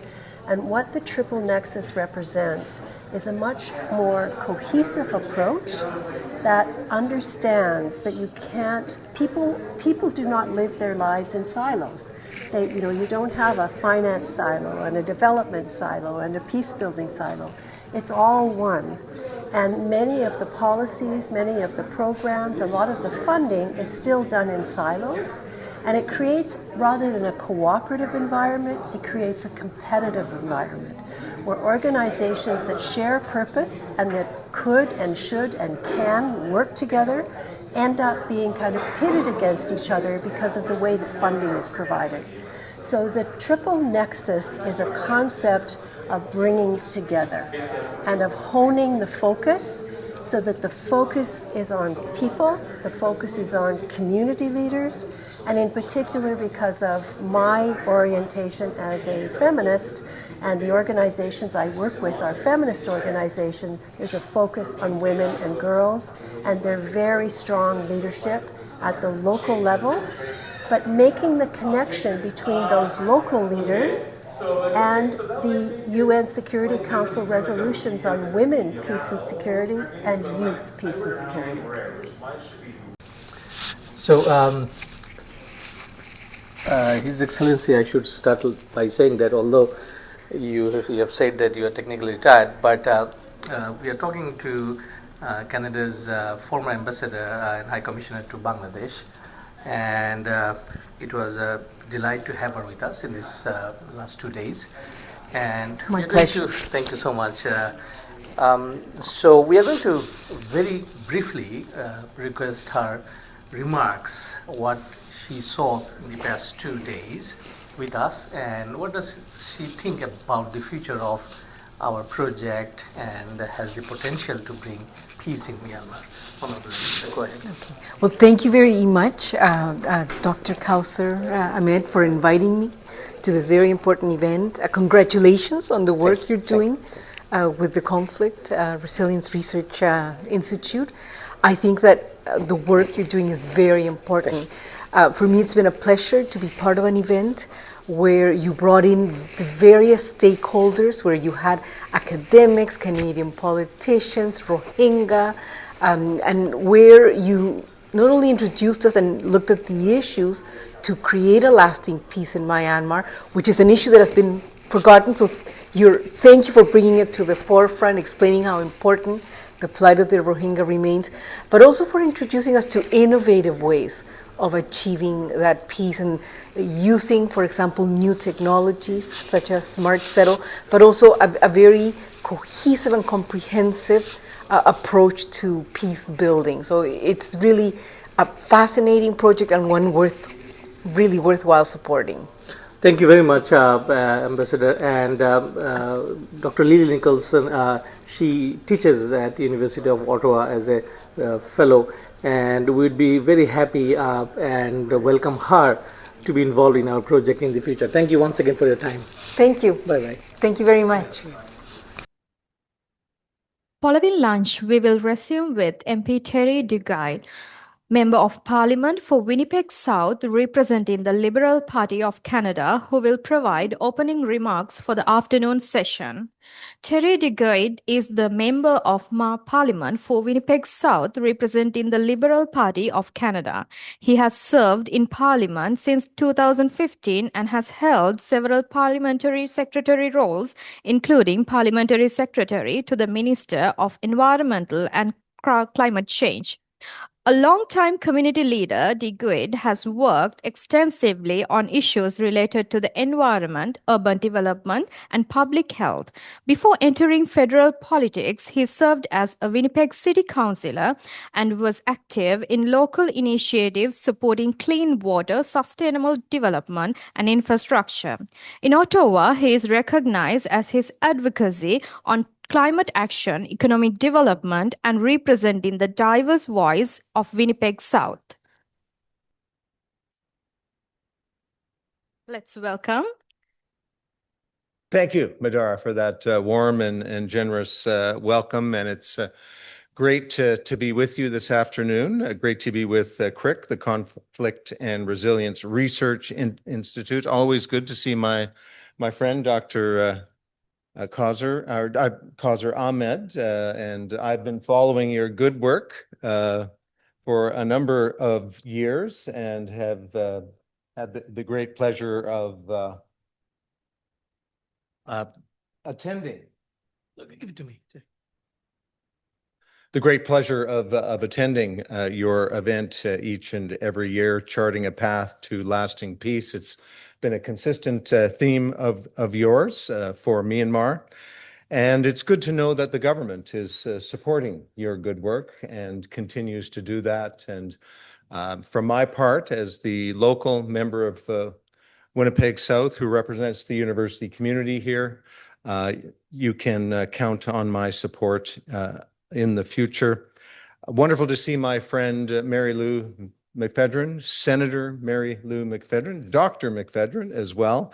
She's not only a great academic, she is really an unbelievable champion of human rights, and she is a very fine senator. And so it was good to see her, and she, as you know, she had to head off to a funeral, so she can't be with us. I think, yeah, sorry, folks. There we go. It's that lentil doll is maybe catching up to me, but that the food was great at the lunchtime break. But I don't need to tell anyone in this room that since the February 2021 coup, Myanmar has endured repression, violence, and destruction of democratic institutions, the destruction of democracy itself. The military junta has jailed civilian leaders, journalists, and elected officials. Peaceful protests have been crushed with incredible brutality. The humanitarian situation is worsening daily. Millions have been displaced, many lacking food, shelter, or medical care. And Canada, I'm proud to say, is a proud defender of democracy, human rights, and the rule of law. And in Myanmar, these values are truly under siege. So Canada has joined international partners in condemning the coup and targeting military leaders with sanctions. Sanctions extend to military business interests, aiming to cut financial lifelines sustaining the junta. We are supporting humanitarian relief for both the people of Myanmar and the Rohingya refugees in neighboring states. ASEAN and UN organizations remain key partners in pressing for dialogue and accountability, and Canada aligns with democratic allies in demanding action. What we all want to see is an end to the violence, release of political prisoners, and a credible pathway to peace and democracy, which is the theme of your event today. Myanmar's instability undermines Southeast Asian security and weakens the global rule-based order. And as with Ukraine, Canada rejects a world where might makes right and the people's voices are silenced by force. So we will continue acting with allies to apply pressure and keep Myanmar on the international agenda. And I thank you all for doing your part. That's what this event today is all about. The courage of Myanmar's people is truly remarkable. And despite danger, they keep fighting for rights, democracy, and dignity. And I just met our friend, John Jumaid, and do let your people, your friends, your families, your countrymen, let them know that we stand with you. Youth leaders, women, and ethnic communities are playing a leading role in shaping resistance and a vision for a democratic future. Their bravery is an inspiration and imposes a duty on all of us to stand with them in their struggle. As parliamentarians from all parties, we must ensure Canada's voice is consistent, strong, and values-driven. To repeat, our priorities, again, are to back international accountability mechanisms, reinforce humanitarian aid, and help build the foundation for peace. We must not overlook the plight of the Rohingya, who face statelessness, displacement, and persecution. Canada's policy should remain grounded in compassion, justice, and respect for human dignity. And so let's all of us in this room, all of us from every corner of this country, reaffirm our unwavering support for the people of Myanmar. I do that on behalf of Canada today. And I know, you know, that we pledge to keep working with partners, civil society, and allies to end suffering, restore democracy, and secure peace and freedom. The people of Myanmar deserve no less. The Rohingya deserve no less. Canada must stay committed, and we will. So thank you very much for the invitation today, Dr. Ahmed, and it's been great to be with you all. Thanks so much. And continue your good work.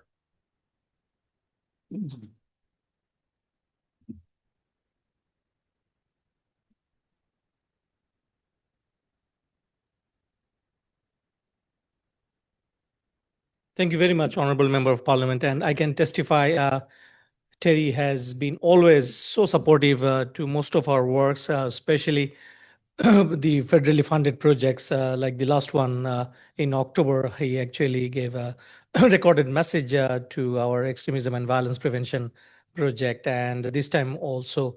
And we look forward to seeking more support, Terry, next year when we wrap up the project in Ottawa. So this is just a starter, and don't get bored, because we'll be keep reaching out to you for further support. Thank you, sir. Thank you so much. And I think we are due for the last presentation now. And I'll just say that Terry is a leader, and he leads while being in the front in most of the cases that I met him in my capacities of research. So this is really worth to have Terry, because he was in Ottawa. He just arrived this morning, late morning, actually. So it's really important for me to have him here. Thank you, Terry, once again. So now we'd like to welcome John Junaid to come over, and he's been waiting so patiently. But I just kept him at the because we would like to hear from him, and he's the only Rohingya representative we have amongst us today. And the second person, he kind of stuck with some personal, requirement from Waterloo. He couldn't make it, and he sends his regrets. But John is with us, and we are going to listen John's perspective on the conflict and how does he look into the project and that we presented today. John, floor is yours. You have a presentation? Yeah. Which one? In your email. Hmm? It's in your email. Oh, Yeah.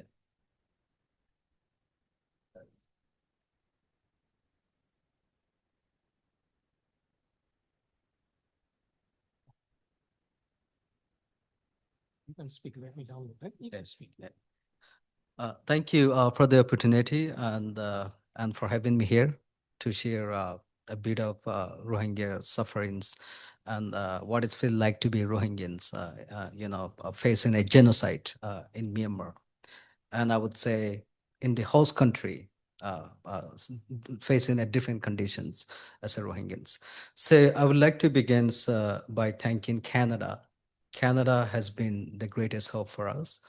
And Canada also the first country to recognize the Rohingya genocide. And Canada has allocated funding to help those in need of support in Bangladesh. And also Canada has been supporting a lot of democratic processes to restore democracy in Myanmar. I have the privilege of working with the member of parliament, senators, and many other scholars and academics working across the countries. So I'm very privileged and very grateful for everyone's here and trying to find solutions on how to resolve and end the sufferings of my peoples. And I would also like to begin with my own experience in Canada. It's been just 3 years that I arrived in Canada, and I have received a lot of support from Canadians, and from being a refugee in Indonesia, I was offered to work with the parliaments in the House of Commons. So I think, which is a great deal on how Canada sort of express that inclusivity is the most important concept of democracy, that Canada's democracy is founded and based on the inclusivity. And that's why we celebrate multiculturalism in Canada. So I would like to focus my presentations for Rohingya crisis on that angle, why inclusivity is very important.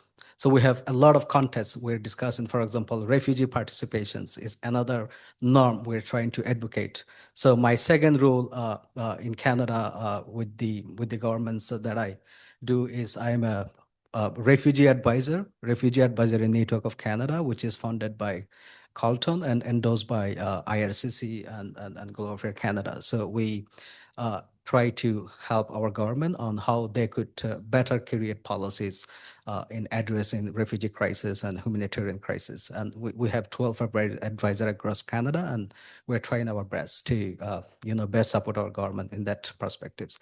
So because I come from that inclusivity perspective, I am very much embedded, into bringing the voices of marginalized community on the tables. So what Rohingyans are now facing, beside genocide, persecution, discriminations, is the exclusions from all and every system that are created to protect or speak for Rohingyans. And that's where I think Rohingyans are further marginalized.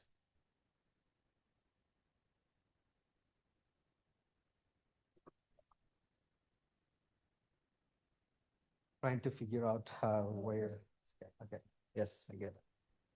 So a brief of introduction about the Rohingya crisis. So we are an indigenous community from Myanmar. We lived there for at least 8 generations, and 2.5 million of us has been displaced since 1977. More than a third of our population has been killed, and entire communities as of now are expelled from Rakhine State. So what are our key vulnerabilities? So we have crisis of citizenship, identity crisis, widespread displacement, and the plight of women and girls. So these all are affecting because we are excluded from decision makings, and our fate are decided by others in Myanmar as well as in host countries. So we have global attention, but we don't have practical solution on the ground. So we rooted in Rakhine State at least 8th century, and we thrive under the Arakan Kingdom with distinct cultural identity. So when the British came in 19th century, we were sort of framed in a way that we're sort of outsider. And this framing was later sort of weaponized by the military when they took over the country. And then in 1982, the military extended a law to scrutinize citizenship. So Rohingyans were excluded from being the rightful citizen of Myanmar, and then they were also excluded from becoming the official ethnic group of Myanmar, which is they now call 135 ethnic groups. So we become then stateless, and our identity was replaced as NRC, National Verification Card. And then they gave us a temporary card in 2015, and then NBC later in 2015, which means that we should register with the government as Bengali people, that we are not Rohingyans, we are Bengali. So they have, went through a lot of different citizenship process and excluding us from having any voice in the system. So we were like, historically sort of excluded from having our voice in the system and in every sort of aspect in Myanmar. So these policies also impose a lot of restriction on us, like our movements were restricted. When I was in Rakhine State, I could not move from, let's say, from one city to another city. And when I graduated from high school, I wanted to go to a university in Sittwe. I needed a travel permit from the immigrations. And along this journey, which is about roughly 10-hour journeys, there are at least 10 military checkpoints. And at every checkpoint, I would have to get out of the bus and report to the military and pay them a bribe to let me go. So even then, I would have to face a lot of humiliating conditions. They would call me Kalla or Bengali. Why are you going to university? You don't belong here. Go back to, leave Myanmar, go Bangladesh, go somewhere else. What's you gonna do with your degree? So this is how sort of we grow up in Rakhine State. Let's say if I want to stay over at my friend, which is maybe next to my home, I would need, permission from the immigration just to stay over at my home, at my neighbor house. So as we all know, the genocide of Rohingyas has made the UN Convention. And Dr. Hamad explained very well about the genocide. And I think most of these were covered in our discussions. I'm not gonna really go through into detail about this, but you could see that I just wanted to cover some of the aspect about 2021 with the Arakan army. So before the coup, our Rohingyans were suffering under the hands of military, which means military, let's say, have killed more than half of the Rohingyans, kills and displaced more than half of the Rohingyans, and the remaining Rohingyans were roughly about 1 million in Arakan state before 2021, which include, let's say, 2020 in 2017 about 700,000 were forced to flee to Bangladesh, and they were in Bangladesh, and so the remained were 600,000, roughly 600,000. And so when the civil war started in Myanmar, the Arakan army sort of took the advantage of that civil war and revealed their true intention, which is to eradicate Rohingyans from Arakan state. So this particular group of Arakan army, which is created by Rakhine community, has been mentioned very little in the context of Rohingya genocide. When I was there and what I have studied about Rohingya genocide, I would say the Rakhine community, particularly their leaders, were equally involved in killing and genociding Rohingya as much as the military, because military were able to carry out their genocidal strategy through this community. This community has supported the military strategy to genocide Rohingyans. And when they got the opportunity, they have rebuilt their true intention. So the Arakan army has displaced and killed more than what military has done in the decades. So in 2015 alone, in just months, maybe in 3 months, say the biggest Rohingyan cities in Arakan state were Mondo and Butidongs. So when Arakan army took control of some of the states, some of the cities in Arakan, they also took over these two Rohingya major cities. And my home was in Mondo city. So Arakan army has burnt almost 70% of these two cities and displaced almost 90, I would say 99% of Rohingyans. And they have killed more than, I would say more than half of the Rohingyans that remains. We could see their pictures of, when the Rohingyans were trying to flee to Bangladesh. We have seen they have strike a lot of Rohingyans on the Nav rivers.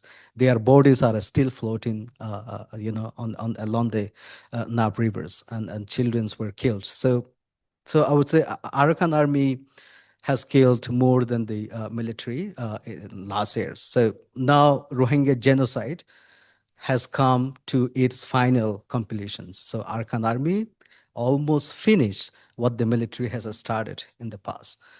And so Rohingyans genocide has come to its completions. So we are now where? So there are roughly about 10,000 Rohingyans, I would say not even more than 10,000 remained, some in Sittwe, which is still under military control, and some are in Mongdo, in my city. And they are heavily guarded. They are controlled by the Arakan army, and they are kept alive as a bargaining chip for the international community to sort of negotiate and sort of find opportunities to reclaim themselves, as a government of Arakan. And there also has been, I think, a misunderstanding of our study about Arakan army. So their ideology is based on the Rakhine Tika. It means that this land is for Rakhine people. So they have no mention of Rohingya inclusivity in Rakhine State. So which means they have designed their whole policy according to Rakhine people. So they are pretty much intending to establish themselves as a Rakhine nation. That's where they were going forward. On the other hand, we have also worked with the NUG National Unity Government. We had the foreign minister earlier speaking about NUG's policy. And we have supported and worked with NUG trying to find a way on how we could constitutionally protect Rohingya right in Myanmar. Although we know that NUG was part of National League for Democracy government, which is Aung San Suu Kyi, and she was under her government, Rohingya faced the mass destructions, and she sort of escalated Rohingya genocide during her time. Despite that, we sort of supported them, hoping that they are only alternative for us. But they have made some concrete mistake along the way. They have declared Rohingya as citizens, a rightful citizen of Burma, but at the same time, it was just in a statement. We have suggested that why don't you bring those statements into action? You don't need military permission to issue, for example, citizenship to Rohingyas. That could have solved Rohingya identity crisis, which is another crisis. And we have started a lot of exile government. Let's say there are many exile government in the history, and they are contemporary exile government as well. Most of the exile government in the past has transformed into government. For example, we have example of in the Soviet Union, there were a lot of exile governments. So they were able to take some concrete action. But sadly, NUG has not taken any sort of practical action. And this led Rohingya to sort of into more desperate situations. And now that the military announced an election, and they are not allowed to participate in the election, which means any hope that Rohingya might have has now diminished, because our communication for the future of Rohingya in Myanmar is through the NUG. If NUG is not being part of the election, so what would happen is that NUG would be slowly delegitimized. That means we might not be able to have another pathway.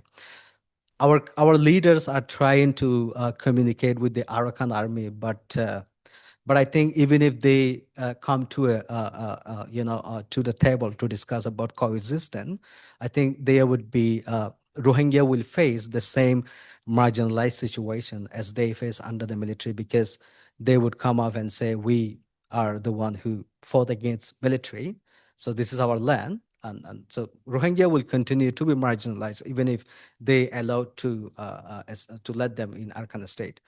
So that's mean we have very little hope, in Myanmar as of the current situations. And we face sort of similar situations in host countries as well. Like, for example, we have 1.3 million refugee in Bangladesh, in Cox's Bazar, and we have more than 150,000 in India, about 40,000 in Thailand, and some 3 to 5,000 in Indonesia.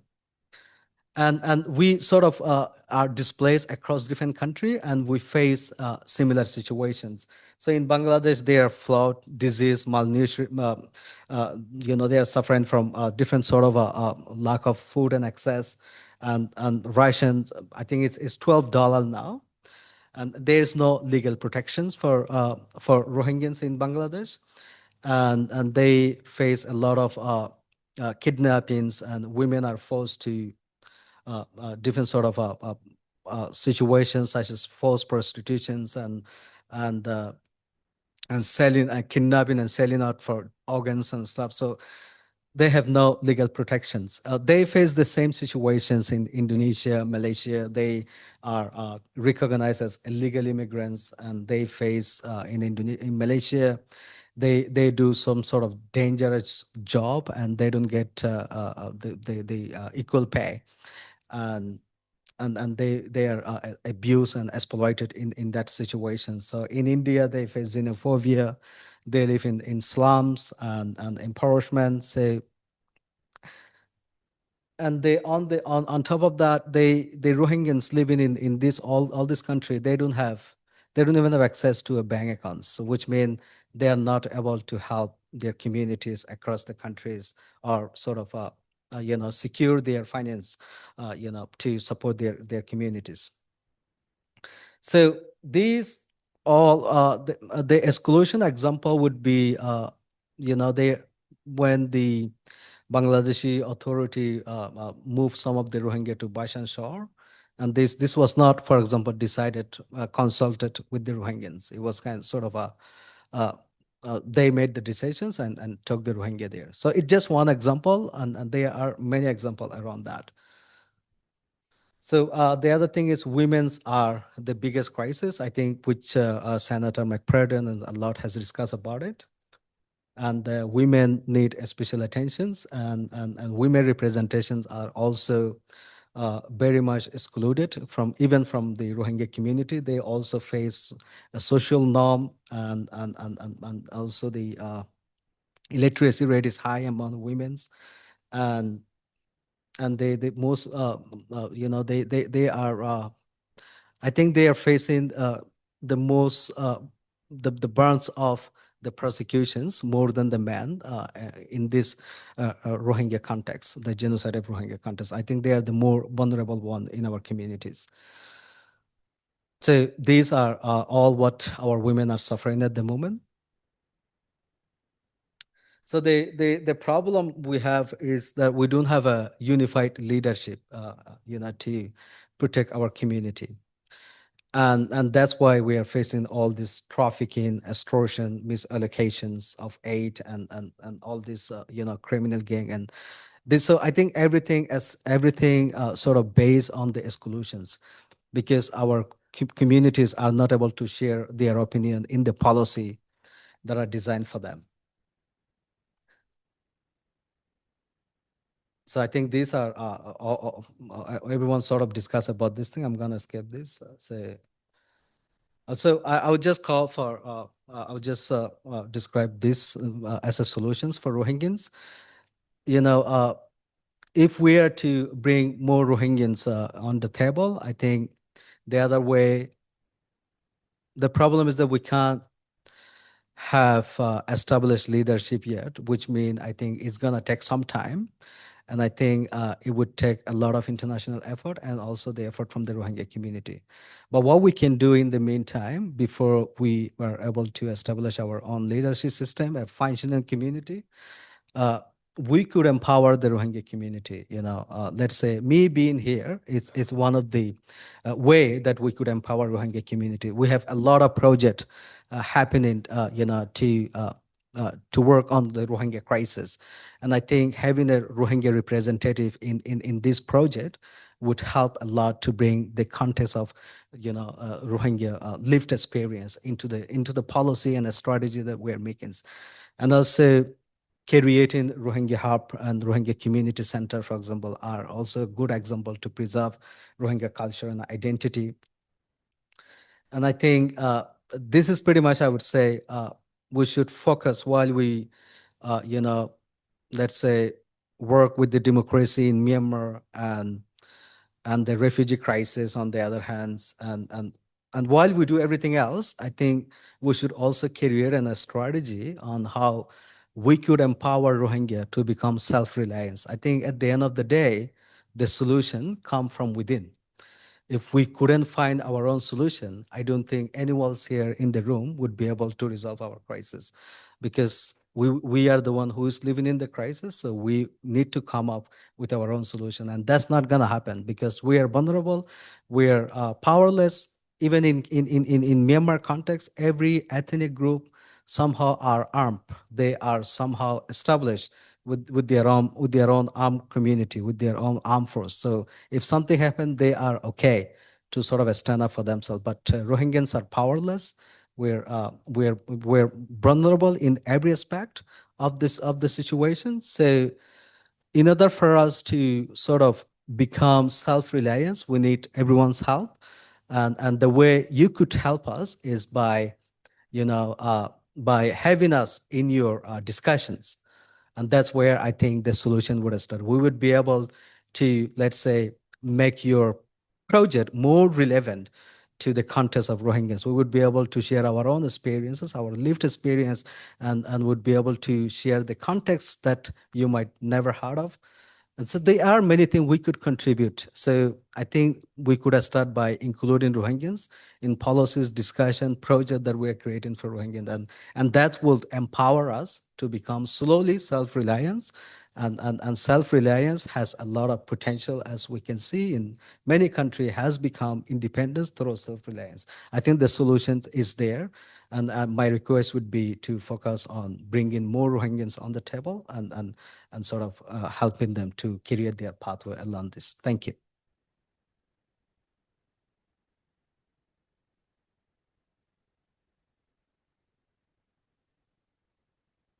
Thank you very much. John was our last formal presenter today.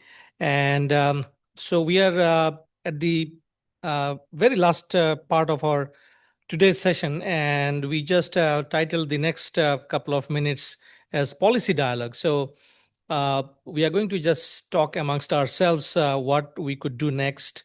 And also today we have Dr. Hilal Muhyiddin with us, our founding director. He teaches in North Dakota State University. So I'll request him to kindly stay and lead the discussion in the policy side.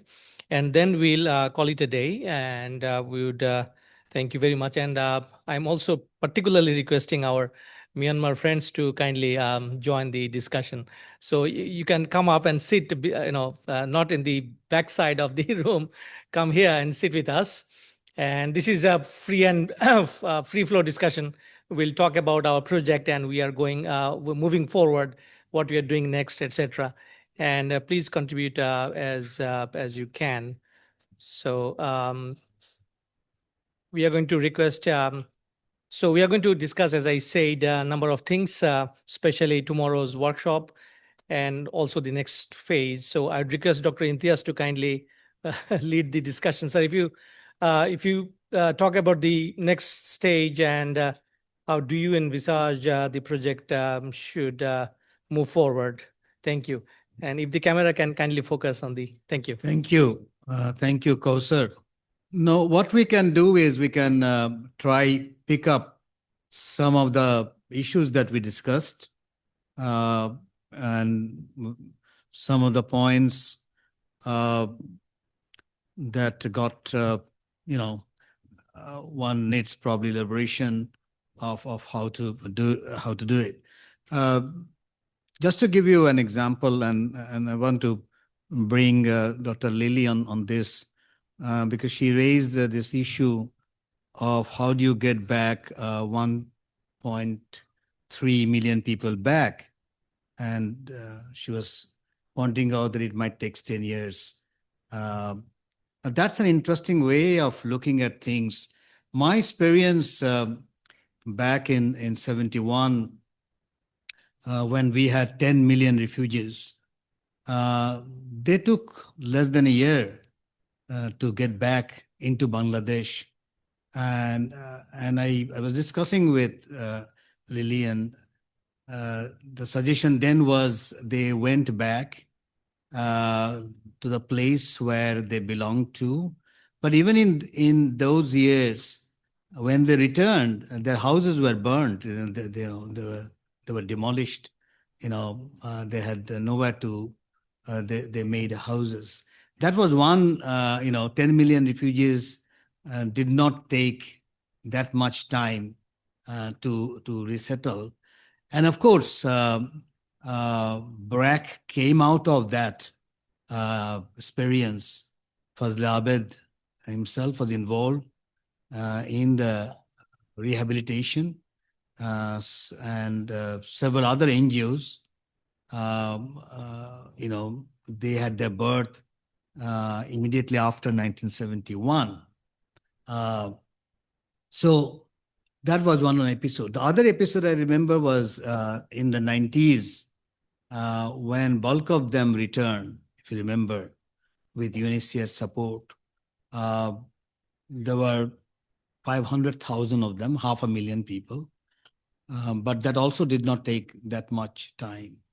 Now, I bring this issue because if we calculate that way, then we end up in a different problem, because we are almost suggesting that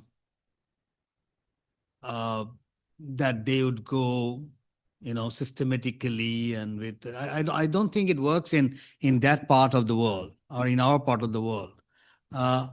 So this is where conditions of life, I think, if and when they will be, when that will change, the eagerness to go back and rebuild their own community will be spontaneous.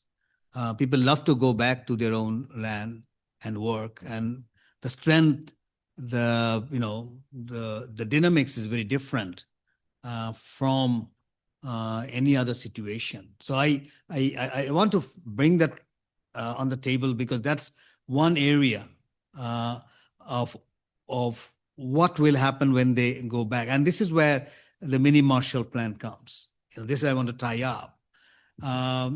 If we can start working on this area from now on, and of course involving the Rohingya diaspora, which is very critical. And there are a good number of researchers. I met a good number of Rohingya researchers, well equipped in high tech. In Germany, I met them. In London, I met them, and bulk of them are engineers.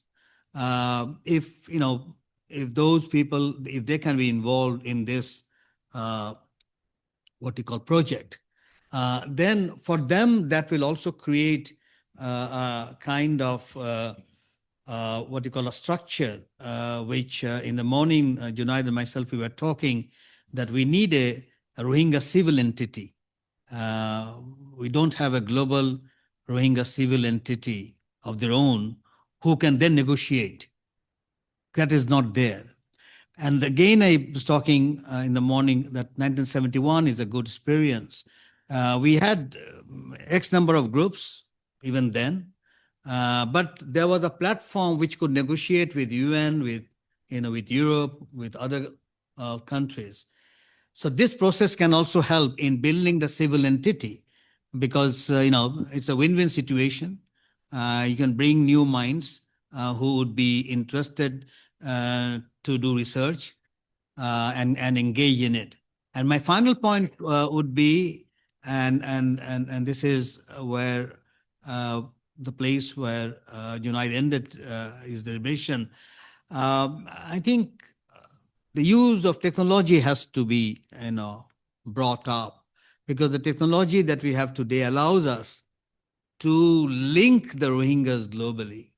As I said, my research shows there are 19 countries where Rohingyas are. So in terms of Rohingya education curriculum, for example, the technology, whether it's Zoom meeting or whatever, you can link the Rohingya educationists together with the non-Rohingya educationists and get the curriculum done, because that is also not there. What curriculum would be there in order to reproduce the history, the geography of the Rohingya people, because that is needed. If that exercise can be done, because what is missing, and this is my final point, what is missing, and this I also say to Bangladesh only last Saturday to government officials, the problem is we talk about the Rohingya identity, but we have not contributed to reproducing the Rohingya identity. We say it's a Rohingya identity, but somebody has to make the videography. Somebody has to make videography on the heroes and the heroines of the Rohingya people, or the history. Who's going to do that? Somebody has to. And I said, look, the government of Bangladesh has not contributed to that. So it's high time that you should contribute if you're interested in the Rohingya identity. Because, and I go back to again to Bangladesh scenario back in 71, the Bengalis are very particularly on the identity, but we kept on producing, poets and writers and authors. The Rohingyas have them, but unfortunately, it's not made into a scale where the Rohingya identity would be produced. So the platform, I think, would be interesting, the exercise that we'll have today and tomorrow to discuss some of these, how we can also reproduce the Rohingya identity, the Rohingya scholarship, the Rohingya curriculum, the Rohingya history, the geography, the culture, and the music, and you can go on and on. I'll stop there. Thank you. I think quite interesting points. Let's hear from our Myanmar friends. We are very happy to have you. Just say, what you thought about the all-day discussion and situation. Please go ahead. Yeah. Mike. Yeah. I Camera. think it's working, right? Yeah, it is. Yeah. Thank you for giving me space and letting me talk. My name is Sai Chizinso, actually coming from Myanmar, exiled in Thailand for about 2 years and then got into Canada in May, so just about 4 months ago. So with everything discussed here, it's very much interesting and very important topics, especially what John has mentioned about the inclusivity side of things. So if we are to look at the reconciliation between the two communities, especially with the Rakhine and the Rohingya, and in order to work for lasting peace, I think we also need to look into the inclusivity side of things. We don't want to create another Israel kind of scenario in, Rakhine State. So what I would suggest is to bring in more of the people from the community, not just within the Rohingya, but we also need to learn the fear factors of Arakan people. There are 7, sub-ethnic tribes living in those areas. So what are their concerns regarding to the reconciliation with the Rohingya people, the repatriation of those people in their land? Because the resentment has been grown over many, many decades. So there are so many nuances within different communities about those resentment. We have to unpack all of those things. We have to build understanding and trust among different communities. So I would suggest bring in more other aspects, not just pushing for the Rohingya side of things. That would create another Israel kind of scenario in Myanmar. Ma'am, do you want to say something? Lady beside you? No? Can I have a quick response to that? Just a quick response. No, please, go quick ahead. response. I think that's absolutely, that's the idea. When we are talking about mini proportional plan, it's not limited to the Rohingyas at all. And this is precisely what, Mr. Marshall did way back, Secretary. It did not emphasize just Germany. He had whole of Europe in his mind. That was the brilliance on his part. And it was not limited to any particular group even. It included all group, even the minorities living in Europe. And that's a brilliant, just imagine thinking at those times. Now you can think of a lot of other things, it makes it very easy. So I think your point is absolutely valid, because the Marshall Plan or the mini Marshall Plan that we thought is not limited to Arakan at all. Is the whole of Myanmar, the whole of this region, at that particular region, so that people would see benefit, a win-win situation.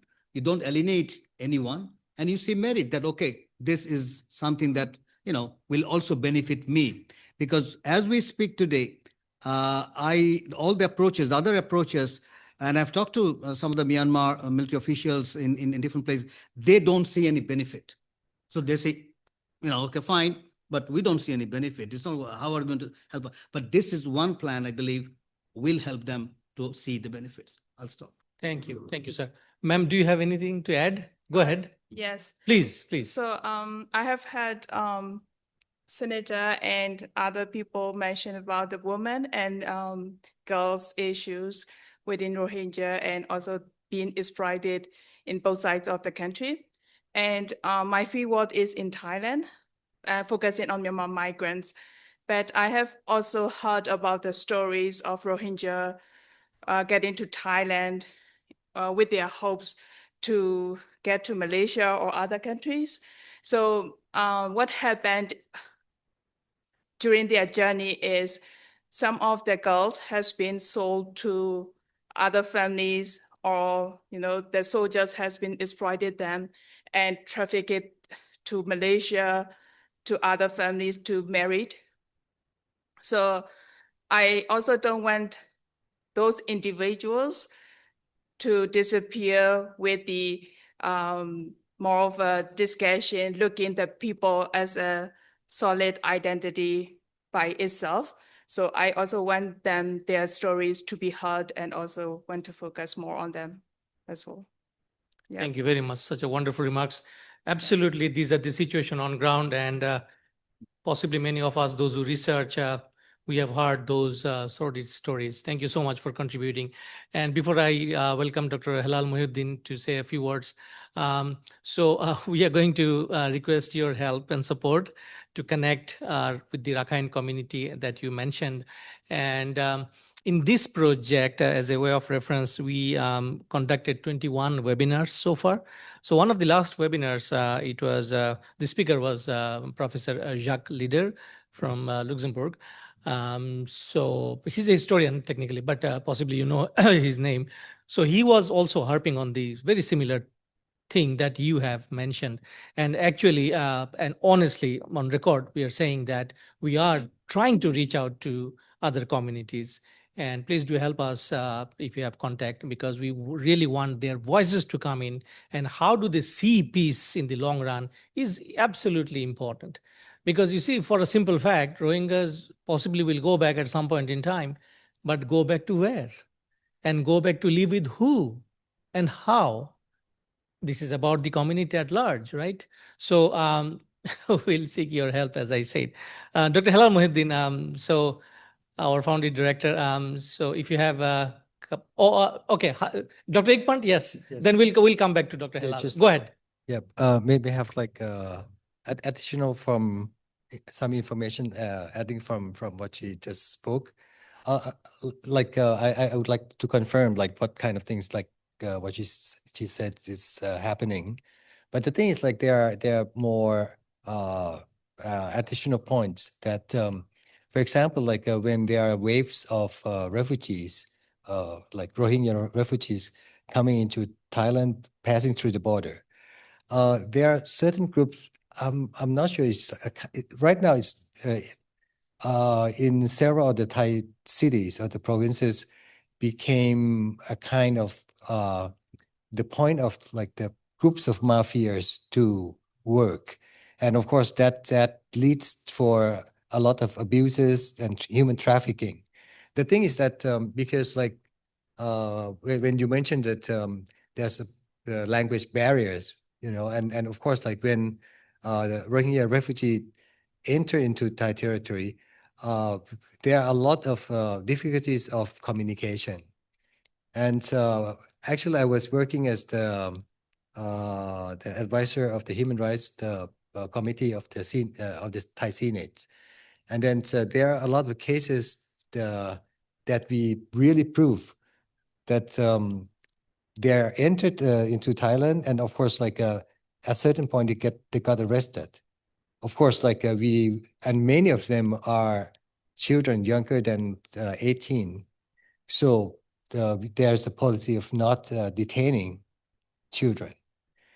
And of course, like at certain point, once they came purely children, then these children will be sent to a kind of like a shelter area.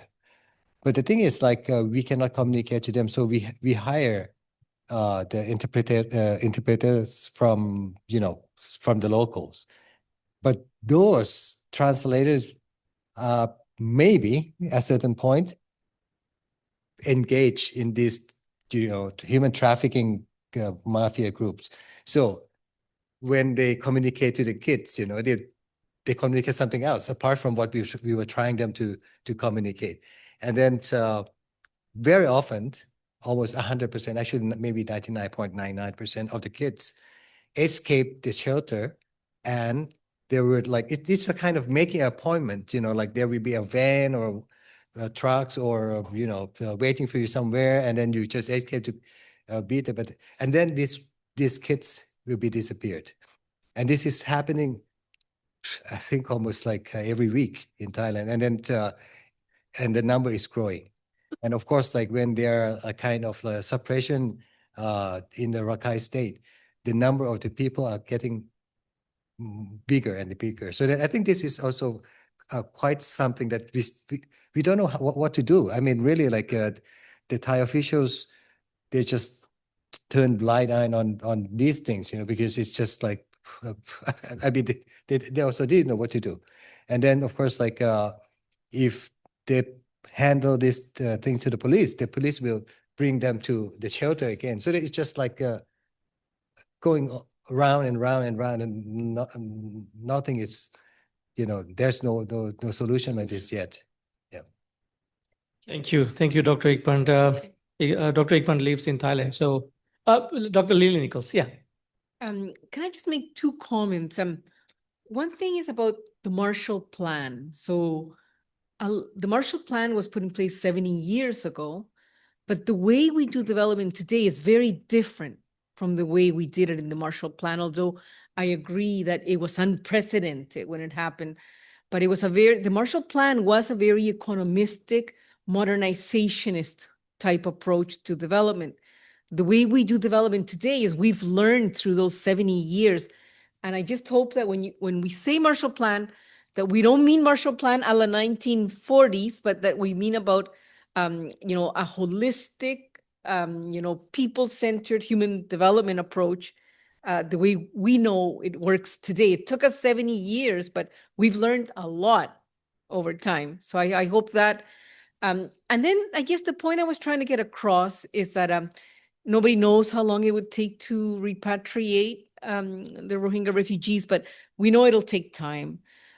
So what I was saying is, in the meantime, what could help a lot is if the government of Bangladesh in particular, because it's over a million in Bangladesh, if they could today start already adopting a pro-development approach instead of like making these false pull assumptions. So start offering them Rohingya today at no cost options of livelihoods, options of education, counseling, and security. You can do all that already. These things have been resisted. And that is critical for the Marshall Plan to succeed over time. You need healthy, skilled, young people to rebuild as well. Thank you. Yeah. I think Dr. Lily's point is absolutely on the point, because with all my visits, this is what I saw: frustrated, angry young people around. And this is something I think echoes with her comments that host country should actively think of equipping them for their next period of life. Dr. Lily, I don't want to leave you. I have a quick question. During your tenure in Bangladesh, and reflecting on that, what are your suggestions for the host countries? Because there are many, like Malaysia, India, Pakistan, where Rohingyas live. And there is no such concerted efforts from those all host countries thinking about Rohingyas and their eventual return. So what do you suggest to the host countries? Well, it's a very complex issue. First of all, I think that there's a lot more Rohingya in the region than we recognize. So we don't. So officially, when you look at UNHCR resettlement numbers, there's no more than 20,000 people that have been resettled. But in fact, once you add up how many are in India and Malaysia, and like it's over 250,000 people, right? So we don't talk about that. So I think that's another thing of the Marshall Plan. Like that's 250,000 people. Like I'm adding at least close to 200,000 and over, and that's just legally. Okay. There's also a lot of Rohingya in Bangladesh as well. that are not being counted. Because there was a time in the early waves where they were able to integrate. But even today, some do marry and some do go to university and some do integrate. So I think there is, first of all, so just one point, there's quite a few that we're not talking about at all. It's like they don't exist. What kind of support do they need? What kind of conditions are they working and living under in India or Malaysia? So that's one issue. The second issue is like, I think we have, strange for us, especially as Canadians, we're a country of immigrants and exiles. I myself am a political exile who fled a dictatorship as a child. This country wouldn't exist. And yet there's this tremendous resistance to integration. And as an exile, I can tell you that some will not go back. They just won't be able to. Like there will be some that will have been too traumatized or too much time will have passed. So I think that we should talk openly and start thinking about what about integration? I know that nobody can integrate 1 million, but some country like Bangladesh may need to integrate some. It may want to integrate some. Countries like Canada would benefit from more resettlement as well. One of the things Canada's been really looking at is the alternative pathways to be able to bring in Rohingya as economic contributors in sectors like health, for example. So nobody's talking about that either. But why are we so against reintegration and resettlement when we know that they are contributing individuals? They're not just a burden, right? So just a few kind of points. Fair point. Dr. Lily, yes, sir. Go ahead. Yeah, just on this, you see, back in the 70s, when bulk of them were repatriated, Bangladesh did allow 10,000, which is defined as residual refugees, to stay in Bangladesh. I don't know whether Lily knows about it. 10,000 Rohingyas were allowed to stay. In the 90s, 25,000 were allowed to stay in the UNHCR camp, which now I think the children and all is now 35,000. So there has been the formal integration, but there has been a lot of informal integration also. So it's not that Bangladeshis have not, integrated Rohingyas over the years. But one should not give the message to Myanmar military that this is one issue which Bangladesh would resolve by integration, or the international community will, have it. Because if you do that, then the problem is you are helping the Myanmar military. You are, in fact, neglecting the issue of genocide, the issue of justice, and more importantly, you are not helping the Rohingya to go back to their motherland. That's the issue. It's a far more fundamental issue. And I can see this because back in 71, we were all refugees. Bangladesh is full of refugees, believe it or not. 10 million refugees, you can imagine. Every house has a refugee in Bangladesh, one way or other. And, but motherland, going back to homeland, was critical. For the Rohingyas, the motherland is fundamental. Integration is not. If you emphasize integration, then you miss the point. Yes, it can be talked about, and it will happen anyway. Some will get married, some will stay back. There will be some natural integration. It has happened over the years. But that cannot be a policy of an international community. That's why Bangladesh is not doing enough for integration, because that is not the problem. The problem is Myanmar not agreeing to the identity, to the Rohingya identity. That's fundamental. That has to be emphasized, because the moment I emphasize the other thing, then the Myanmar military would be very happy. So fine, it looks like international community is helping us. So I see the focus is misplaced. I understand what Lily is saying. I'm not trying to, anyway negate that, but that has to be done more discreetly and silently. No, that cannot be the mainstream policy. That why Bangladesh government or why Bangladesh is not integrating them, why not they're giving education, why not they, that is not the issue. The issue is why Myanmar is not doing this, and building pressure one after one another pressure. And here Marshall Plan is a good one because this is where I think Myanmar military would also see merit, that it is not something that they will lose out, they will gain. Because they will gain in terms of infrastructure development, in terms of health sector, in terms of education sector.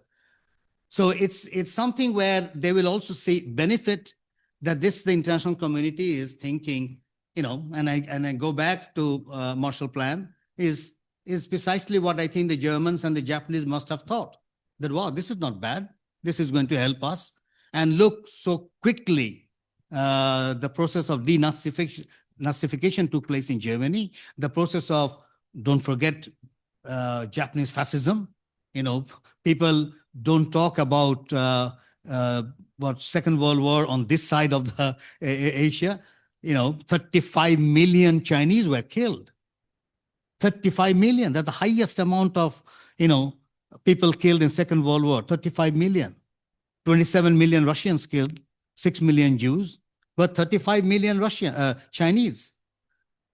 But still, Japan became what Japan is today. So I'm saying, it's the focus would be wrong. And this is what I see sometime in Bangladesh, the UNHCR and UNDP talking about, integration, why Bangladesh is not doing, and I'm, I have problem with what government is doing, but I don't see the merit because it displaces the argument and it, changes the attention from Myanmar. The attention ought to be Myanmar. Thank you. Thank you, sir.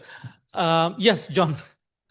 Thank you for this good point. And I think Marshall Plan, it's an important one.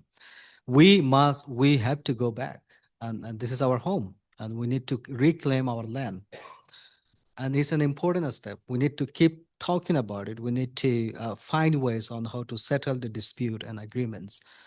But at the same time, people are dying, people are suffering, and women are disappearing. They are giving birth, at condition that they face uncertain death, and Rohingyans are disappearing. Children are growing up without a school, and without uncertainty. And let's say it's been 1 decade or more, and Rohingyans are refugees for decades now, living in different countries. And since then, international community have been working on different solutions, which has made a lot of progress, I would say. I won't say nothing had happened. It has made a lot of progress, But at the same time, present is very important. What we have in present is Rohingyans are suffering. So I think there are some step that Asian communities, Asian countries could do while we work on the long-term plan to repatriate and establish Rohingya community and reclaim the land. Let's say a good simple example would be I was in Geneva and with the Canadian governments, and I had the opportunity to talk to some of the Asian member. Philippines has done and has been doing good work, and I think Philippines is a good example for us. They are issuing travel document to Rohingyans, and that helped a lot of Rohingya people. Let's say, first of all, to get an education and to find a job somewhere. So if, for example, Bangladeshi, I think, integration might not be feasible at this point because it's not like 100,000 Rohingyans. It's 1 million Rohingyans. And integrating 1 million Rohingyans, it's a huge strain in Bangladesh. Bangladesh is, as we know, is not capable itself to handle such a big number. Maybe 100-200, I think it would be easy for Bangladesh. So I think what Bangladesh could do, like Philippines, another country, maybe, let's say allow the children to go to a school. It doesn't need to be integrated. They could go to a school as refugee. Only thing that they would need is acceptance from the Bangladeshi community that the Rohingya children should go to school. If not the local school, Bangladeshi governments in coordination with the international community, they are Rohingya school within the camp, but they are not recognized. And teachers, they are disempowered. They are not, given some sort of incentive to maybe keep motivated, to learn, to give them tool to advance their educations.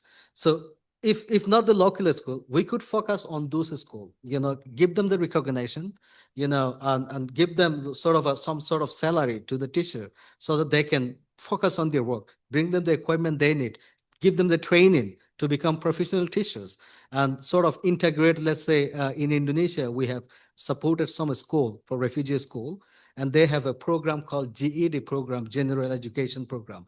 And that program helped refugee gain formal certificate. When they resettle to Canada and US, they can continue their work, their study at the university. I mean, these are like a small step that could help a lot of Rohingyans to sort of become self-reliant.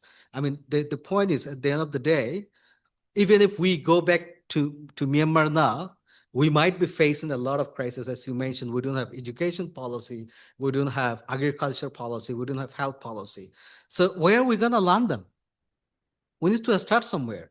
So I think Bangladesh and India, this country, Indonesia, they don't have to do much, I guess, in terms of helping Rohingya to become self-reliant, become educated. If Bangladesh, for example, make an agreement, I wouldn't say sign the convention, it would be a big deal for Bangladesh. Maybe there could be a condition where Bangladesh could work with the UN to issue travel document. At least there are some Rohingya women studying at the University of Women, and we tried to bring them here, but they have no documents, right? If Bangladeshi government could issue some documents to some of the deserving Rohingya who want to continue their master, and those students would become something for the communities. I mean, these are like various smaller steps could make huge difference, and this does not need integrating them with a lot of billions of money in Bangladesh. And once we have enough educated people, enough scholars, enough doctors, enough of people, then I think we can sit on the table one day and say that we're ready to go back to Myanmar. I think that should be, I think, the focus while we do the Marshall Plan and see if there is an immediate way. What if? There is always what if in political discussion, right? There's no certainty in political discussion. So while we continue our discussion, I'm not saying that we should not continue. It's important to keep our food everywhere. But at the same time, we need to focus on the present. The present is that our people are suffering, and how can we uplift their suffering? And that's come the self-reliance, opportunities. Thank you. Thank you. Thank you. Dr. Hilal, I would definitely come back to you, but I think Joel, or Dr. Ikpant or Joel, yeah, either one. You can speak, yeah. I requested Dr. Hilal to kindly just only wait. Yeah, just only a couple of points. The first thing is about the role of UNHCR along the Burmese-Thai border. The thing is that we cannot rely that much on UNHCR because from what we have to see is that UNHCR also has to comply, not really comply, but just to follow at least what the policy of the Thai government, because like the UNHCR office in Thailand will not act against any of the Thai policies. So the Thai policy is also very important for indicating the direction of what UNHCR is going to deal with all these the refugees. Of course, there's no refugee in Thailand up to this point. We have like temporary, permanent, displaced people. somebody have been living there for 30 years just to temporarily displace people. Anyway, this is the role of the UNHCR. But the thing is that once the Thai policy regarding the role of the refugees, I think this is also very important because like you can see a lot of changes of these policies in the past at least few months after we have like the Trump, how you call that? Yeah, just like the changes, the changes of the policies of U.S. policy from Trump. A lot of supports, financial supports or the funding have been cut, and then that affect a lot of refugees in the refugee camps. And recently, just only 2 weeks ago, the Thai government announced the new policy that they will allow all the refugees in Thailand to be able to work. And this is the thing that the Thai NGOs who fight for the migrations have been fighting for 30 years, more or less. But of course, maybe just like change overnight, in the past few weeks. I think this is the thing is like we can put some pressure on Thai government, at least in doing things that maybe comply with international mechanisms or human rights mechanism to protect all the refugees along the border. I think this is also something that we, academia and NGOs may be able to work with international organizations. Another thing is that when we look into the Rohingya refugee along, because mostly they enter into ASEAN, I mean Southeast Asia through Burmese-Thai border.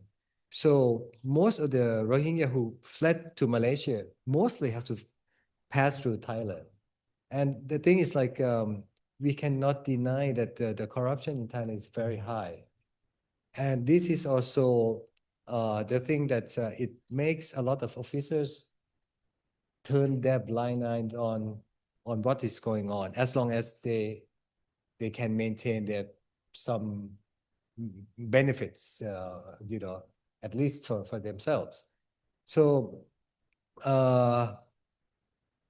and because this is podcasting, but okay, I don't mind, I can say it anyway. The thing is like sometimes I doubt whether these officers may also knowing all those, the mafias or those, I think this is also that we have to really seriously address about that. We can see that there are a lot of strange policies in the gray area along Burmese-Thai border along the way.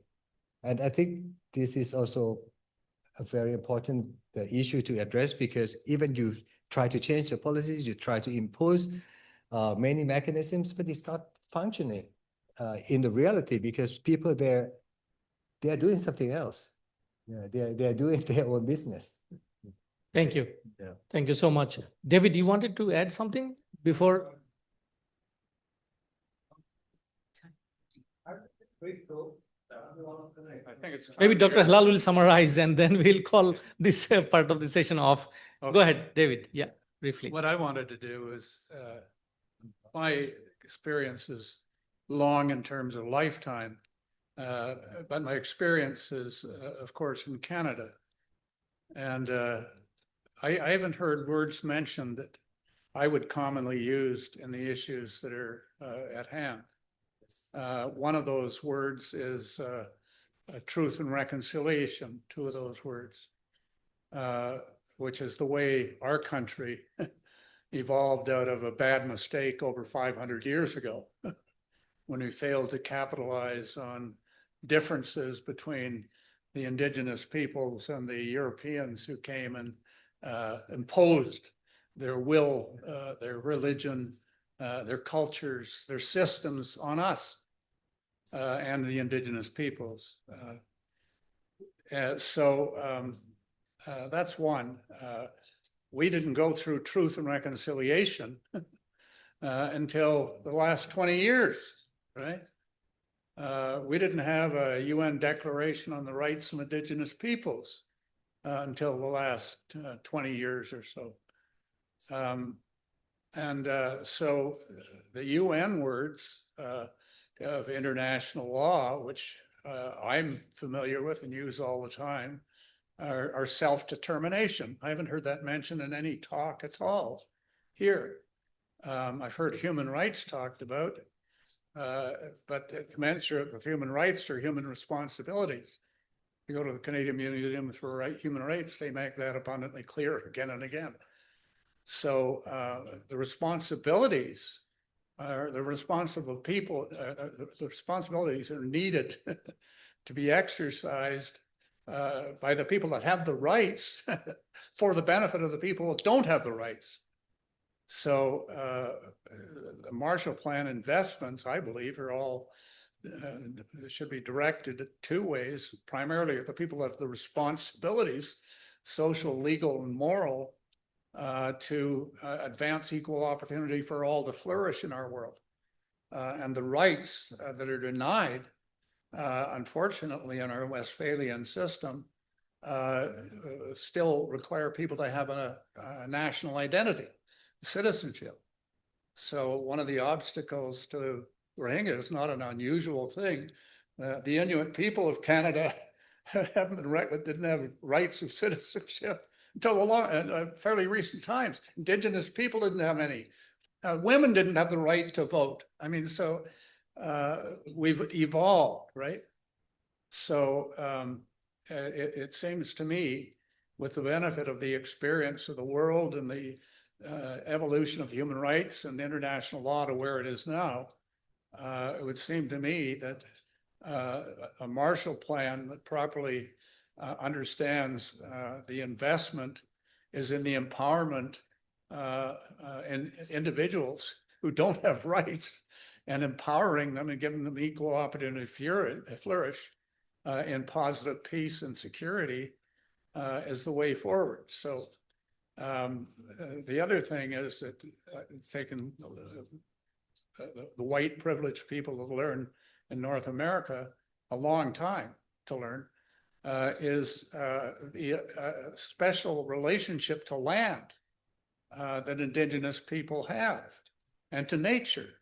I mean, the whole concept of all our relations, they were way ahead of science. Science has proved that their position, interpretation philosophically, is scientifically verifiable now, and that we're made up of common chemistry.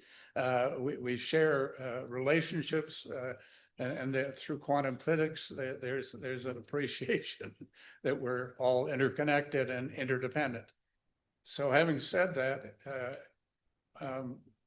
isn't it how we invest that Marshall Plan money? And if it is this basic kind of what I understand to be community development, which is really the empowerment of individuals to become communities that become self-determining and then have their own society, which becomes a nation within a federation or whatever configuration, or like in Europe, a country that becomes part of a union of countries. What an exciting opportunity it is for Myanmar and the world to invest in everything that we have learned, frankly, over thousands of years, but more intensely, certainly since the Marshall Plan, and most intensely over the last 20 years. So I think I really love this discussion, and I'm hoping that what happens tomorrow will provide a way to achieve a consensus towards thoughtful, well-meaning people in good faith to come up using technology and the benefits of artificial intelligence to come up with a way forward. So thank you. Thank you. Thank you so much. Dr. Hilal, sorry to keep you waiting. Go ahead and maybe you can summarize this session and we'll conclude our business of the day. Okay, thank you. As a CRRIC family member, I must thank you all for this vibrant discussion. It really gave us a kind of way out. So my understanding out of all these discussions that we had from this morning is that funding flow is the most important thing. If we can't secure it for long term or short term, nothing will work. No plans will work actually. So funding flow, we don't know how we can make a good way out for that. We need enough funding for whatever we want to do, that's for sure. Then the second thing that really I picked up on is trusting parties inside Myanmar will lead to nothing. Actually, I took from John. John was saying that military started that annihilation and genocide, and then Arakan army ended that. It's a very important point, significant. So who you will trust at the end of the day, we don't have any parties that we can really depend on, trust on. So that's a big problem when we are talking about the stakeholders that we are bringing in our discussion, whether it's a Marshall Plan, mini Marshall Plan, or whatever it is. We are talking to different type of stakeholders, and we are bringing in their perspectives and their perceptions. Everything is fine, but the problem is there at the very root. Then the final thing, since we already discussed that they need to go back there, because that's the main point of your identity. No matter how we try to define identity or discuss about all these stuffs, finally, they need to go back and they need to get back their lands and their belongings. Without that belonging, no identity sort of discussions will work really. So that's the most important part. And for that, it's a very big, complex problem that you can't trust anyone there. Outside actors are the only options. Number three, it's my takeaway from the discussions that we had from this integration debate. It's really important. And the point that Dr. Imtiaz put here is really important. It's like Bangladesh government's point of view. Like if we integrate them in this country, it's a kind of giving the Myanmar military a kind of clean sheet, indemnity. They get a way out. Okay, now you have the solution in your hands. So why us? Let us stay aside. So I think that's a strategic mistake on the part of Bangladesh, and this is really concerning. But your point is quite right too, that these are human beings, they are people, and we must think about their livelihood and all other things. It's our common community responsibility and global human responsibility. So we must, and we can't really avoid that responsibility in any way. But the question is that you raised very good points that I really liked, that like school systems, we don't need to integrate them. We can even Bangladesh can make a policy that they can't go to Bangladeshi schools and colleges or anywhere. We'll be collecting funding for something inside the camps. They will get primary education, high school educations, then these credits will be transferred to United States of America or European countries or other countries. That's a very good option. But you think about the long-term thing. It needs a long-term planning, not short-term planning. Like 20 years, 10 years, 15 years. Who will bear the cost? And how will we do it? It needs another bigger Marshall Plan. Probably a mini Marshall Plan won't work in that situation. Then number four, the take that I have taken from here, UNHCR. I also believe that the role of UNHCR is very short-term. They think about the present, what we can do, like food and agricultural FAO, that are really trying to give them $12 or something, coordinating all these things. So these people are living, they are having two meals, and kind of somehow they're surviving. So this is their target. At the same time, their target, they normally maintain a status quo. Their job question is there. If funding is not there, think about now, UNDP, USAID funding are cut and these people are losing their jobs. So they are concerned about their jobs. And most of the people are complaining that these people really want to keep their jobs in any way possible. And that's their target. They don't think about other people for a long time. So if you remain refugee for 20 years, it's fine for them. UNHCR will have an office there and they will be making, their livelihood out of that. This is just common perceptions. I am not just blaming them, but these perceptions also need to be taken into, because I have seen myself, we worked in the Rohingya camps, and we have seen the mindsets of these people and other people. They also think about that, look, it's a human right issue, it's a this issue, that issue. So they are hungry today. We need to meet the ends for today. We'll think about tomorrow. But that way, it's not worked for sure because we term a long-term strategy, and that's the point. Then positive peace and community development matters. These are another point that came here. That's fine, but I think this is once again, these are funding. I am going back to once again, we must need to secure funding first above everything else. Then number six, that's my take. I learned out of this discussion that tech use can be a good option, like AI and all other things. But the irony is there in the camps, there is no signals. They are not allowed to use telephones. They use stolen signals from Myanmar or somewhere else. And it is prohibited, officially prohibited. They use somehow. So technological use of technology to build something, to create something, to talk about your identity, how women did, just preserving everything. All these are very novel and fine ideas, but probably we need to think about how we will be doing that. It's not possible in the camp. If you can do it from outside, somewhere from as outsiders, that might work. Activists might work. You might do it. If you can generate funding and you can do all these things, that would really work. So two things that I think remained missing, still missing in our great discussion today. Dr. Imtiaz rightly pointed one of them, but we did not really discuss a lot about that. One is narco-terrorism. That will really create a lot of scars and pains and adversities on any plan, for sure, because it's really connected with narcotic, at the same time arms trade, and then insurgency, whatnot, everything, all kinds of criminal activities are just taking place around this thing. Narco-terrorism needs to get discussed with greater length. It's my understanding. And the other one is leadership development. I think we needed to have some discussions on these two. And when we had some webinars before, I mentioned that Ernst can remember, right?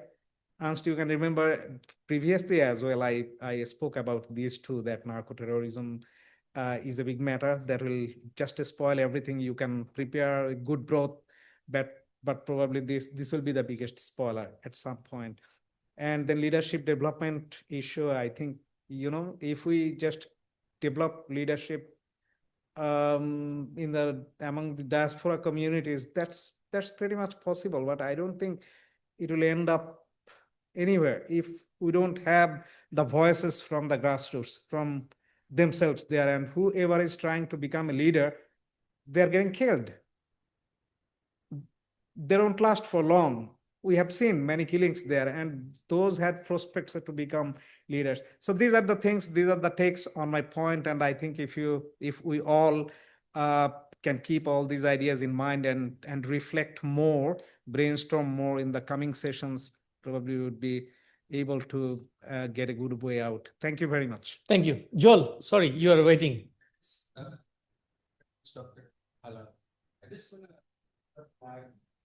A phenomenon that's been happening, particularly in my side of the world, what I call the Gen Z spring. And I think this is something that we ought to really be aware of, particularly in Nepal. The CDM movement against the military junta occupation is also a template for what is happening now, where young people have been uprising and going to the streets to actually claim their spaces and voice. And this is very much an issue. Well, in Nepal, it was an issue of social media, but also it is an issue where young people are very much disenfranchised and taken aback on how governments view, authoritarian governments view. I think my point here is, and I promised my friends who are from the diaspora, and they're mainly young Rohingya people, to actually be put to actually put their voices in this table. And I promised them to, I just want to mention that there's so much talent, there's so much ambition, particularly by those who, people have reached out to me, young people have reached out to me, are currently in the refugee camps at Cox's Bazar. There's also a group of diasporic young Rohingya people who are based in Malaysia, in Thailand, who have, and Dr. Kauser has actually met one of them. They have come up with grand plans on capacity building, on storytelling, And I think it's not just about wanting to get an audience. I think they're willing to really take things into fruition and how they can get about with their ambition of living a life of dignity. And I think this is related to what you said about leadership development. The potential is there, but there's still so much harm. There's still so much danger. But there are brave souls out there who are willing to take the risk. If given the chance, the space, then we might be able to avoid, what is happening of young people going out of the streets, of taking on quite anarchic approaches to changing governments, because they're willing to help out. I think the people I'm talking to now are willing to, the young people, the young Rohingya are willing to take matters to their own hands, in their own hands, but also are willing to build societies that are more promising, no? Even within refugee camps, that they're willing to create movements amongst themselves and learn from one another. You talked about building stories, of not only of struggles but also of milestones. And I think this is something that we need to illuminate much further. Again, you talk about policies of ways forward, and I hope that we can bring them here. We can bring them to the table, whether online. Of course, resources are important, but I think we need these voices to be acknowledged. Again, the Gen Z Spring is happening as we speak, and it's reverberating. And I hope that we get to make the most out of what is happening. People are frustrated, but people are also, young people are very aware of things that have to be changed. Thank you very much. Thank you. We are going to wrap up, but Dr. Imtiaz already booked the time that he has to intervene. Go ahead, sir. Yeah, just 1 minute. Three points. On issue of, I think Dr. Hilal was pointing about the trust. Who do we trust? Because as he was pointing out, listening to John, that since Tatmadaw committed genocide and also Arakan Army, I don't think that's an issue, a serious issue, if you go back to Second World War. You see, and this is the genius of Marshall Plan. You see, that Marshall Plan did not stop the Nuremberg trial. You see, the Nuremberg trial continued, and the US was involved in that also. The point is, they got the trial and got the Marshall Plan. Apparently, it's a contradiction. It shouldn't have happened, but they did it. And that's how the Germans, who probably supported Hitler at one point in time, got settled. And then I have a good number of German friends. They said, yes, get grandparents just switched. Would not talk about what they did during the times. We just switched off and contributed to the economy and developed the nation. Because the Nuremberg trial was perfectly there. So this trust issue, whether that, it's not whole of Arakanis were involved. It's not the whole of Myanmar was involved in genocide. It can't be. It is impossible. There are X number of people in Myanmar who are not part of the genocide. So why are we putting everything together? And if somebody has committed crime, they can be targeted on an individual basis and all. So I don't think that's a serious problem. And I think that can be tackled. And I think there are enough good number of people in Myanmar from the majority community, from both the Burman community and the Arakan community, who would be willing to say, yes, atrocities have been committed, but that has nothing to do with, with living together with other people, in the future. That's one part of the story. The second one I want to address is the issue on education. It's easy to say why, Bangladesh government is not giving education on. It's 1.5 1.3 million people if you take the unregistered and all. It's a bigger population than Bhutan. Where will the faculties come from? Where will the libraries come from? How many teachers you need? Just think for a while.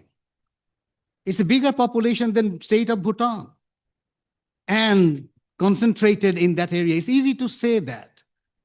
It's not, how many books have been published in last 7 years?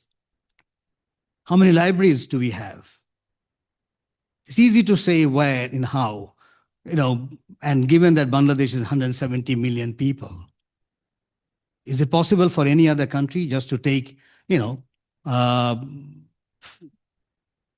50,000 of them? I remember in Australia, I had my education in Australia. There was a serious discussion of, not allowing 500 Afghan refugees to get into Australia. That no, Australia, there's no, place for 500. Only 500 refugees. They had a big problem with 500 Afghan refugees. So my point here, I think it is easy to say that, but here, when we talk about Marshall Plan, when we talk about the education research, this is where I think the education group, if can be formed, can start contributing in building videography, linking education online with Malaysia, with different places of the world, online education. That would be the task of the Marshall Plan. So Lily is right. We're not talking about the Marshall Plan of the 40s. We're talking about the Marshall Plan of 21st century. So definitely it will have a different, quality development of the idea of Marshall Plan from the 20th century Marshall Plan and 21st century Marshall Plan, because you have a unique technology. So the educationists can sit together and do extraordinary things, build, videography one after another, documentaries, education documentaries. Children can be brought in. So these are the things the education group will do. Similarly, health sector can also start building. So it will be, it's a type of Marshall Plan. The idea of Marshall Plan is that you invest something of that line and then bring the investors to your side. So it's a win-win situation, but at the same time, you are actually helping in concrete products. It's not only theoretical. You will be able to do some pilot projects on the curriculum, on building cartoons, on building videography, and all those things. You can do that. Yes, and the final point that Dr. Halal was in hammering was the fund. Where will the fund come from? Well, this is a good point. But here the idea is, when in health sector, you sit with the pharmaceutical companies one day, bring the health people, bring the pharmacy companies and all, and the big ones, sit down with them, explain the Rohingya issue, explain the Marshall Plan. I think they would be willing to, they have not been involved. And only last Saturday, I had an interaction with some business people, and the government tried to have a small meeting on the Rohingya issue. Actually, the idea was what ideas we are going to give to the summit in New York on the Rohingya. That was the idea. And I started by saying that it's a waste of money. I said it's a waste of money. Absolutely. You don't do that. You need, the process is very important. Process is very important. You don't do summit first. You do summit last. Anyway, that's my take, and they know me very well, so they understand. But those business people for the first time understood that they have a role to play in the Rohingya issue. Similarly, when you talk about agriculture, you bring the agriculturists and the agriculture investors, bring the fertilizer companies and talk with them on the Rohingya. They have never sat down with the Rohingya group on fertilizer and all. That's the idea of the Marshall Plan. So I see in a very big way, which I'm sure we are going to discuss from time to time, but it will not be the fund from one particular source. We need the business people. We need all the tracks that we talked about, 6 or 7 tracks, all getting into this initiative called Marshall Plan. Thank you. We need to wrap up, but David, when very briefly, but also a heads up to Dr. Lily that if you are left with 2 ounces of energy, then we'd like to hear back from you about the question of integration and what host country will do. So you take preparation. In the meantime, let's go and listen to David. David, very quickly. It'll be very quick because so we need money. My understanding is there's 8 countries in the ASEAN. And those countries, for those of you who don't know, are Brunei, Cambodia, Indonesia, Laos, Malaysia, Myanmar, Philippines, and Singapore. So what if Canada were to facilitate, inspire and facilitate private-public partnerships, all for the benefit and with the help and challenging the Asian region to contribute fulsomely and avoid the dominance of China and India, who have not come to the plate to do anything but benefit themselves. Thank you. Excellent. Dr. Lily, if you want to comment on David's point, but let's start from your comments and then some counter comments from Dr. Imtiaz. Integration of Rohingyas.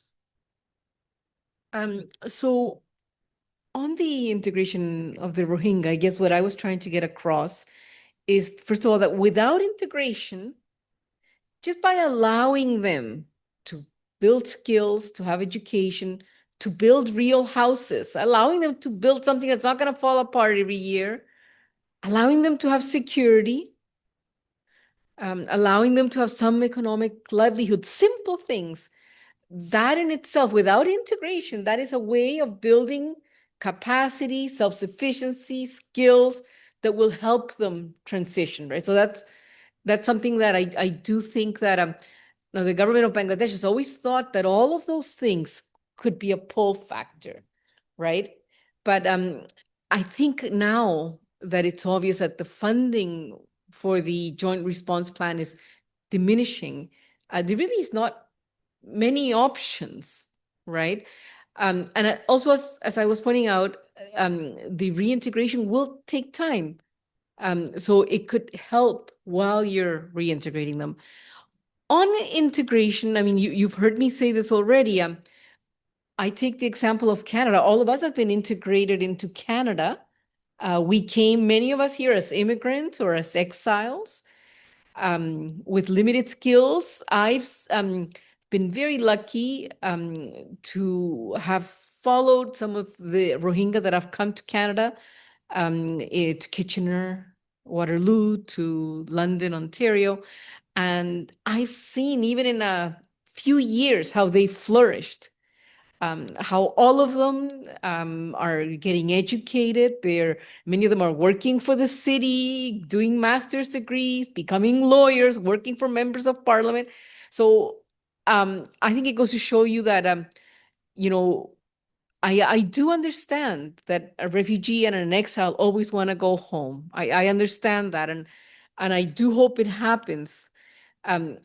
But there is always some that won't be able to. And I think that they can contribute to society. I do think Canada is a good example of the way that we try to integrate our immigrants and our refugees. We don't put them in camps when they come in. We educate them, we teach the language, we don't separate them, right? And I think that there's something to be said for that model. Fantastic. Excellent point. So Dr. Lily's comment will eventually end our session today. Folks, thank you very much for sustaining and being with us for almost 8 hours now. Tomorrow, what we have planned is our workshop, which will start at 9 o'clock. And you are all welcome, although most of them will participate virtually. And after that, we'll again sit together, our core team and the delegates, those who have come here, and pick their brains, and just to fine tune our plan. Just to finally conclude, I would request Dr. Imdad Haq to say a few words as a host, and he was always very kind. He hosted dinner yesterday at his residence. So Dr. Imdad, if you kindly close the session. Thank you.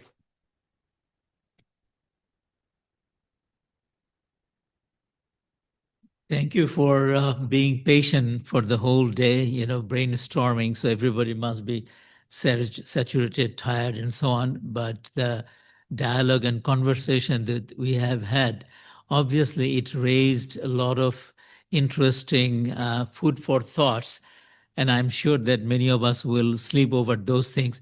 I just want to highlight, after listening all these conversations and so on, just few points that I would like to caution, and also I would like to provide some direction for thoughts. One of the things that we heard a lot of provocative ideas, very interesting and illuminating. Dr. Imtiaz talked about Marshall Plan, and we have had the model about this reconciliation with programmatic modeling. I want to caution 2-3 things, that we have to put things in context. Marshall Plan was done when the Nazis were defeated. So there's one party who got defeated. So there's a certain historical conditions that was created, and then Western power, particularly USA, that emerged after the Second World War with a lot of economic surplus and so on, and they could implement it because the defeated party didn't have much choice but to transform themselves. So if we learn from that at the general level, the condition that requires a plan like Marshall Plan, we haven't talked about how that condition could be created. What are the forces that create that kind of conditions? When a negotiation takes place, and Bob Ray this morning, and also the Malaysian former minister, illuminated very rightly that the historical conditions in Myanmar related to a very critical, interesting questions, ethnicity and federalism or nationalism. That contradiction, academically we can resolve and talk and so on, but on the ground, it's a major problem for politicians, for bureaucrats, for researchers, for everyone. And we have seen many resolutions. We have seen many. Canada is a confederation, for example. It has many entities. But if you look at old societies, China, India, these are the countries that evolved over thousands of years, multiracial, multinational, multilinguistic, and so on. So this ethnicity and federalism, we have to look at this historical evolution and so on and generalize them and put in a particular context of Myanmar, context of other countries, problem areas, so on, and then come up and facilitate, think of what are the forces that create a condition where all the involved parties can see a win-win situation. When there's no win-win situation, things will not happen. We'll talk, we'll give some direction, so on, academically and so on, but to make things happen on the ground, we need to think of the critical forces that make it happen. And that's why I think, this discussion, I think is the right direction and so on, but also we need hope. I'm not trying to, by caution, that means I'm not trying to discourage this discussion. I'm rather encouraging, but I'm cautioning that we need to understand the historical context and also the cultural context, economic context, and also geopolitical context, not one layer, multiple layers and so on. So we need to think of empowering the forces that will create a condition that will result in resolving education problem of the younger generation or issue of integration, all of these things that we are talking about, because each has their own perspective. We cannot nullify and reject. I think that's not the way to go. Rather, we need to think of how can it converge through give and take. And that's the way we can move forward. So I hope these are some food for thoughts. And tomorrow we will convene here. We'll talk further. Thank you very much once again. Thank you, folks. Thank you so much. Our honorable delegates, our accountant is waiting for you. So kindly do talk to him. And tomorrow we'll gather here again at 9 o'clock, but in room 225, not here, in 225. And our Myanmar friends, you are cordially invited. If you don't have any interesting things going in your life, please do join us. We will offer you many interesting things. Thank you once again. Thank you very much. Bye-bye.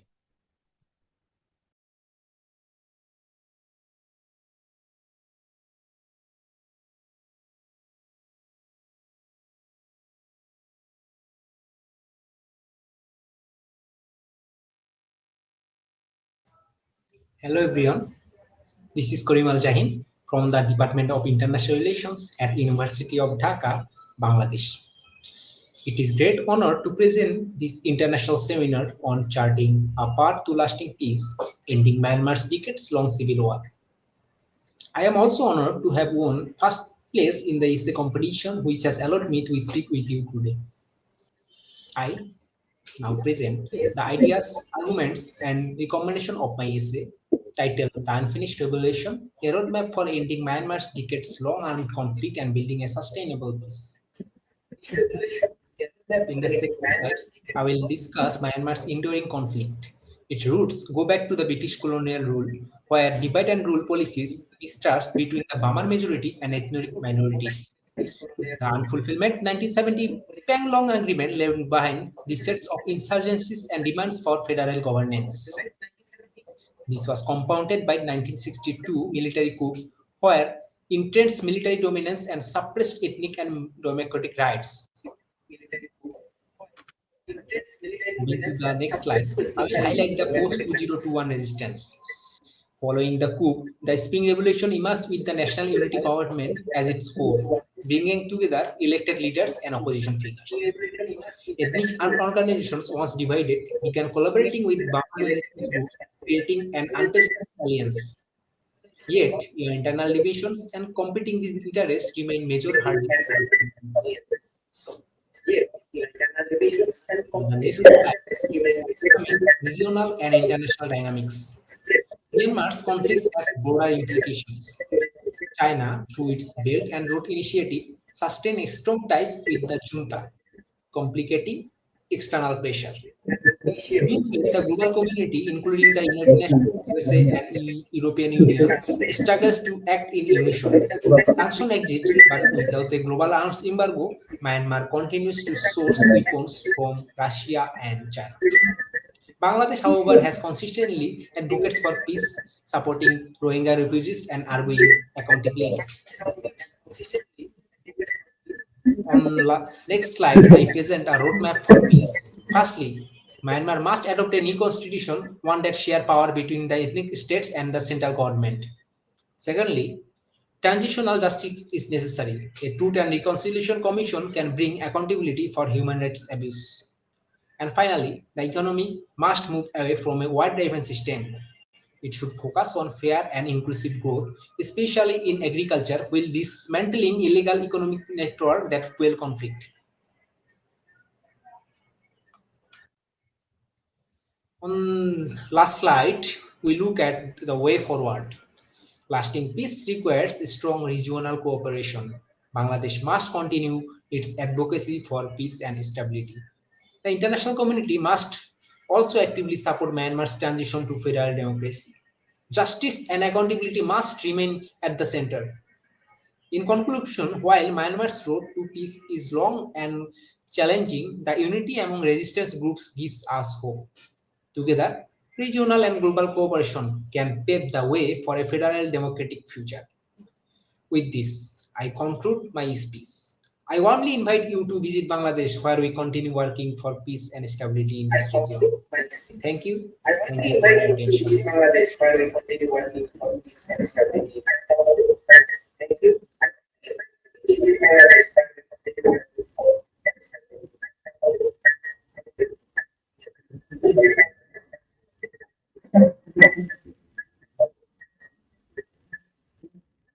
So that was our first. Yeah, you can't hear your clap, but nonetheless, thank you very much for your clap. Second prize goes to Khandakat Ahmed Rizwan, and let's hear from him.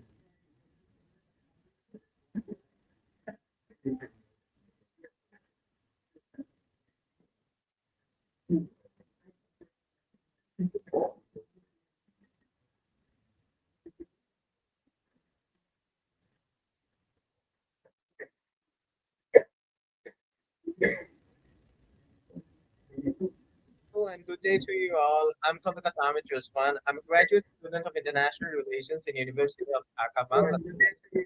Today I'm going to present my essay titled Understanding the Rebel Dynamics of Ethnic Group Organizations in Ending Armed Conflict in Myanmar. For sustainable peace building.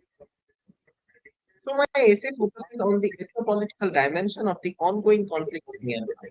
It argues that the rebel dynamics of the armed organizations have the potential to end the ongoing conflict and also has the potential to contribute in future peace building effort of the country. The essay has three conceptual frameworks. First is the rebel ideology, by the virtue of which a rebel group is formed and is led by a leader. Second is the rebel alliance, by which several armed groups come into each other and form alliances. Third is rebel governance, by which a rebel group controls a certain part of a territory during a civil war. I also focus and analyze three types of ethnic armed organizations. But the essay primarily focus on the anti-junta or the resistance ethnic armed organizations. For example, the Arakan Army, the Myanmar National Democratic Alliance Army, the Kachin Independence Army, etc. In the next part of my essay, I point out the role of anti-junta EAOs in the ongoing civil war, which has been raging in the country since 2021. I highlight three key points. First, aiding the National Unity Government and their pro-militias or the People's Defense Forces. Second, launching of Operation 1027, which changed the course of the civil war.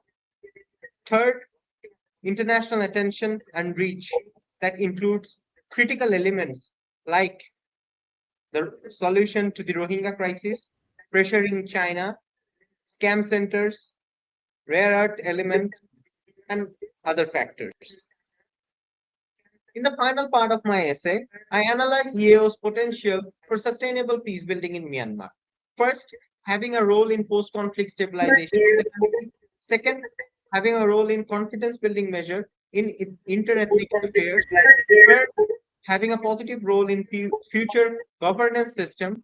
Fourth, creating a mechanism of accountability. Fifth, having political, social, and administrative representation. Sixth, having a post-conflict role in disarmament, demobilization, and reintegration in the society. Seventh, having a role in post-conflict mine action. Eighth, having a role in security sector reform and equal representation of ethnic groups in the military of the Tatmadaw and of the security forces. Ninth, mobilization of human resources, the ethnic minorities in every sector. And last but not the least, the ethnic armed organizations can advocate pragmatic and open foreign relations with various stakeholders. So these are the 10 points for and potentials for sustainable peace building in Myanmar that needs the involvement of EAOs. Last but not the least, I would like to emphasize that without the help of ethnic armed organizations or the cooperations of the EAOs, it is impossible to achieve a long-lasting peace building in Myanmar. And that's why we need to analyze more on how EAOs can play a positive role in ending the civil war and the long conflict in Myanmar and achieve a positive role in future or the post-war peace building. And finally, here are the selected references that I used in my essay. With this, I'd like to conclude. Thank you. Here are the selected references that I used in my essay. With this, I'd like to conclude.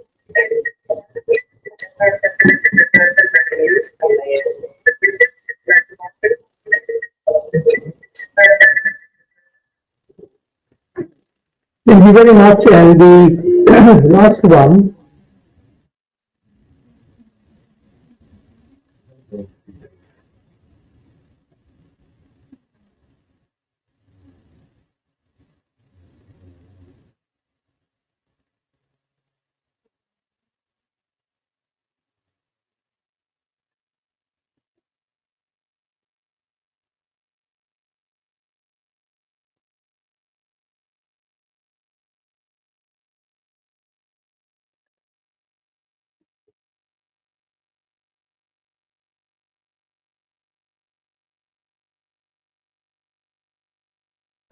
Firstly, I would like to thank everyone who deemed me capable enough to receive the third prize of the essay competition.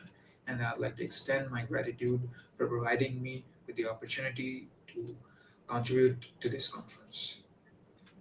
So, to start, my key points and my given solutions that I stated in my essay, I'd like to say that Myanmar has experienced decades of armed conflict, especially worsened by the 2021 coup by the Myanmar military.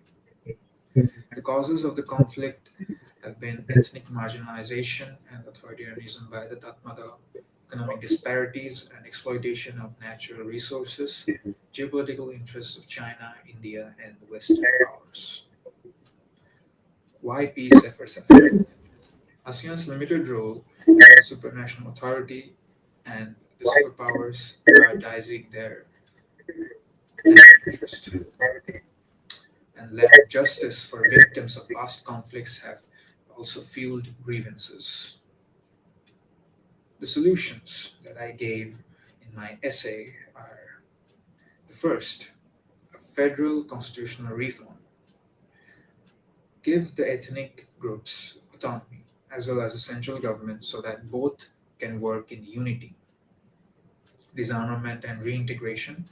Take all the weapons out of the country and reintegrate the soldiers into societal life by providing them with an education and job opportunities. Security sector transformation. Transform the Tatmadaw into a professional defense force, stripping them of their political powers. Transitional justice. Provide justice, truth, and reparations to the victims so that new grievances are not fueled. Inclusive peace building. Include women and children into peace building efforts, which were not the case in past conflicts. Economic development. Fair resource sharing, investment in health, education, and infrastructure. Regional peace framework. ASEAN and the United Nations both have to be guarantors of peace so that no new conflicts arise.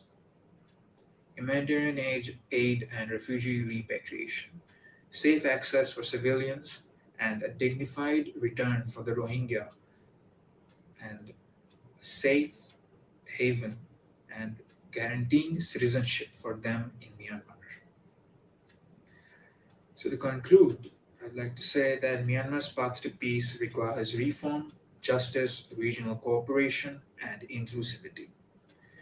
For millions who have suffered, peace is not a luxury, it's their right. Thank you very much. And that concludes my first part today.